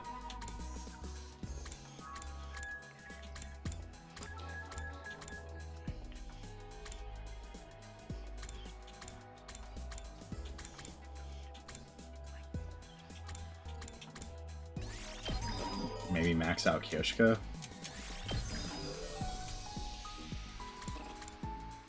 Oh, we're out of BP. Okay, that's fine. I actually didn't really think we'd be able to run out at this point. It's the morning. We need to explore, like, desperately need to explore. Whether we quick explore or not is basically the question. I didn't even max the mines. Oh, I thought I did already. Oh, I need to do that.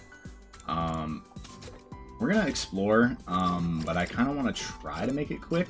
Not like literally the quick explore, but I'm not gonna get super greedy.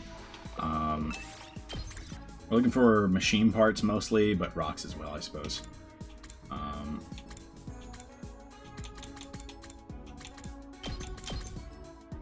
Sure, this works. Let's go.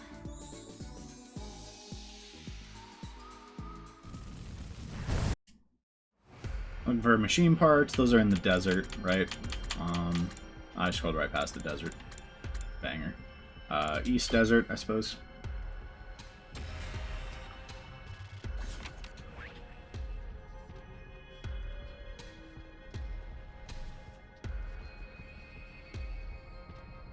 And we're going to the West Desert. Fantastic.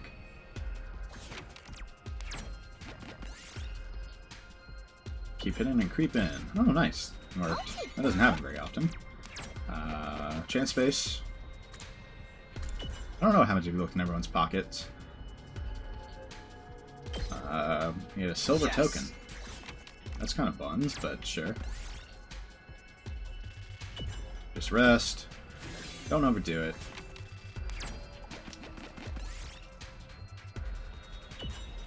We'll dismantle that. See if we can find a way to get a 3. That's fantastic. Let's check the cockpit. 5 spaces in a random direction. That's not the random direction I wanted to go.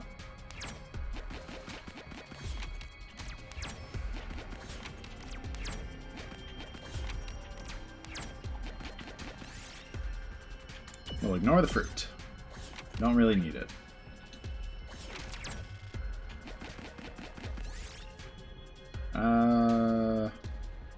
Aim for the tin toy. Sure. This looks useful. We're going over this way. Yep. Alright, yeah, we should be able to get this pretty quick. Ruins of a clock store. Still stocked with clocks of all sizes. Some of these might have useful parts. Dismantle a large clock. Sure. We did it. Got a large gear for 60. You can roll a 2 here. That's beautiful. That's why we gambled that. Get a gramophone. Look what I found. Blast our music right on over you. Lots of junk lying around. What will you ask Tsubasa to fix? The vacuum cleaner like machine. Sure. Oh, that's fantastic. Oh my goodness. Wow. Good look. I mean, we're already up to 600 parts off of that.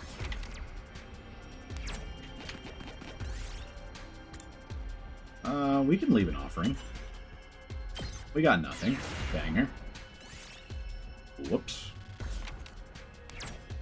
What? Okay, where is the exit in this area? Or the checkpoint, specifically. It said it was West Desert. Where the hell? I gotta be just, like, missing it. We can just go down this way, though, honestly.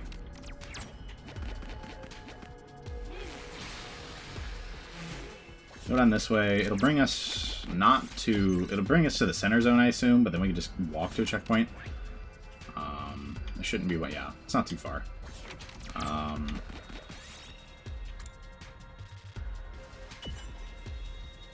Nice. BP chance 50%. Sure.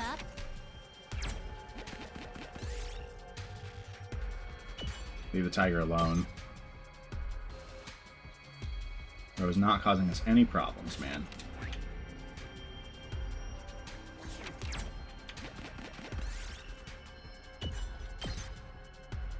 Two would be kind of cool. Didn't get it. I don't really feel like rolling up, or like doubling up on 3 here, or doubling up on 1s. Or like trying that. Take the sporty clothing. 50% rock chance. Okay. That's what we're going to grab anyways. Alright, so we're rolling a 1 here, so that we can avoid a fight.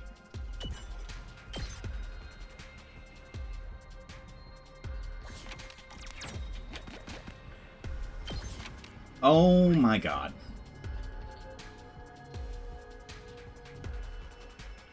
My brain turned off.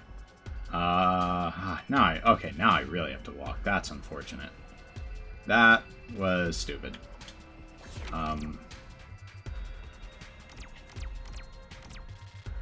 We can just walk in a circle. Awesome. That one's cooking me today, man. Got a cool cape. I don't really need that. I mean, it's better than a silver BP token, I guess. I could leave now, to be honest. This looks useful. I would not walk out with enough rocks.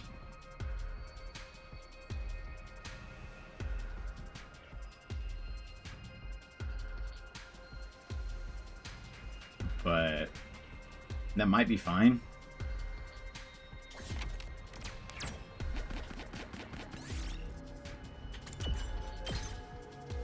Yes.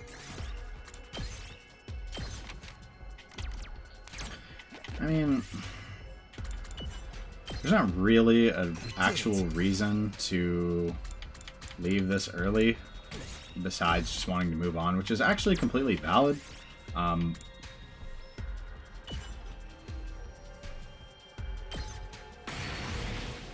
Okay, that's interesting.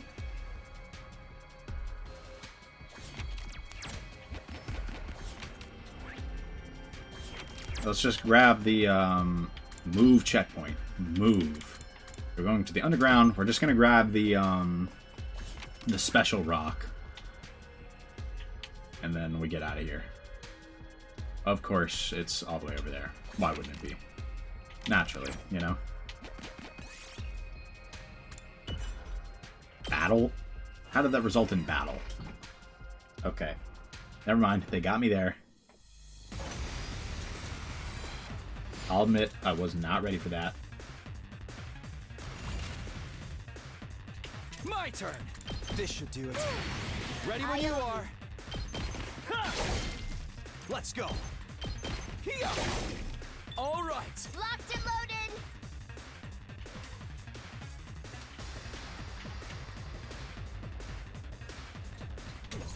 I've got this. Good to go. We'll just agility potion. I don't think it really matters. Good to go. That's it. Got it. I'm taking the wheel. Take this. Let's keep it up. My turn.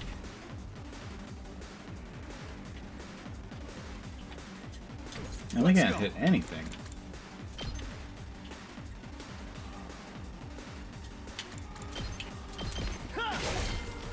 I've got this. There we go. One last strike.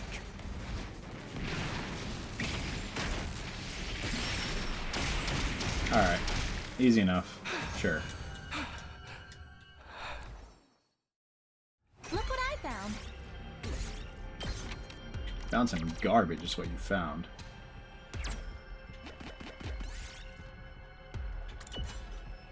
Battle. Again.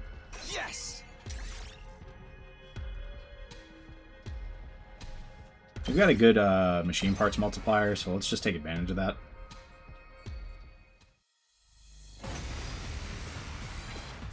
Here we go. This should do it. I've got this. Why do I keep expecting Side Slash to do more damage? I'll do my best. Locked and loaded.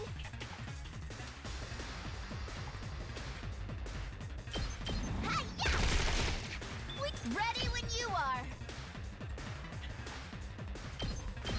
Take this. Locked and loaded. With an attack potion, Tsubasa does seem pretty good, I can't lie. Leave it to me. Out of the way. We did it. Here we go. That's it. My turn. Take that. There we go. Tsubasa with an attack potion is pretty good, actually. We did it.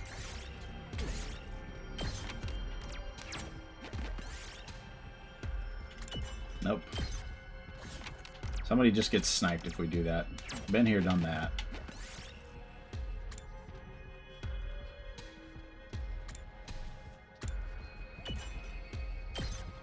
I got some copper ore, sure.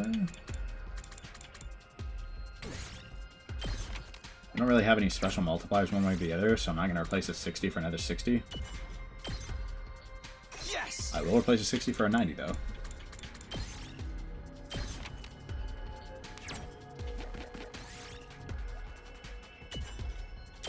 Guess I should have attacked it. Okay. In the future, I might just start doing simple explore. I'm not gonna lie. Ready when you are. Time to use it. I owe you. Everything in here is kind of high health, so... Locked and loaded. I'm all set. Ready? Aim. I'm feeling Let's do weaker. this. That's it. Ready when you are. Take that. All right.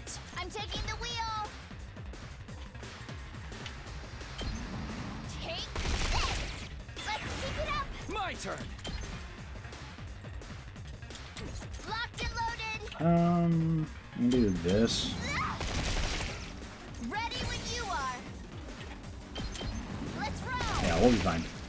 Leave it to me. Don't try to stop me. That Tsubasa machine gun is pretty good. I can't lie. Once you like get her buffs rolling, just her never having fatigue is pretty convenient. We did it.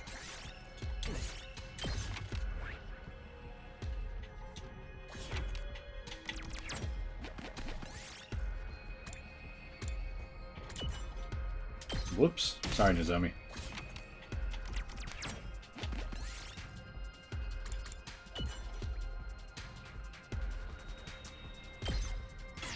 I guess that's fine, given that we were about to grab that anyways, but wow. That was rude.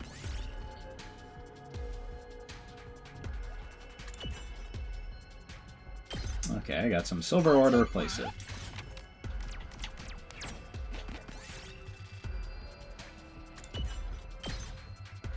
Yes. Anything that's a 60? Got a 60 rock here. Sure, get rid of that. Alright, we grab this. Might be something good. Replace that with... I mean, I still like the multiplier on that. Get rid of the 60 cloth. I didn't even see that. Alright, well now let's get out of here. We best head back. Not my best exploration ever, but it was pretty solid. Solid enough. I can max the bombs now. Which can randomly add a lot of damage. At ease, soldiers. It's time to hit the hay. Free time. Holy shit. You never know when the invaders might attack, Been a so while, rest up guys. while you still can. Well then, good night.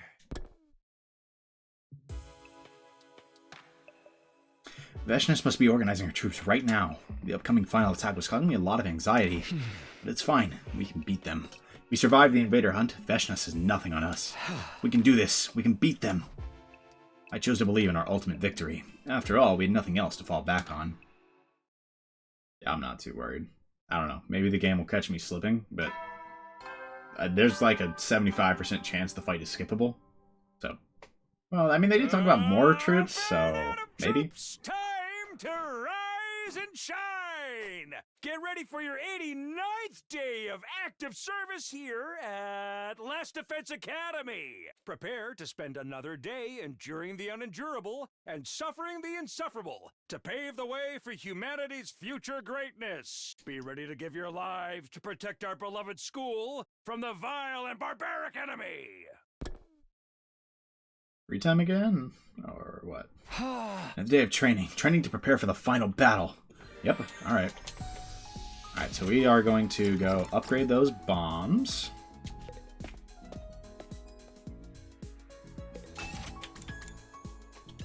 Now they are completely maxed. Woo! So they do 5 damage now, per pop. So we can use them for a free 40 damage on any enemy that's somehow annoying us. Not that there are many enemies that are legitimately annoying. And now we will auto-explore. I don't remember how effective this was. I want to try this again. Move out.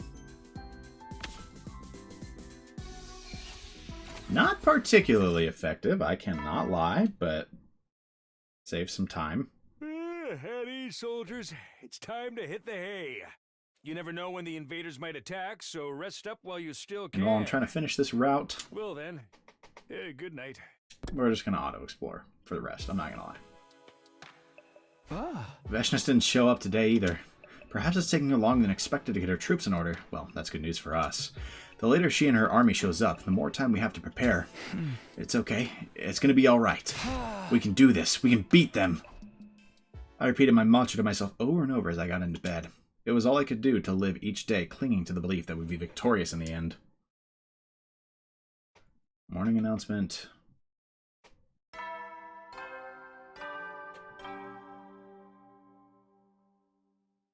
Up and at 'em, troops! Time to rise and shine! Wowee! It's your 90th day of active service here at Last Defense Academy! The time humanity has longed for is almost upon us! We're really in the home stretch now! It's been a long and arduous road.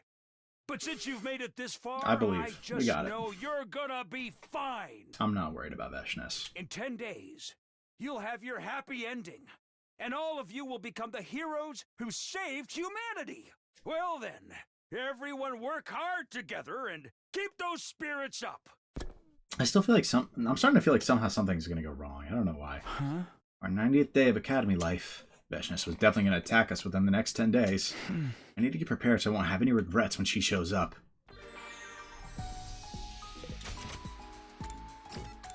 Yeah, like I said, we're just going to keep simple exploring. Move out! Oh, that one was better. Getting a lot of rocks.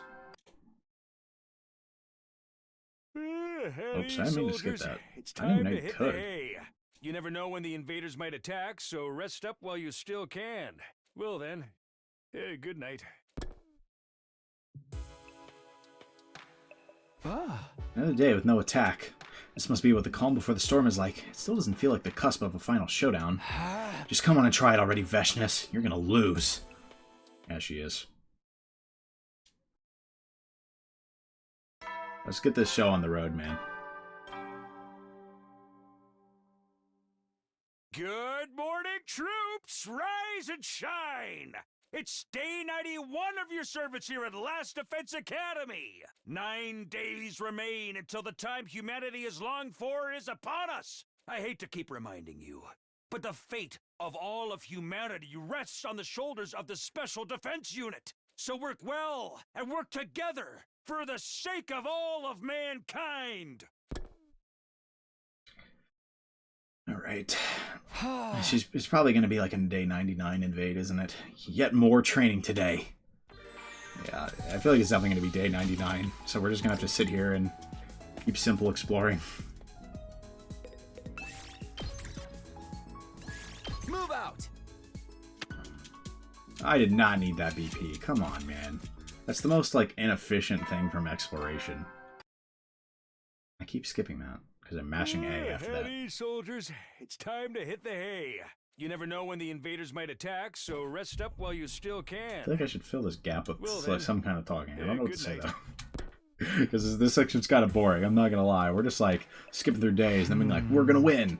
Everyone's gotten a lot stronger in the last few days. If we kept going like this, the invader army would be no match for us. With that thought in my mind, I started getting ready for bed just then. Okay, some real content. Who's going to be at this hour? I opened the door hesitantly. Standing on the other side was... the Commune. It's pretty late. Did you need something? Commune's face is twisted in agony. What is it? I intercepted the wireless comms just now and ascertained the size of Veshness's army. Really? How big is it? Much bigger than I had anticipated. The Supreme Commander's claim about having the strongest army in history was no idle boast. So, what are you saying? If she comes at you with the full force of that army, your chances of victory are 0. 0? That's an exaggeration, right? We won't know for sure unless we try. We know. You need to give my calculation skills more credit. Not only is the army massive, they have also procured a large amount of extinguishing agents capable of putting out the wall of fire. And do not forget, they have Veshness leading them. The battle is as good as lost as already. I was hit by a wave of dizziness and almost collapsed on the spot. Should I even burden the others with this new revelation? They'd supported me because they believed we could fight off Veshness together, but now... That is why I have come to you. I have a proposal that can avert total annihilation. A proposal? You mean there's still a way out of this? There is, and it's incredibly simple. We activate your escape pod before Veshness arrives. The pod, but we're sitting ducks right now precisely because we can't make it work. Only Veshness has cryptoglobin strong enough to power it now. Oh, she's gonna say to use her. We need not remain fixated on her. You have cryptoglobin of far greater power than... Oh... You have cryptoglobin of far greater power than Veshness can ever dream of right here in this academy, the Divine Infant. I'd never heard him called by that name before, but I knew who she was talking about. His face immediately surfaced in my mind. You mean the baby in the defense room? In the defense room, on the 3rd floor of the academy, was a baby in a capsule. The undying flames being produced by the baby's body around the clock were also being stored in missiles. It would take 100 days for all the missiles to be filled with undying flames. That was the reason we were defending the academy. How do you know about him? Have I not already mentioned I once headed the intelligence department on the other side? I am more familiar with your secret weapons powers than anyone else. In fact, I would venture to say I know more than you and your friends. You have not even been told the half of it. Powering up the escape pod will be trivial with the cryptoglobin of the Divine Infant. Nevertheless, there are risks involved. Once the baby is dead, the protective wall of fire on the Academy will disappear. Veshnis is likely to seize that opportunity to launch her final assault. However, given the current size and scale of her army, it may not be so nimble as it once was. Veshnis and her army don't factor into this. We're not killing the baby. Your anger is warranted. This is undoubtedly an illogical measure. But Takumi, even if you did not kill him for this purpose... Did you know he'll be dead in another week anyway? Huh? The missiles he is creating in the defense room are ruthless weapons designed to raise all life on this planet, including himself. If the baby was going to die on day 100 anyway, maybe it wouldn't be a crime to kill him just a few days before. No, absolutely not. You can't ask me to kill a friend. Even if we haven't seen him in a while, he was still our friend. So what if he was destined to die in another week anyway? Killing him ourselves is out of the question. You are perfectly justified to feel reluctant. It is not a path I would willingly tread either. But hear me out, Takumi. As cool as this may sound, might it not actually be your duty to kill the baby? My duty? Why is that? Why, you ask? It is obvious. Because you killed my mother, Ava. I do not hate you for what you did, since my mother chose her own fate. But now that you have stained your hands with her blood, you are obliged to keep going in that same vein to the very end. It is irrational that you could kill Ava, yet refuse to kill the baby. My past sins continue to haunt me even now, driving me into corners and forcing me to make unpleasant decisions. What Commune said made sense. It was my duty as Ava's killer to kill the baby as well. I don't fully know how that factors in here. I'm not gonna lie, right? Like, I guess there's a like. I mean, like, I guess I get it. Like, if you're gonna sacrifice her, right? You can sacrifice others, and then you can sacrifice your own friend, but I don't know. It doesn't fully ring quite the same. You don't need to take action right away. However, do remember that time is running out. I'll be waiting in the underground storeroom. When you feel ready, bring the baby's body to me there. Commune left me alone in my room to think over her proposal. I threw myself into bed and stared at the ceiling, but I couldn't think clearly. I just couldn't. Day 92. Free time again? Honestly, I kind of want to do the fight, if they let me. I don't know if they're going to let me. It sounds like they might not. Troops, time to rise and shine! Get ready for your 92nd day of active service here at Last Defense Academy! Prepare to spend another day enduring the unendurable and suffering the insufferable to pave the way for humanity's future greatness. Be ready to give your lives to protect our beloved school from the vile and barbaric enemy!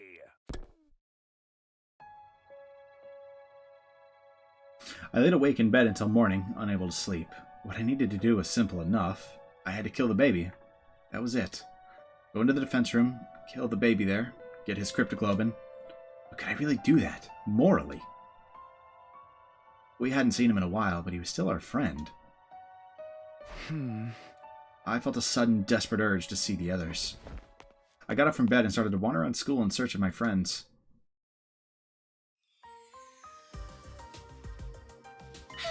Good morning, Takumi. Mr. Samino, you came right on time. Ima and Kako bounced over to greet me the moment I stepped inside the cafeteria. Please, try this. What is it? A special kids' lunch my dear sister and I came up with. I want to make something like this for the street kids, once we get to the artificial satellite. Bro, we need to check this. Because if you try to feed them something vile... Feeding hungry kids on the streets is going to be our way of atoning for what we've done. This is actually delicious. I'm sure the kids will love it. Considering how adventurous the twins had always been with their cuisine, I was surprised at this attempt at a more conventional dish. They were serious about what they'd said, and were already working toward it. Once we make it to the satellite, we'll volunteer to distribute food to any children in need. We really should balance out all the bad things we did here with some good stuff.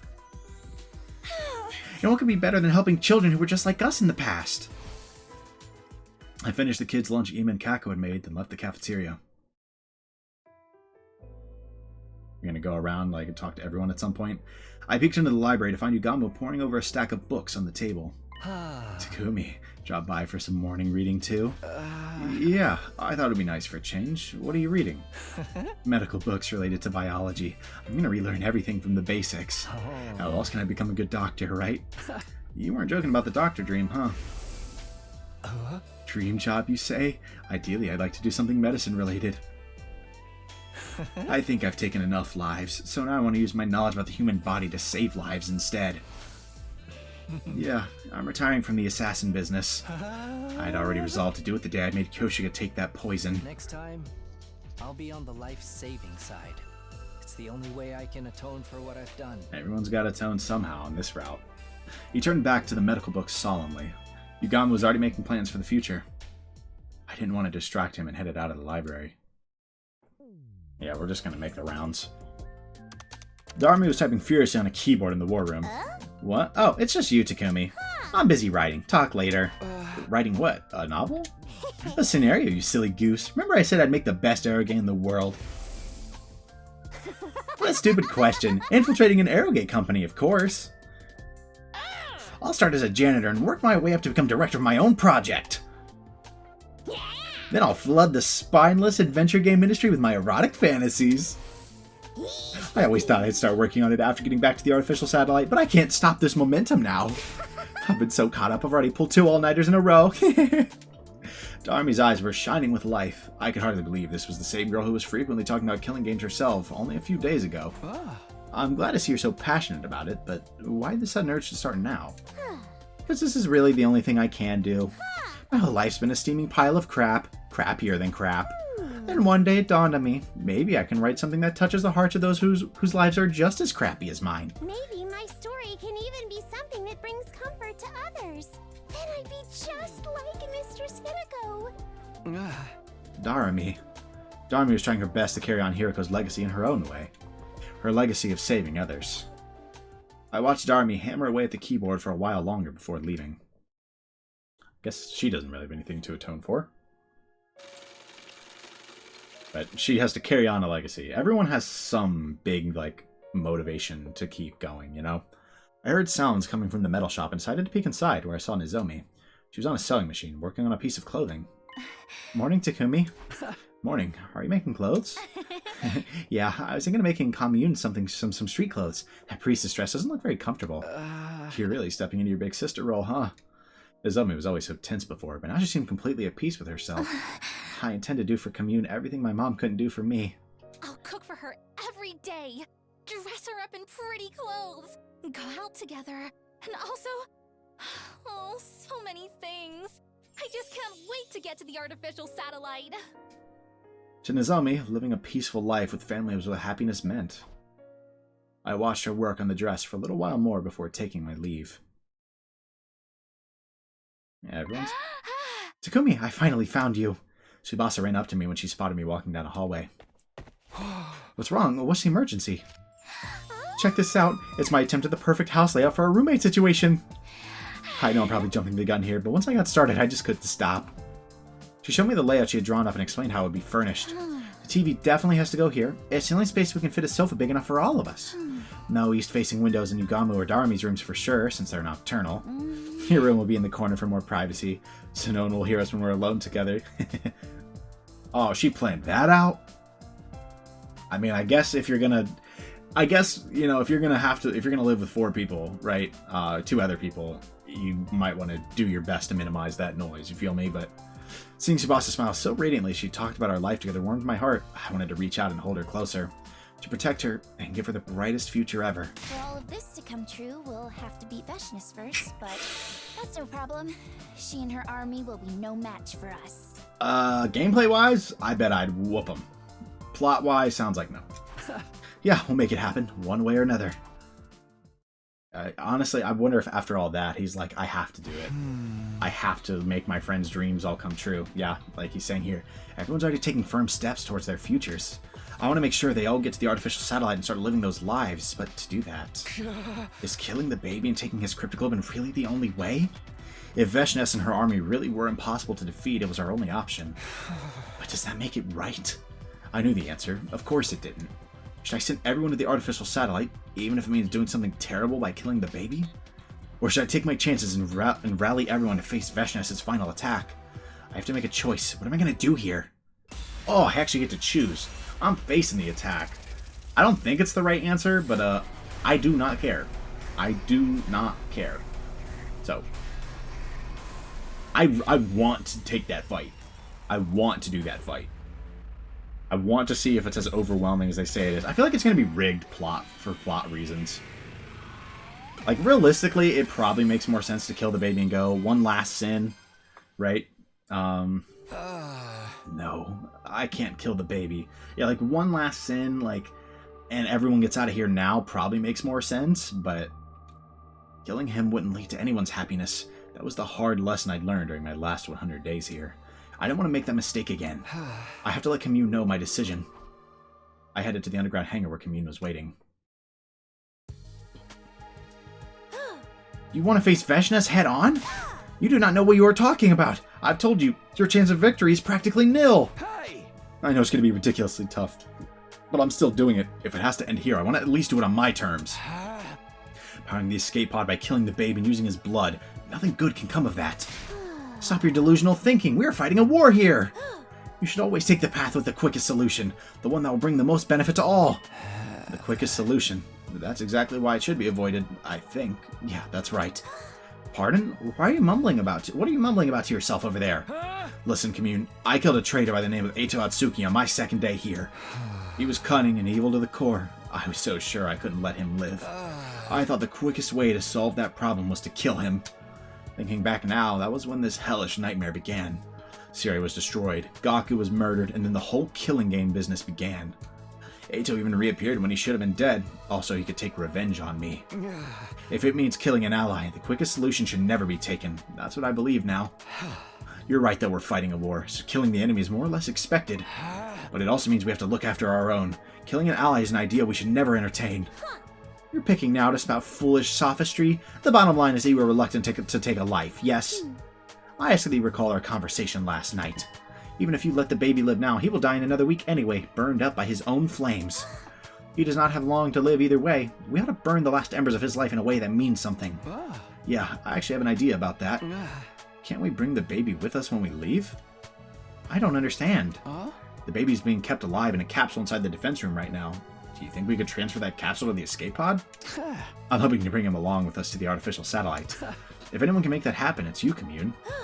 Veshness is gearing up to attack, and you want me to think of a way to keep a baby alive? This is lunacy. Your priority should be keeping your allies alive. That's exactly what I'm doing. The baby is one of my allies. I didn't want to kill any more of our own or stand by and watch them die. Those are my honest and true feelings. Have you been brainwashed by some strange cult, Takumi? I've had enough of you. I can no longer count on your assistance. I have no choice but to carry out the deed myself. Before I could say anything in response. Hey, what's up, homie?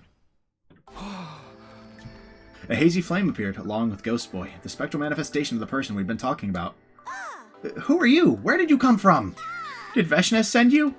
It's okay, Commune. He's one of us. This is an avatar of the baby in the defense room. I placed myself between Commune and the Ghost Boy before speaking to him. I haven't seen you in a while. I thought you were too sick to manifest yourself.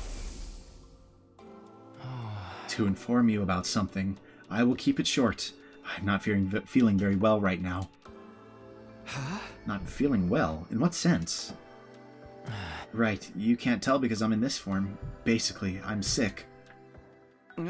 How did that happen? There is a particular space known as blood space in this world. It is a distinct space filled with cryptoglobin energy. However, a malicious aura from the future has been seeping into a certain part of that space.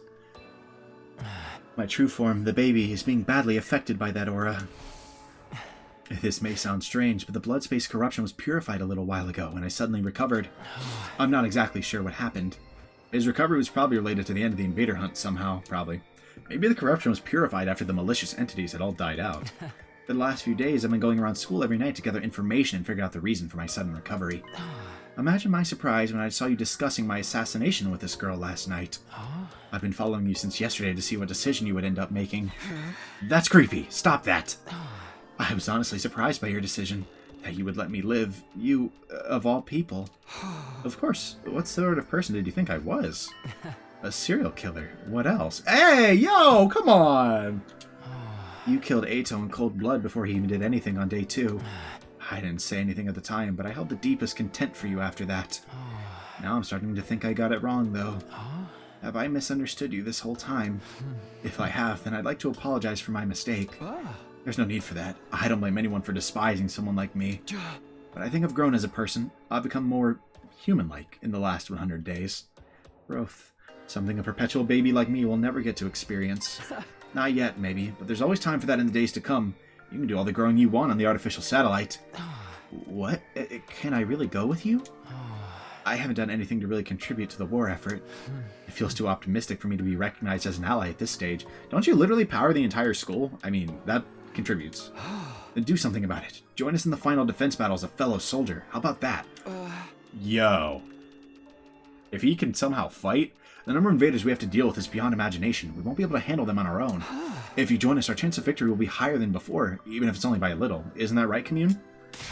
Do not be absurd. A single soldier won't be enough to make up for the sheer difference in numbers. All they have to do is bulldoze their way in, and it's game over for us. There's really that many of them? Any way you look at it, it's a world-ending number. Okay, then how about this? I increased the strength of the wall of fire to block out as many of them as possible. Huh? You can do that? I've never tried, but it should be possible. The blood space is overflowing with energy right now. When the malicious aura was purified, clean energy took its place. If I infuse that energy into the wall, then just maybe... Commune, if the wall becomes stronger, will that give us an advantage? Yes, the number of enemies that can make it through the flames at any one time will be greatly reduced. If we can split up the army, bottleneck the troops' advance, it will greatly improve our chances of victory. It looks like I might have chose the right thing. We had stumbled upon a path to victory completely by accident. The baby had been the final piece of the puzzle. Very well, Ghost Boy, do not delay. Start increasing the strength of the wall right now. If this strategy succeeds, I'll make sure your physical body gets to the artificial satellite if it's the last thing I do. Yes, of course. I'll give it my best shot. Alright, bro showed up. Basically said, you know what, Takumi? Maybe I was wrong about you. I thought you were a serial killer. Genuinely, I did. Bro, that's crazy. I mean, I knew he had a problem with us, right? It was not hard to tell that he did not like us, right? As a result of our decision to kill Ato, but, wow. He was like, I thought you were a serial killer, obviously. What kind of question is that? Like, okay, bro. He disappeared in a hurry at Commune's urgent command, likely to begin strengthening the wall of fire. The moment I decided to rescue someone who'd been destined for death, a new path had opened to us. It was like it was meant to be. This was the path I should have taken from the start. I should have chosen to save lives rather than take them. Dude, it sounds like they're telling me, bro, go do the save Ato route. I'm like, chill out. Like, I'll get there. If I hadn't killed Ato back then, but it was too late for regrets. I had to focus on saving the baby. A way to take him out of the defense room and up to the artificial satellite with us. That was what we needed to figure out now.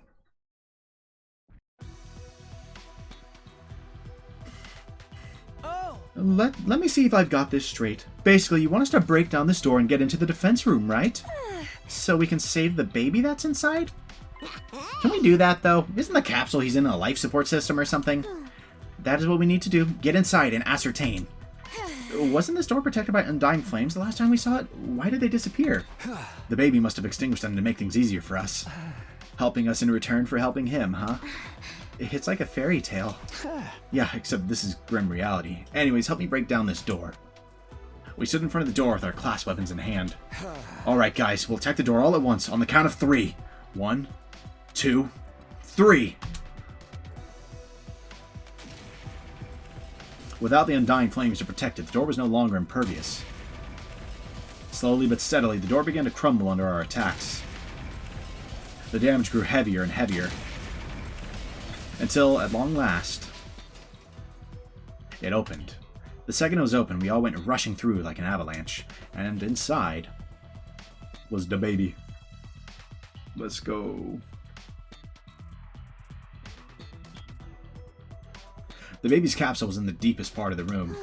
Let me see. Yes, if I modify the capsule to be self-sustaining, we need only take it into the escape pod with us once Veshness is defeated. It will be a complicated operation, but I can count on everyone's full support, can't I? That day, all of us joined in the effort to modify the capsule so that we could keep our promise to take the baby along with us. Alright, let's save our progress.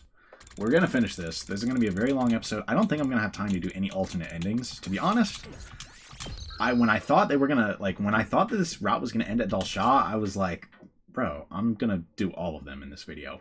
Wrong. That will be for next video. Okay, we're skipping. Oh, thank God, we're just skipping to the fight. It would be so lame if this is a skippable fight. I'm not gonna lie.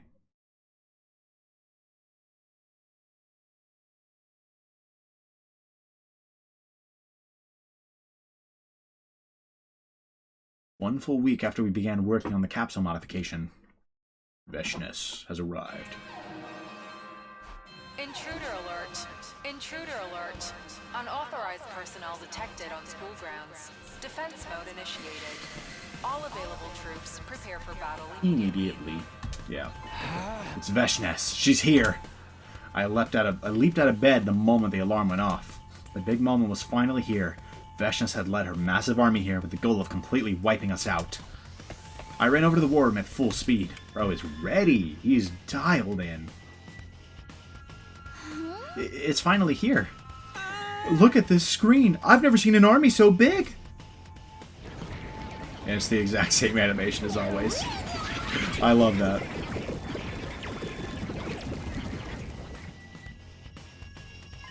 Even so, this is not as large as I had anticipated. Strengthening the wall of fire worked. The baby has kept his promise to us. Modifying his capsule together was worth the effort. I don't see Veshness yet, though. Probably hanging behind and leaving all the dirty work to her soldiers. Classic final boss move. That works for us. We'll take out as many invaders as we can before she shows up. We should get going. Take care of things while we're gone, Commune. Be sure to return safely. Defeat is not an option today. Someone like that can't possibly beat us. We'll be back, and we'll make our dreams come true together. Here we go. For the final time. Special Defense Unit, move out! Let's do this.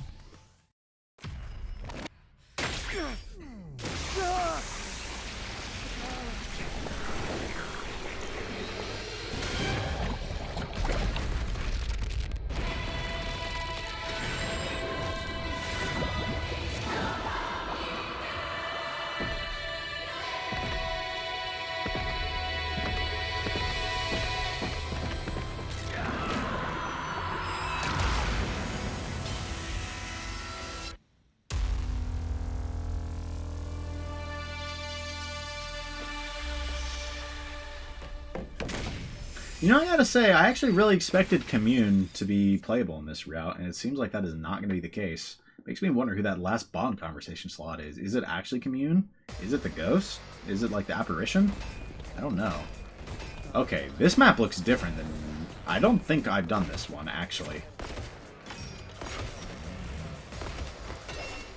Really? Subasa's on the same side as Takumi? Are we serious?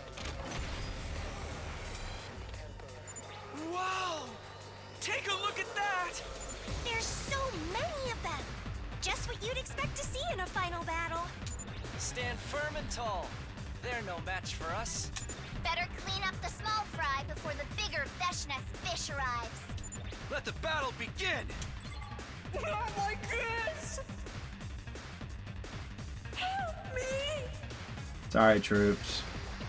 Sorry, former humans. There's really nothing we can do about this. I hate to inform you.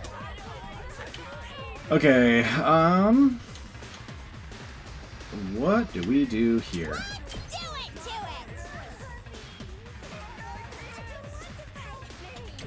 This side is buns, unfortunately. Thank goodness, can I... Oh, it's only three. It's only three sides. Okay. I can't lie. This side is also pretty buns, actually. I'm ready. Even if we don't move and use an attack potion, it's not enough. I guess I'm up.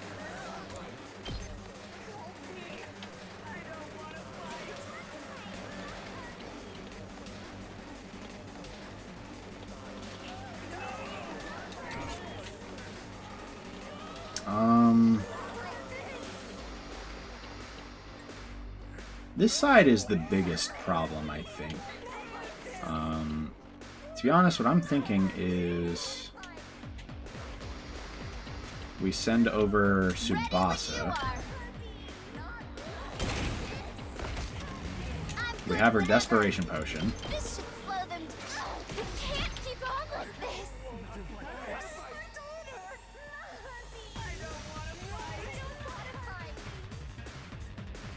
We want to be... We need Yugamu's spot. We're gonna have to waste a spring trap here. I don't know how bad this is. This might be kind of bad.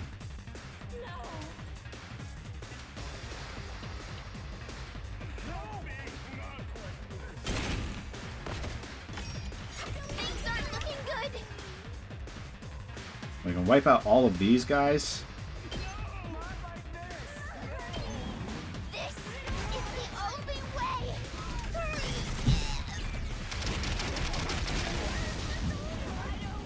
The rest is up to you. It gets us some voltage.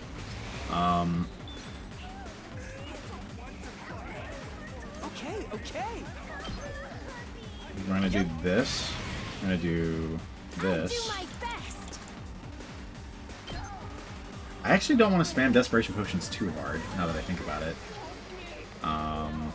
This might be the last one we can use before the boss.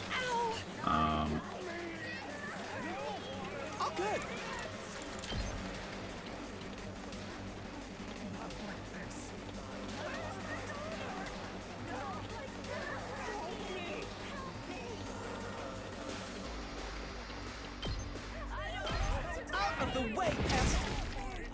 Here goes!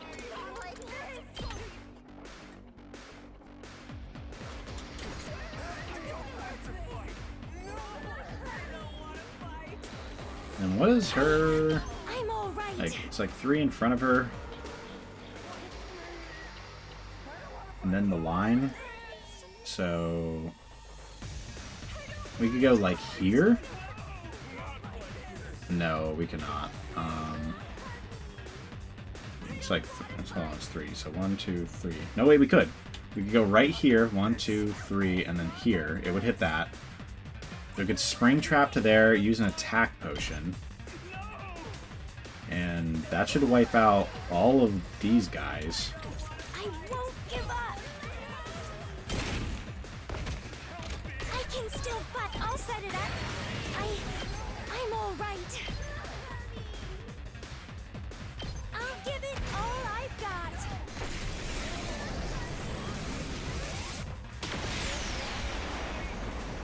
Does Kako? Oh, that was not what I meant to do. I made the same mistake as I make very frequently. Whoops. This is gonna be really annoying to clean up. I'm not gonna lie.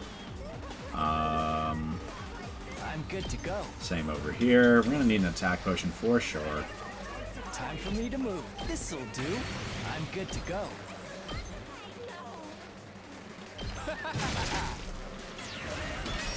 Gains 2 armor. Let's get to the killing. Almost. So close. Stinks, doesn't it? I can't wait. You make a lovely corpse. I don't want to fight.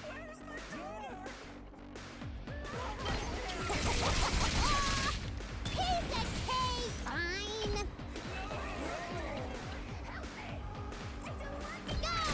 Needing a few more actions to clean this up than I wanted to, I'm not gonna lie. But this side is now cleaned up. I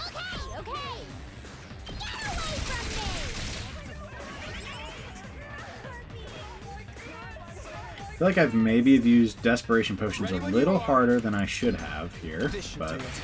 Let's do this!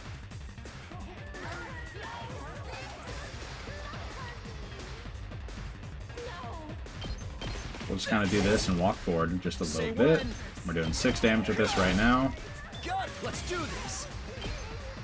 I think it's worth it to Agility Potion here. Walk over like this way. Let's do this! Do some chip damage on them. Alright, I've got this!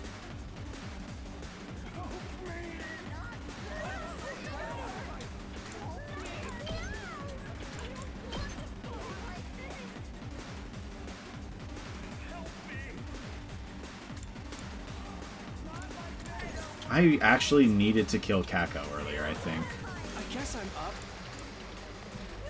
That feels really bad. That feels really bad. Good.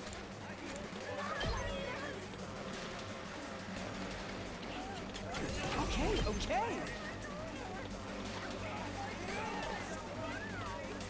For now, I don't think I can do that. Ready when you are. Is it worth it to do this? I think it is, to be honest. We can just cleanse the stun. One last strike.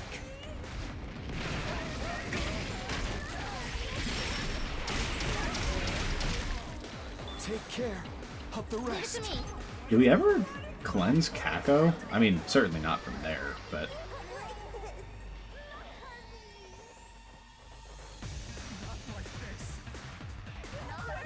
I'll catch you up first. Whenever I honestly think we cleanse Kako. I don't know if this is enough move, but we're gonna try it. leave it to me. Oh, it's not. Whoops.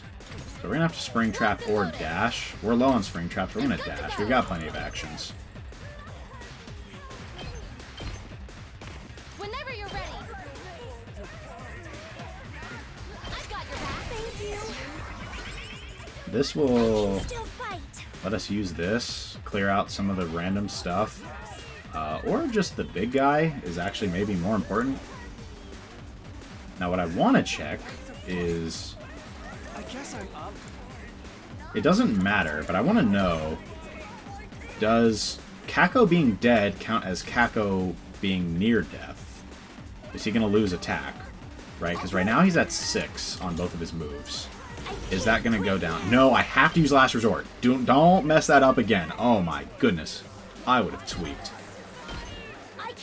It doesn't really matter here if it messes up, because everything he has left to attack has won, you know? But I just want to know, for future's sake. Now we can try to get Last Yell up on some people and or Unyielding Spirit. No, it does not count as being near death. Okay, that's good to know. Takumi's our best DPS for sure. I've got this. Harder. Let's go ahead and buff him up a little bit. Here we go. Ready when you are. I guess I'm up.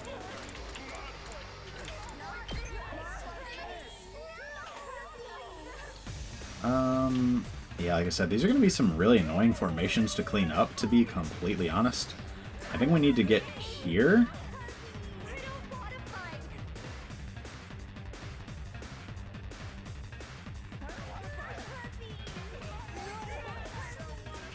For now, we're going to definitely need to Agility Potion. We actually might end up needing to use a few for him. I guess I'm up.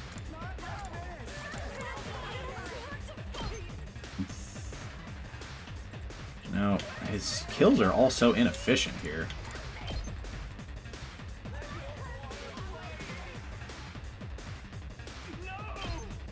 What a nuisance!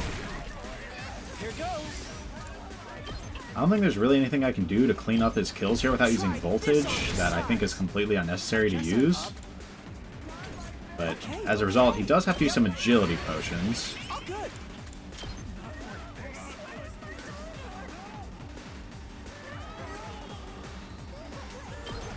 Alright, here we go. We got clean them up on 2 more attacks. And we do this. It's not too bad. We still got plenty of actions. Good to go.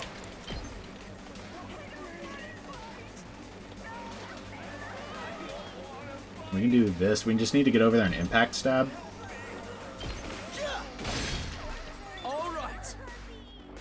Alright, let's...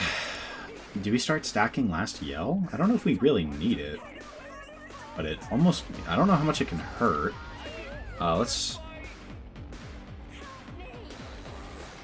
do an attack boost. Gotta push it.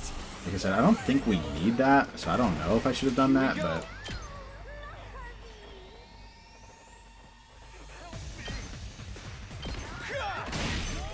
Got it. So we're making a lot of voltage here anyways, so... That's it. All right. Let's go ahead and buff Nozomi with Last Yell.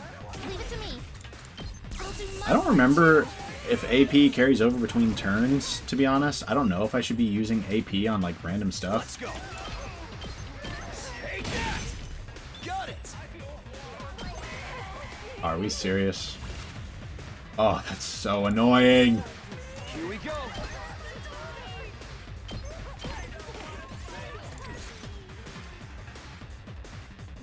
That is so annoying. Why? They're doing that again. Let's get to the killing.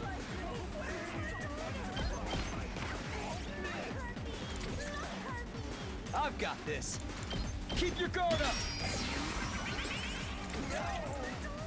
Okay. I'll admit, I didn't really expect that. I should have. I should have known better than to think they were going to let me one turn a map. I can't wait. Got you covered. They're elite haters. Oh, I didn't mean to do that. There's just going to be some random ads. Are we serious? I'm good to go. You didn't let me one turn, and it's because there were some random ads, bro. No way.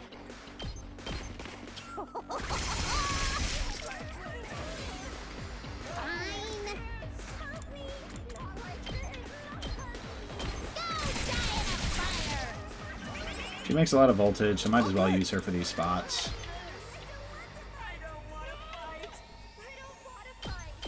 What a nuisance!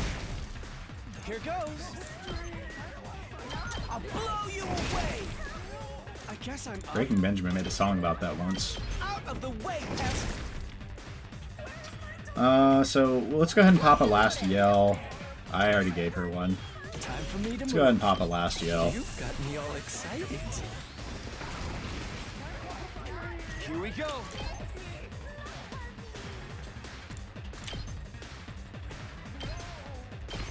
Yeah! Let's go. Ha! There we go. I've got this. Not gonna cut it. More ads. Let's go. Okay.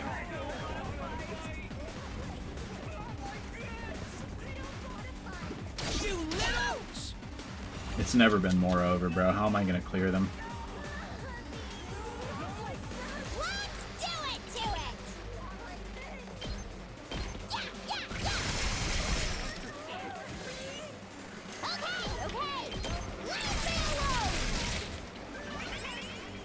Here goes. Try this on the sides. All good. I'll blow you away. I guess I'm up. He's gone last yell. Okay. Ha! Let's do this. Take that! Here we go. Is that all you got? Oh, I forgot that was my last AP. That was actually... that worked. Up to 290. Okay. I mean, I think I played that extremely well. They just wouldn't let me one turn, so... what am I supposed to do, right? They're talking like humans again. Well, they were human once. That is a big revelation, I'm not gonna lie. But remember what Commune told us. A person who's been transformed into a school invader can never go back to being human. Then a quick death is the best mercy we can grant them. That's right. We're the good guys here. Glossing over the situation with pretty words didn't change the fact that we were murdering other people. But this would be the last time. Once this war was over, we'd flee to a place where no one would kill or be killed. We're just one step away from the artificial satellite. Let's break out of this hellscape together. Let's not forget how much they talk, like how they talked about like there being something very surprising in the artificial satellite. Man, it's gonna be bad. Second wave. This battalion will be on the same scale as the one you just fought. Great. How many more of them are there? Oh, is it just me, or are they starting to look like a swarm of locusts? Focus on the battle, guys. Don't lose heart. I'm not losing heart at all, bro. Hold strong, everyone. Let's do this. I just know I'm not going to pop a bunch of desperation potions this time, because I don't think they're going to be needed, really. Not like this! Help me!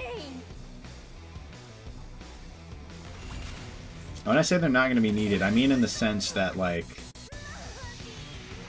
they're not going to do anything. Ready when you are! We could literally just have Tsubasa double ult and wipe this entire side.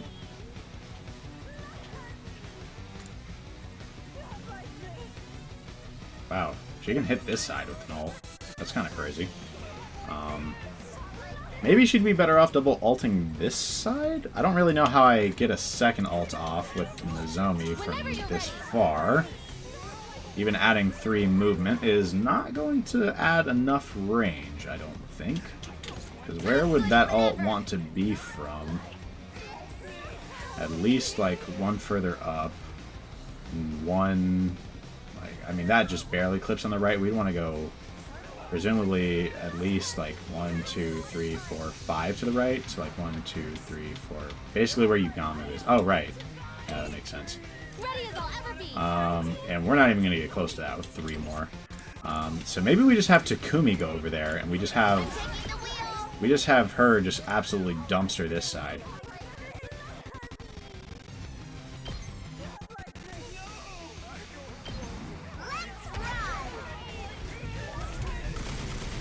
But this time we're not using desperation potions in case I need them in the last wave. You can take it from here! I'm good to go! All good! Thanks for the help! Locked and loaded! Alright, so this is what the next one will look like. We can actually go back and then do this. So we need to clean up that orange one above the green one. Alright, we can clean the rest of that stuff up in a few actions. Ready when you are! Watch out! It's going to take 3, unfortunately. So more than I wanted to do for sure, but... Let's roll! I'm good when ready when you are! Right, yeah, there's absolutely no way I can hit all of them. It's literally not possible. It doesn't really matter who I kill them with, but Tsubasa gets the kill, I guess. Leave it to me! There we go. They're gonna hear this engine roar! I'm gonna hear this engine roar, bro. Felt that one, didn't you? Alright, we got a lot of AP from all of that. Let's get Takumi over to the other side. Bonjour. What's his attack looking like? 4, 5... We actually might need to use a Desperation Potion to bring his impact stab damage up a little bit. We can increase Yugamu's damage by Spring Trapping here, then using an attack potion right here. Which could be useful, actually. See, like the side slash... Well, we would need 2 people to die for that to work. So, I don't know if that's worth it, actually. We'd have to use 2 out of our remaining 3 Desperation Potions to make that work. Using one of them on this side does make sense to me, right? Do kind of what we did last time. Maybe have Kako snipe them. And then ult up the middle or something. I'll do my best. How long is that ult? 1, 2, 3... and then 4, 5, 6, 7, 8. So if we ulted from here, 1, 2, 3, 4, 5, 6, 7, 8, it would clip them. So we could take out all of these, like we could take out both of the gold guys. Leave it to me.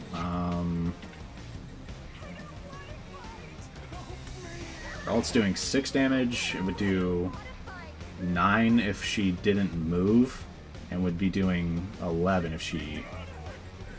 Okay, because actually, now that I think about it, maybe we do this from the other side?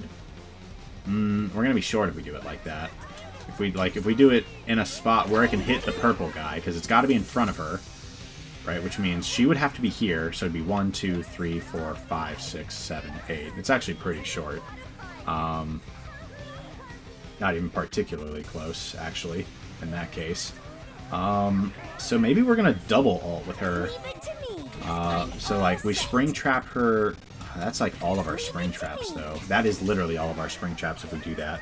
We could dash. We could dash one of those actions because that won't burn her attack. I think she could. So if we dash, she's 1, 2, 3, 4, 5, 6, 7.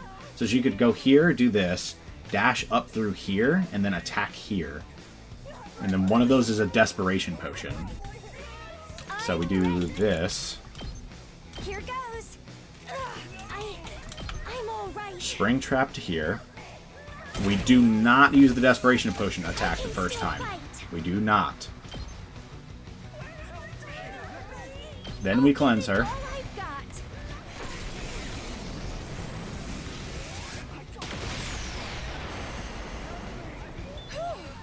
Locked and loaded. And we don't have enough range. 3 is exactly enough, though, so just agility potion. I'm prepped and ready. Exactly enough range. I've got you. You seized my Looks like we actually had a little extra. I won't give up. Yeah, like I said, this won't work. So we need to Still fight. dash I won't give up. to right here. I'm all right. I won't give up. I'll set it up. I'm all right. I can handle this myself. There we go. This side mostly handled. Got a few small enemies. We've buffed Takumi's attack. And we got some voltage. All good.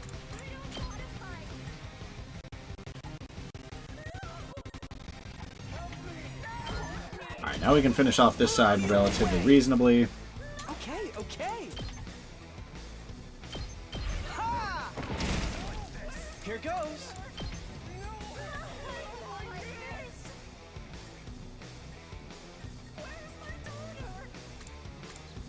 I'll protect you. Whatever. We'll just defensive stance. I can't find the right position. Try this on for size.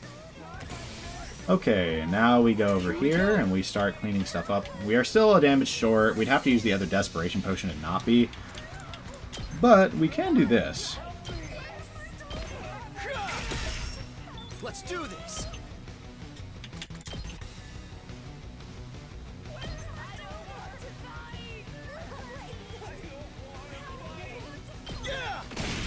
This is fine, honestly. We're doubling up on it anyways. Alright, we're at 300. We need to use some Hemo Anima somewhere. We don't even... like... I don't need to buff him any further. So just Last Yell. Even if we're really not using Last Yell all that much, it's like... better than anything else I could really throw in there, you know?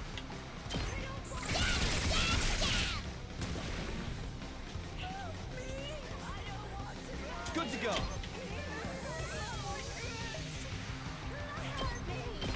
Take that! I've got this. Ha! Good to go.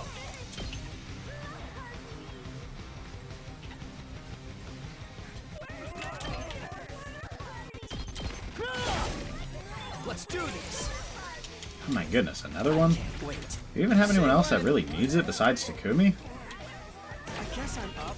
Time for action. No, because I killed Kako already. Whoops. I guess I should have buffed her up. I didn't even realize. Let's get to the So killing. we'll buff Takumi with Last Yell. Not that he needs it either. Really not that anyone needs it right now. Let's go.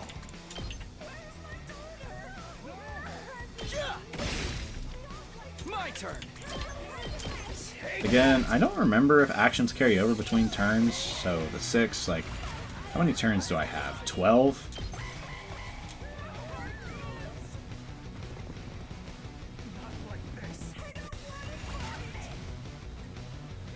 I think they carry over to a degree.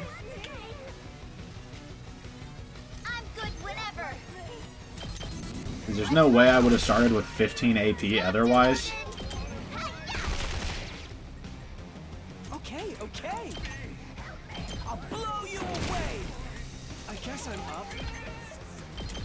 of the way, pest! That's another one. Yeah, at this point we just need to find someone random to buff. You can just have an attack boost, I guess.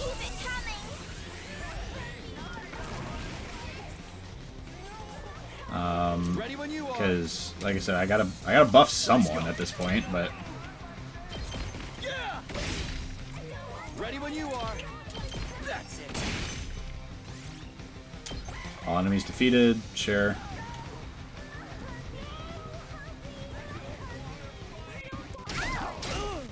Took a little bit of damage. I don't think I need to worry. Let's go. Might as well go ahead and buff someone else.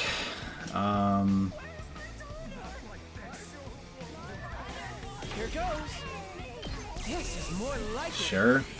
I don't think any of this should matter, but like, there's no reason not to do it, you know, when I'm making more and more voltage. And I've got Desperation Potions next turn. I should clown Veshnes, as is normal.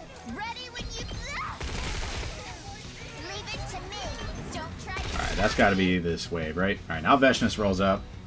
Walks in like she owns the place. Are they gonna say the exact words they always say?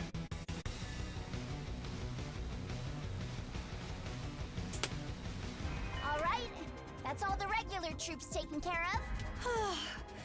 I'm dead tired. Yeah, you have died twice, so. Keep your spirits high, sister dearest. That was just the preview. The main event is yet to come. I sense a strong presence approaching. It has to be her. She's finally here. There she is! Veshnes herself! Darmy was right. The Supreme Commander appeared and slowly started making her way toward us. At last, she stood in place, looking us up and down before speaking. I'll admit, I did not foresee you lasting this long. Or destroying all of my battle pets. You thought we'd Battle be Pets is pushovers, huh? actually evil, especially with the Well, that's too context. bad. We're not losing to you today. Yeah! We're the elite few survivors of that brutal killing game! Look at what's become of your strongest army in history and tell us. Do you feel like surrendering yet? Surrender? Surely you jest. You have not even seen my real army yet. Watch and despair. You shall now witness the worst nightmare of your lives. You're gonna have to come in with more than that. Come forth, my elite slaves. Alright, let's see if Veshnes is locked in for once. Or if I'm gonna clown her in one turn like I have literally every single time she showed up. Besides the scripted one at second to last Defense Academy early in the game. Wicked invaders. Show me the ways before your new god!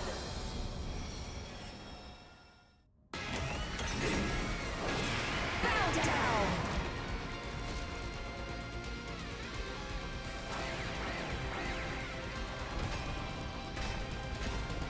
This is all we're working with, bro.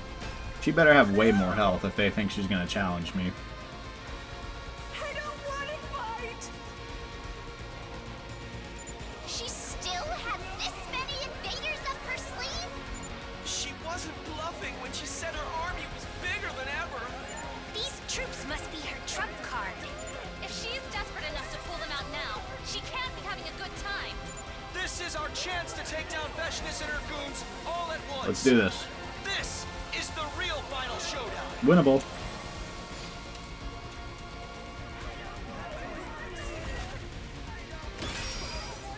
She only has 99 health. GG's. It was a good one, Veshnes. Good to go. Let's do this. Time to use it. Here we go. She does have counter, right? She does. I don't even really need to counter, or like to bomb cheese her. I could Unyielding Spirit. Desperation Potion. This should do it. Just for that little extra bit of damage. One last strike. We'll heal out of the range of it eventually. I've got this. I'll help.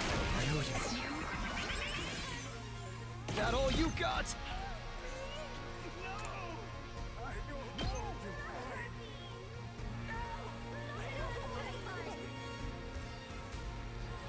Yeah, we'll just go here again. Keep it simple. Same spot, other side. Just keep doing damage.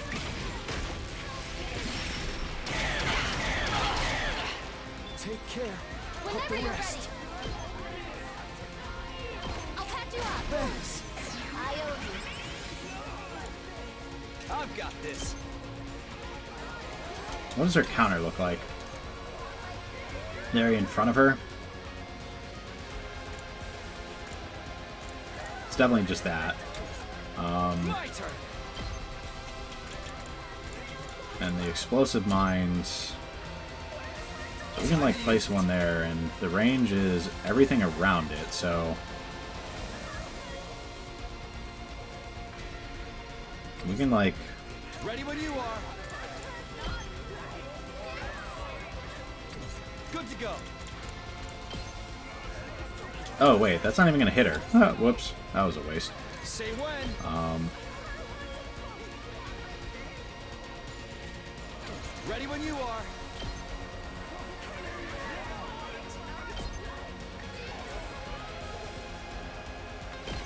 Walk up an impact stab. She'll counter. I've got this. We can explosive mine here.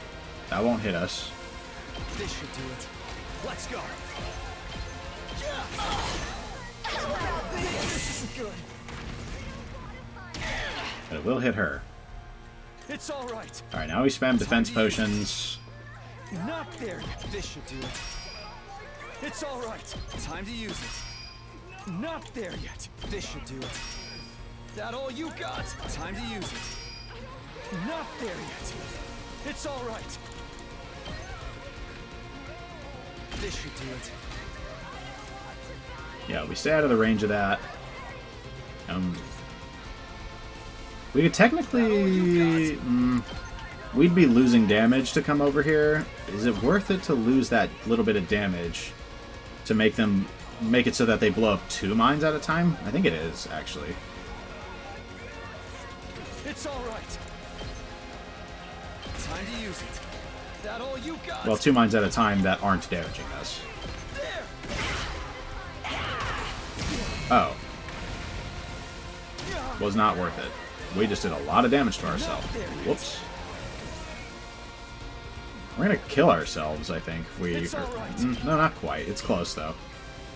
We'll take 10, plus, like, her damage brings us, like, down. We've got 13. She's doing, like, 11, I believe. So, we're fine, but ouchie.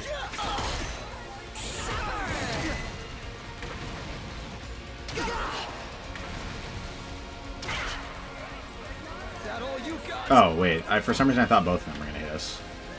When I knew that wouldn't happen. This should do it. I mean, we can just alter now. No, not quite. It's all right.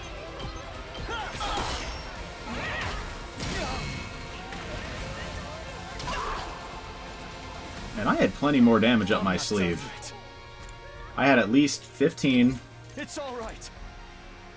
9, so 14, 28, 42.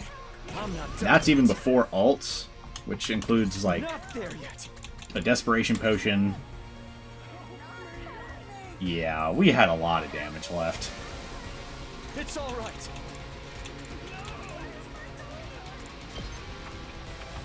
Time to use it. That all you got?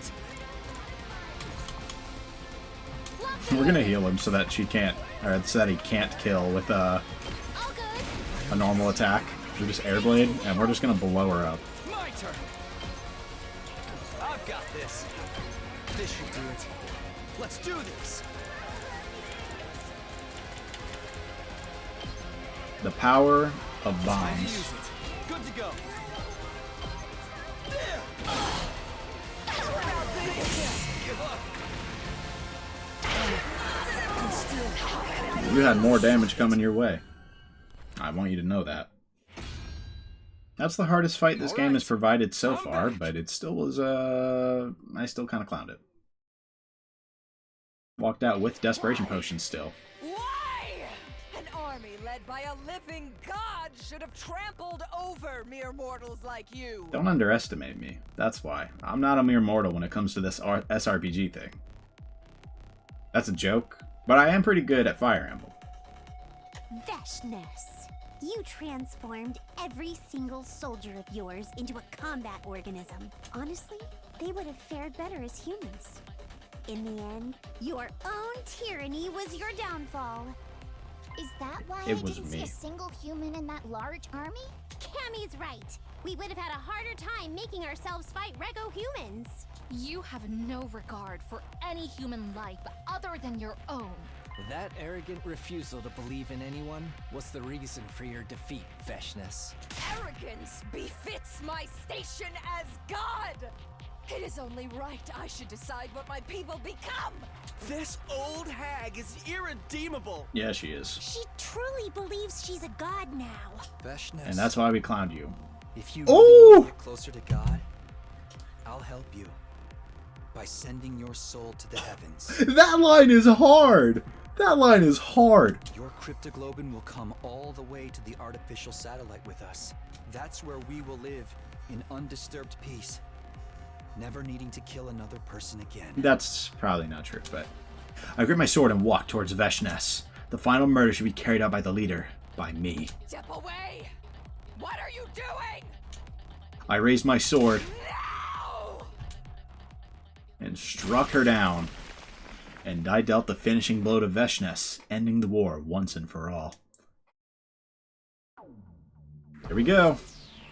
Alright. Veshness defeated. 14,000 BP earned. Ending to be seen. Let's see this. And then came day 100. We all boarded the escape pod together. And finally blasted off into space. Look! Up ahead! It's the artificial satellite!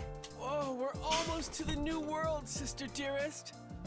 What do you feel like having when we land on it? The zombie just holding the... just holding the apparition is crazy. Did you hear that, infant? We will be reaching the artificial satellite soon. We'll take you out of the capsule once we arrive, all right? Don't worry. As your older sister, I'll be sure to raise you into a fine young man. Wait. What? You're going to raise the infant? Does that make him my little brother? I can't wait to start my new life up there. I've never had roommates before. Alright, are we gonna get a hint about what's actually going on up there? Gotta go Now that we're house here? hunting right away. We'll need to find a place and sign the lease like today. I don't know. Wouldn't tomorrow be better? I'd really rather just rest for today. House hunting is a battle of its own. The good ones will get snapped up if we don't act quickly. You're not being serious enough about this, Takumi. Yeah, get it together, Takumi. Okay. Sorry. We know who wears the pants in this relationship, Yeah, at least. literally, that's fact. If the hen pecking ever gets too tedious for you, the door to my room is always open. Chill out, Yugami. Where's a home wrecker? Don't forget. You're also a I'm in home the wrecker. same house too, Takumi. So a bunch of home wreckers. I won't let you have your naughty way with Mistress Tsubasa. I'll be glaring at you every step of the way. I was her first kiss, and I'll never let you forget that. Yeah, that's tough. You and I will have to settle this. As we bantered, the artificial satellite slowly drew closer. We knew our life there wouldn't always be sunshine and rainbows, of course. As returning war veterans, we probably would feel out of place in civilian society. Life may not play out exactly as we imagined. I wouldn't even put it past them to treat us as war criminals, the ones who let the Exodus project fail. And there would be plenty of sleepless nights as we remembered the terrible things we had done. We had seen and experienced too much death to ever live in complete peace. But together, we could handle anything. No matter what the future ended up throwing at us, there was no trial we couldn't overcome together. As long as we had each other in the light of hope, we could go anywhere and do anything. That was the lesson we learned from the last 100 days of death and betrayal. We would never lose sight of that ray of hope we fought so hard to grasp. That was the promise I made to myself as we finally set foot on the artificial satellite. Come on, a hint? Just a hint. Oh my god. But I do like the ending. I thought that was a great ending. It was just like... so close. You Alright, we're gonna... Eyes closed again. Just let this play out for a minute. While I kind of collect my thoughts a little bit. I mean, I can just preface by saying this was my favorite route by a large margin. Look, I enjoyed the comedy route and the slasher route. They were fun. They were good fun. This route I thought was so legitimately well written.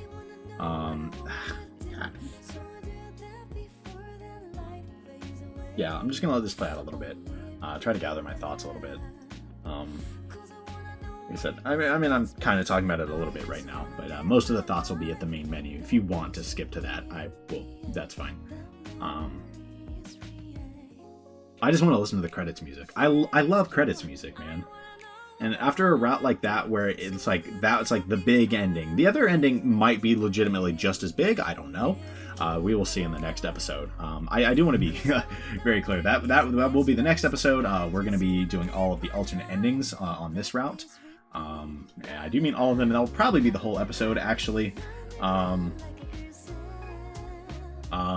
So... God, I hate having to leave my eyes closed because they have spoilers in the credits. Who does that? Who does that? Spoilers in the credits, right? I don't even want to see route names or like scenario names, right? And so I'm like, I can't even look. Literally, I can't even look, right? I think at this point I'm fine, actually, but can at least open my eyes. But yeah, I just like on a big ending like this, I like the vibe of the credits, right? I've always been someone who enjoyed credits. But anyways, yeah, next episode will probably just be the alternate endings for the Killing Game route. And then after that, we will probably start whatever route branches off of saying no to the Killing Game. And I'm just saying that route really needs to have some real answers, right? I have enjoyed these routes. I have, actually.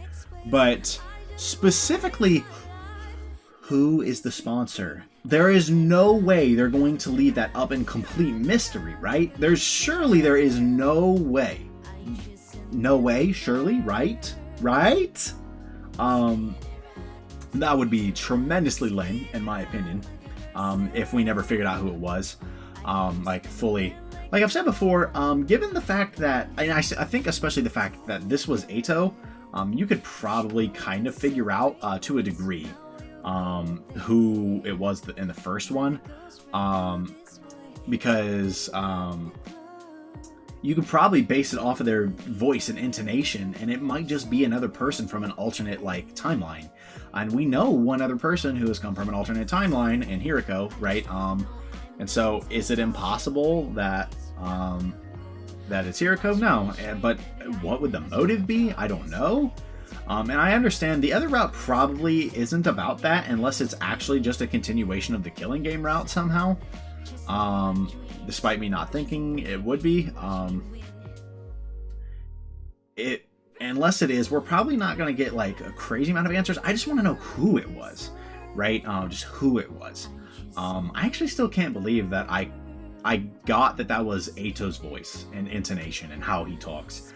And that's I was not willing to call out that it was alternate timeline Ato at the time.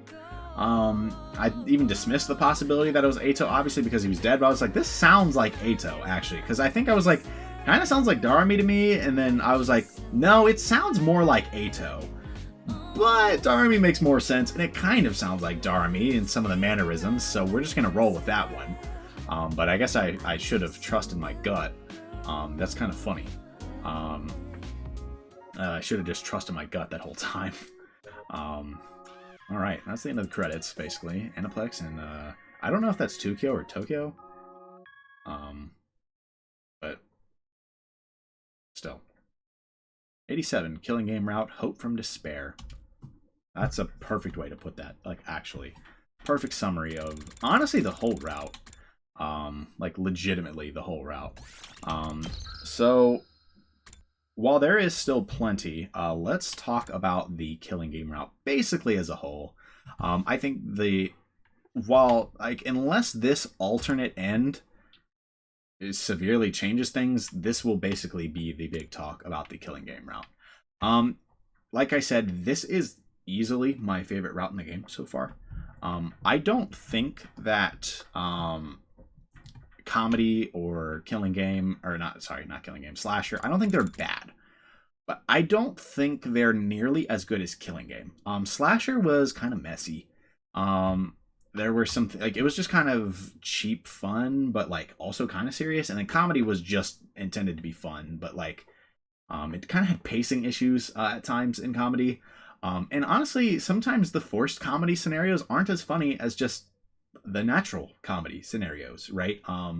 In this game, right? Don't get me wrong, there were some really funny moments in comedy. I'm not gonna lie, right? I'm not gonna say it wasn't funny, but like, I guess I don't know that an entire set of that many routes need to be dedicated to comedy.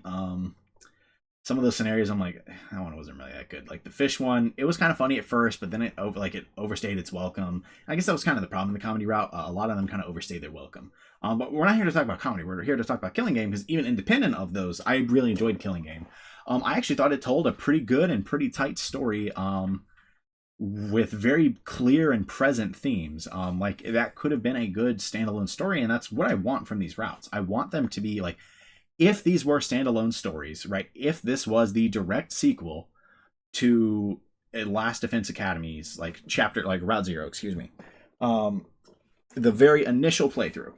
If these were like direct sequels, the ones that are intended to be serious, how good would they be? How happy would I be with this like sequel, right? And Killing Game, it would be very good. I would be very happy with that as a standalone. I think one of the big things in this isn't really something Slasher was even trying to do, I don't think, for the most part, is this route has a real theme, right, of self-sacrifice. And then eventually kind of finding your hope from, like they say, despair is a fine way to put it. But like in guilt, finding hope for that future. Right, and we can kind of like briefly talk about this. I'm not going to actually summarize the whole route. I don't really think that's necessary. But basically, in this whole route, you have so many sacrifices. Karara kind of sacrifices herself for the group, right, early on. Still, I will say poor Gaku, his death is kind of glossed over and never really explained either. Karara kind of dies because she tries to fight to end the Killing Game, right? Hiriko dies because she is trying to like save Darumi, and not even just save Darumi in that moment, but save her overall, right? And she has a talk with us about how Darumi is like alone in this world and how she doesn't have anybody, and that's why she wants things like the Killing Games, because of the life she's gone through, the suffering she's gone through as a person. And she wants better for Darumi. She wants Darumi to get out of this game alive instead of using it as a way to kill herself, essentially. And she explicitly tells us this. And she eventually sacrifices herself for Darumi. And again, we keep on going, and Shoma kind of has done the same thing. Shoma, he learned, even after learning, like, oh, the sponsor isn't dead, Shoma's like, I'll let him kill me. Right, like I'll be the first death. Like it's okay. Like you guys live on, right? And we keep on going, and this just keeps happening, right? I wouldn't really call this a sacrifice, but you also have like, you gotta keep like Takumi was like helping out Nozomi and Moko, even with everything they've done. Which I mean, I don't want to say he's a bigger man than me. I'd like to think I can help out like somebody live in that moment. But I mean, it would be pretty easy in his shoes to be like, no, like screw you guys. Like with everything you guys have done to me, like I'm going to help you guys out. Now if it was anyone, I will say the fact that it was Nozomi specifically, like, yeah, he was obviously going to, but still, and they kind of form this team, and we get what seems like some happy moments and some hope for the future. And it all comes tumbling down very quick when Moko sacrifices herself for Nozomi this time. Another sacrificial death. And you just keep going, and now Ava sacrifices herself because we see, and this is when they really start to lay the themes on, in my opinion, is like Nozomi. She forms this bond with Ava, and Ava's like, whoa, your mother like was making you sacrifice for her, right? Like that's not how it should be, right? The mother sacrifices for their parent, not the other way around, right? And so she literally sacrifices her own life for this. Go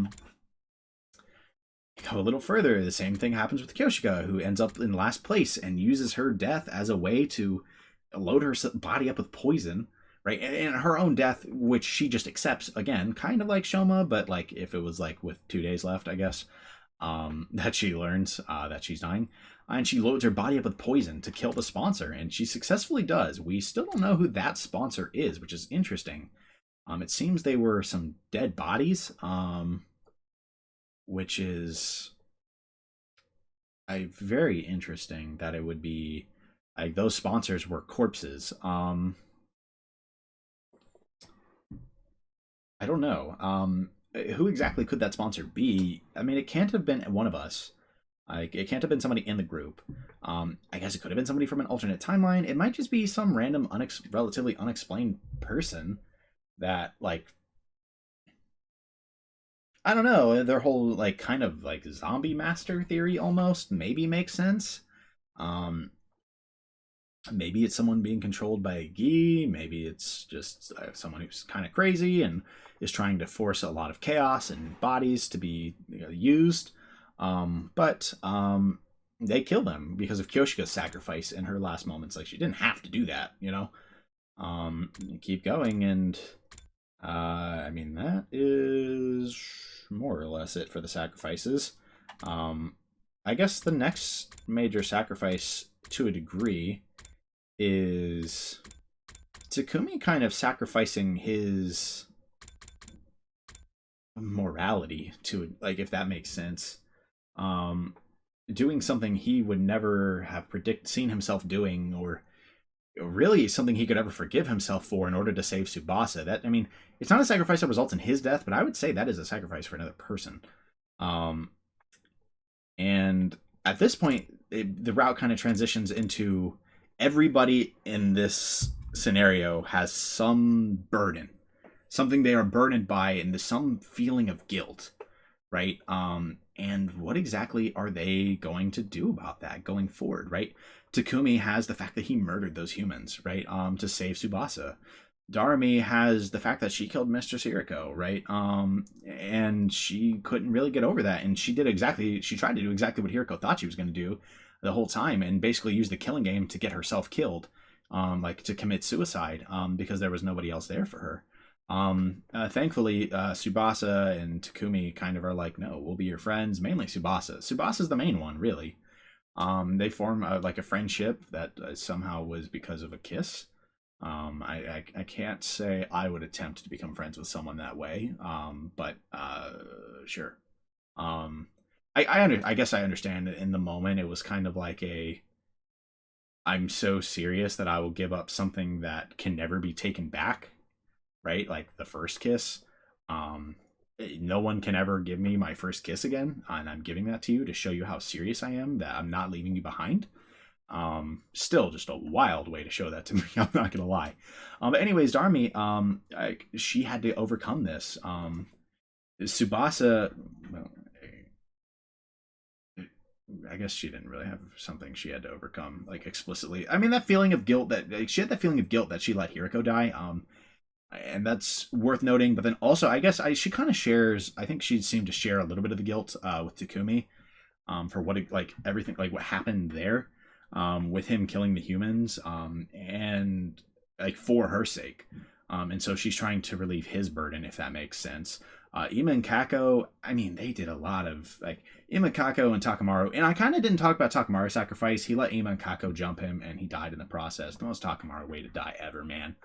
But Ima and Kako, they kind of had their whole thing of, specifically in their case, it was like just some of the things they did during the game, the way they treated Takumi, right? The amount of invaders they killed, the way they attacked Nozomi, and essentially killed Kyoshika. Again, not that you can really blame them given the situation. I can't really blame them for jumping ahead of Kyoshika by killing that commander. But that is what happened, right? They did do that. And so they felt that they had to atone for all of this. Imo was willing to give up his life if it meant that it would save Kako, but Takumi wasn't going to do that, especially because they were planning to end the game. Nozomi, her guilt is a little different. It's not necessarily something she did, but something she failed to do. She failed to protect Moko. She failed to protect her mother. I mean, again, it probably was. I don't think it's really on her to protect her mother in that spot. But she clearly, with her mother's suicide, she felt that she had to do that. And she was forever haunted by the fact that her mother committed suicide and viewed it as her failing to protect her. But Moko died because of her, right? Kyoshika did not die. I don't know. Kyoshika kind of died because of her. Ava died because of her, right? A lot of people died to keep her alive, even in this route. And then she also has the trauma of her own mother. And so she's trying to move forward and protect those that are close to her, which isn't the exact same as a lot of the other people, but it is just, and it's another one of those things where it's her own trauma, right? Something that she needs to overcome, right? And again, Yugamo has the same thing with the fact that he poisoned Kyoshika, even if she was dying. Like, that is a terrible thing to do to a friend, right? In their last moments, to load them up with poison. That's crazy, right? Like, even if it worked and did its job, I mean, I understand why that wasn't easy on him. And so as we get through the route, these people kind of see this future, right? And they have hopes of a bright future with, like, no one else dying, everyone kind of coming together and attempting to do everything they can to stop this game. And we ultimately are able to stop the game. I made the wrong choice and I fought Dalsha first. Ignore that. That was the only wrong choice I made. Well, wrong choices, I guess, debatable. But the one that didn't lead to a day 100 end. The other end back here, there might not even be a wrong choice. But anyways, like, thematically, I thought the route was really tight. And the way it transitioned from, like, self-sacrifice to the kind of survivor's guilt is maybe the best way to put it, right? In a situation like this, I thought that was fantastic. Really, actually, just genuinely very well written. This would have been a good standalone story. Like, even without the context of the first game, I don't think you really need that. I mean, there are some things that would maybe need rewritten, like Eito specifically. Eito's whole thing, that was crazy. It kind of felt like really out of nowhere. Tsubasa absolutely sliming him in the moment was really stupid because I actually wanted to get some answers out of him, and with him dead, we might not get those answers at all, which I'm like, really? That sucks. If we don't get those answers, because Tsubasa could not just not kill him, but I also don't blame her. So ultimately it is what it is. But yeah, like I said, overall, I really liked this route, like, a lot.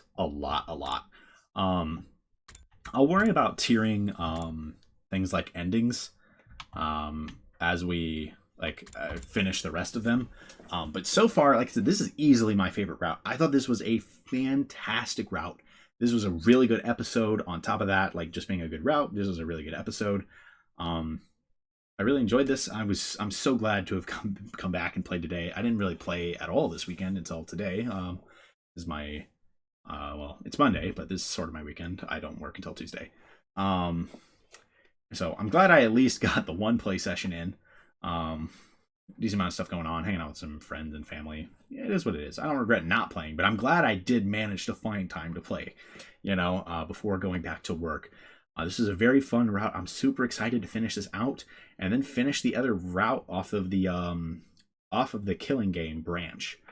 See what's going on there. I might take a break from the game after that, but we'll see as we get closer what exactly happens. I'm thinking about taking a break and trying to finish up Higurashi. But we'll see what happens. That's far enough away that I'm not going to consider it too hard yet. But I know I would like to finish Higurashi at some point. And just kind of try to blitz through it maybe.